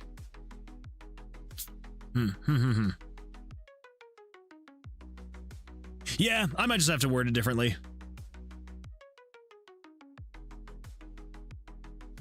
Everyone goes through a post-school math phase. If you're meaning that I get worse at math after, then that is 100% correct. Because I somehow feel like I'm even worse at math now. Which, I mean, makes sense. I've been out of school for a while. A very long while. Like 17 years. It's a long time. It's a long time to be out of school. Okay, I'm trying to remember if there was one more. Okay, let me just check the bugs really quick. So monster had a 21 and I had a 21 on one of my hands, and it didn't go into a tie. It just had the monster bust. That one is good to go. And then the last one, the monster soft hands are messed up. The monster is above a 17. A soft hand shouldn't be applied, but it does. That one we actually went back on. So that one, the monster should be now, if you draw. No. So if the monster has a soft hand and they are below 21, they should keep drawing. Yeah. So that should be good. That should be good. Well, I mean, that's all the bugs that I had documented. So I know there's going to be more bugs. I know there are going to be more that pop ups. Like, we can say that the combat is good to go as of right now. There are definitely going to be little bugs that pop up. Well, okay, especially if I keep the blackjacks on. The blackjack, not exactly a bug, but not exactly what we want to see right now. So we'll just throw that over there.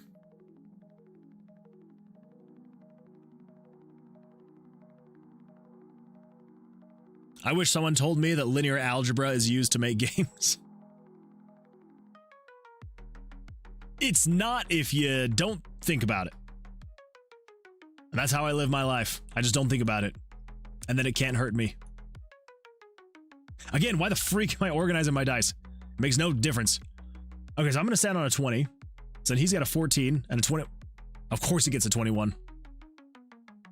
Fake news. I used to make games. I used to make game engines, and I don't got to worry about it.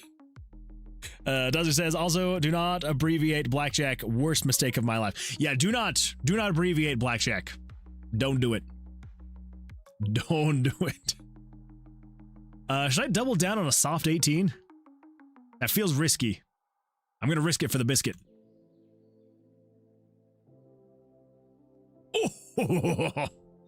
I risked it, and that biscuit came out hot. Hot, hot, hot. 18? Let's set on an 18. Sure, why not? Why not? The hypersphere has me awake at night. The quads. Those quads.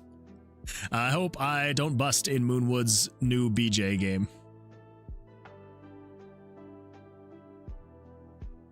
And with that, the stream is over. That is over. Oh my gosh. But you're not wrong. All of those words are correct in that sentence, Sumrandev. Oh my gosh. Not my fault. You don't enjoy a good round of BJ. Oh. I would love a good round of BJ, but I just bust too often, so I can't. I can't go for a good round of BJ. I'm sorry, everybody. I'm sorry. That was also the time. Oh my gosh. Now I'm remembering when I abbreviated Dr. Pepper and I said I love DP. Which kind of works when we're talking about stuff like this. Oh my gosh. Yeah, I'm a big fan of DP, everybody. Please don't clip that. Hey, look at that. DP says you love me. I love you, DP. You're the best. Thank you for being here. You are the best. Nick over on YouTube says, hey, yo, I was listening to this on another tab. Also, hey, I'm lurking on YouTube today. This is quite the conversation to be listening in on a second tab. I'm glad you're over there, Nick. I'm glad you're over there. Oh, not the double DP number 3. Oh my gosh. DP, I don't know how you found this stream. I don't know how you're here, but I am so glad that you're here right as this conversation was happening. Oh my gosh. Beautifully timed. Beautifully timed. Okay, we're gonna... Oh my gosh, should I hit on a 15? Had to chime in hearing that. I'm glad that you did. I'm glad that you did. I love you, DP. All right, let's stand on that one. 20. Oh, of course he got a 20. I had an 18 and he had a 20. 19. Let's stand on a 19. Hey, there we go. Anyway, yeah, it seems like 15. I don't think that's legal. All right, never mind. We're not hitting on a we're not hitting on a 15. We are drawing another card on a hand of 15. Oh my gosh. Been here since the Z raid. Oh, well, there you go. Well, I'm glad that you're here. I'm glad you're here for the raid, and I'm glad that you're here for this conversation. It is absolutely beautiful. Honestly, like that just kind of like tied the whole thing together. That was just perfect bow tied on top. Beautiful. Should I double down on a soft 14?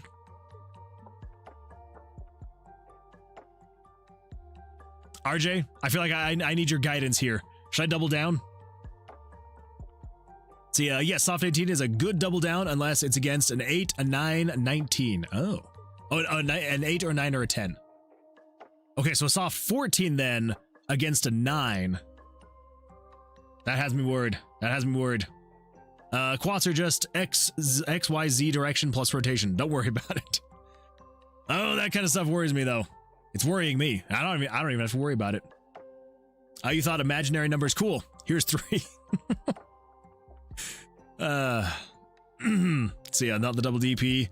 15? I don't think that's legal. Nick says, what's the resolution for the dungeons, monsters, portraits, cards, and UI elements? That is a great question. So yeah, the resolution. Well, so the resolution for the game as a whole is 320 by 160. 320 by 160? I think so. Also, RJ, I am so sorry. I'm gonna double down on the soft 14. I shouldn't have doubled down. All right, I'm gonna stand on the 20. 14, 18. I win. 6. Wait. Oop. Good old 6. Yeah. So the resolution. So the resolution is. So if I resize this back down, I'm trying to remember. Okay, yeah. So the resolution of the game as a whole is 320 by 180 is the resolution. So something like, sure, transform. Something a little bit like that. And then I just upscale it to 720p. So I make everything at this resolution. So basically what I'm trying to do is I want this to be as pixel perfect as possible. So that's why, I basically make everything in the 360 by 180, and then I do upscale it to 720p, but I do not then allow myself to then do any like split pixels or anything like that. So everything has to be as close to that resolution as possible. I do take some, I make some leeway every now and then, if it's to like center things perfectly, but only if it's not extremely noticeable. So like if there is a thing, because basically every 4 pixels is technically 1 pixel in the resolution itself.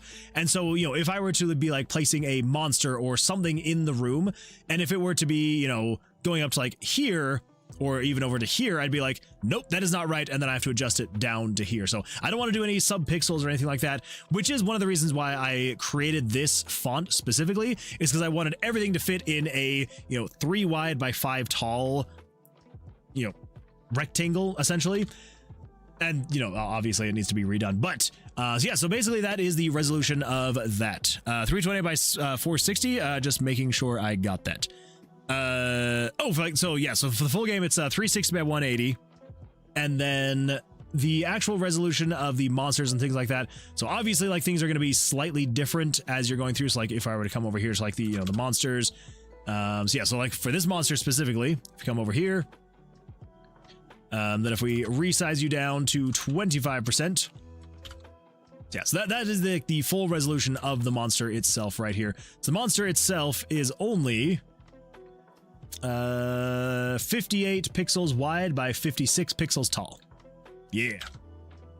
Got a wide guy. 180, got it. Monsters you got? Like how many monsters I got? Not many right now. We do not have very many monsters as of right now. But yeah, so the resolutions are always kind of a little bit weird for me to... How many? So as of right now, we only have 2 monsters actively in the game. So we just have this guy right here. So just got some up and down animations, and then this guy right here, his up and down animations. We do technically kind of have, so like this was the original skull that I had drawn. And then I replaced him with this guy, which I feel like he looks a little bit more serious as compared to this guy.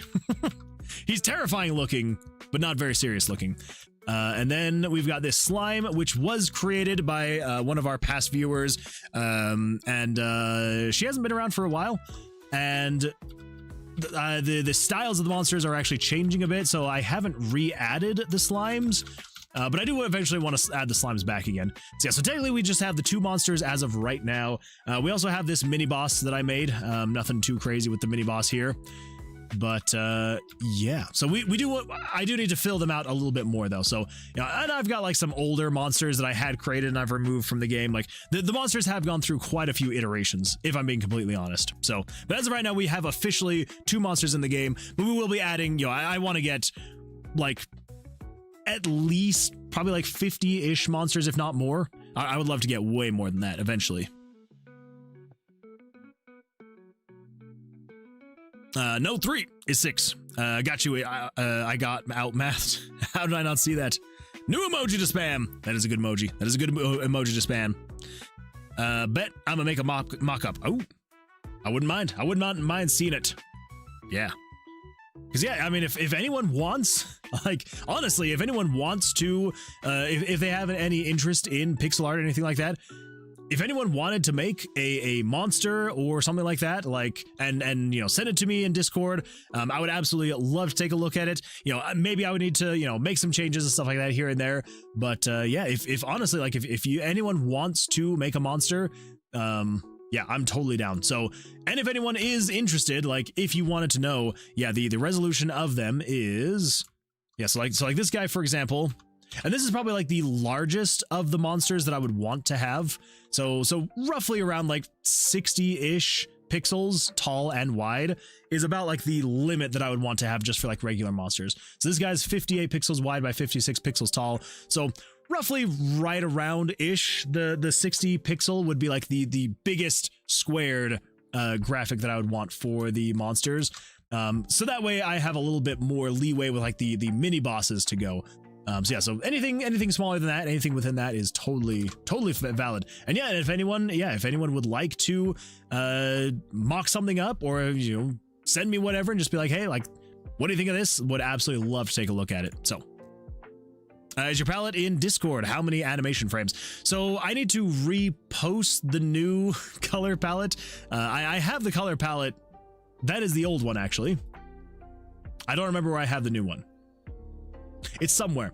I should probably repost things like that in the Discord so everyone has the updated color palette. If anyone wanted to make anything in the color palette, yeah. And then as far as animation frames go, I'm just going with 2 animation frames. I was thinking about maybe doing like 3 or 4, which I had done with, I think this guy's got 3.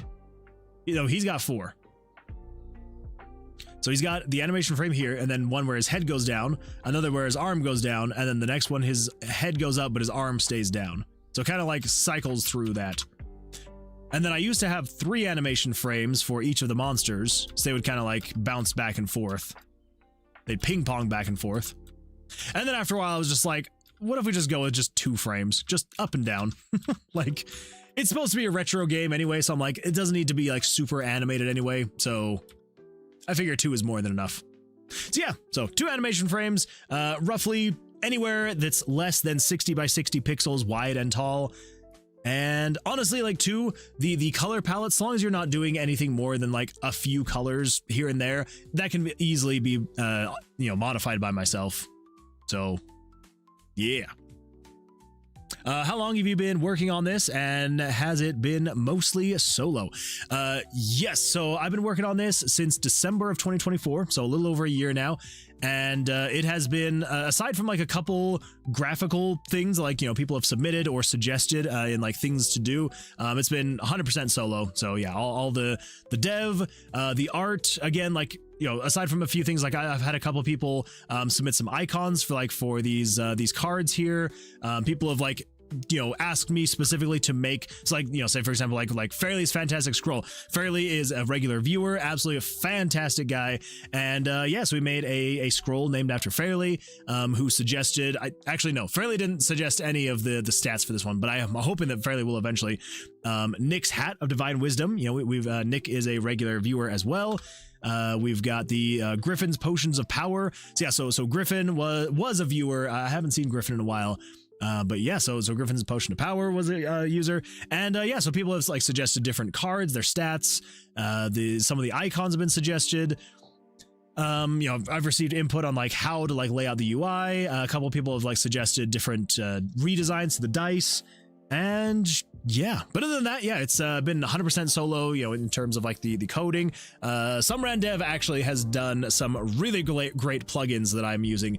So I cannot say that this would not be possible without some of the plugins that I have used. So there are plugins that I'm using from other much more skilled developers than myself. But then I just throw them in here and I make them do things. So that's all I do when it comes to the plugins.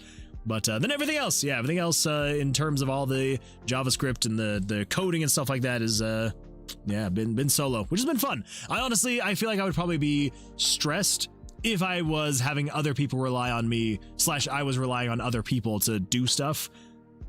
I just don't think I could work in that kind of an environment as like a hobby. If it was like my job, obviously I could do it, but like as a hobby, I'm like, I like being able to just like sit down and I know that if I didn't do anything, then it didn't get done. And if I did the thing, it got done. So cool stuff. Thank you. I appreciate that. I like to code. You like to do it and you're good while you do it. All right, everybody. Well, just so that we avoid having a similar stream to last Thursday, when I accidentally went to 1:30 in the morning and then had to get up super early for work, I think we're gonna end it here. We knocked out all of the bugs that I had recorded. Again, I know there's probably at least 1 or 2, maybe more bugs in the combat system, which we will just have to come across as we're going along. And yeah, so it'll be like one-off bugs. But I think as of right now, and I hope this isn't premature, but I'm pretty sure as of right now, we should be able to mark the new combat system off the board. There we go. Checkbox. Fan-freaking-tastic. Again, I'm sure there's going to be a bug or two. It's bound to happen. It's bound to pop up. But I think we can finally say... What's that? Oh, something went wrong. Please try again. Oh my gosh. That was... Oh my gosh, that freaking freaked me the freak out. I was like, I literally just marked this as completed and dragged it to the bottom, and now it's back up here at the top. Marked as complete. Now if I drag it down. Okay, and what if I drag it all the way to the bottom? Are you gonna freak out, Trello? Error moving card.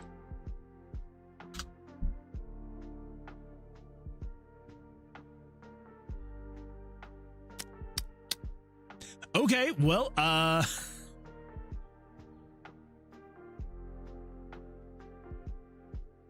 don't know what's happening there, so I will figure that out later. Good times. I think it probably just like signed me out or something. Trello's a real silly fellow. Yeah, he really is. Ah, Trello, you had one job. Yeah, mark that as done. Yeah, yeah, I'm very confused. Like what is that? My assumption is it logged me out. No, I cannot even click on the account button. Like what is this? If I click on this, it just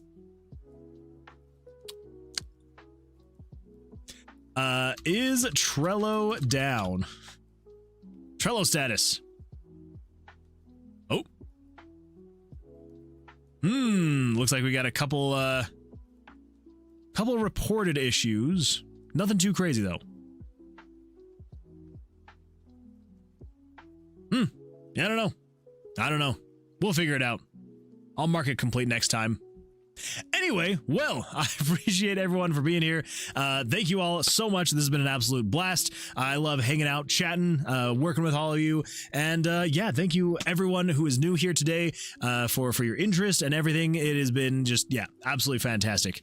Maybe your CPU is tired of JavaScript and it wants to break. I think that's probably the case. I think that probably is the case. I can't blame it. I'm also tired of JavaScript and I'm going to go get some sleep because work is going to come very early in the morning and it's going to be a great time. It's going to be a great time. So anyway, thank you all. Rest your evenings or mornings, days, wherever you may be in this world. I will see you all on the Tuesday stream. Same time, same place. And yeah, until then, good luck, take care, and we'll see you then. Goodbye.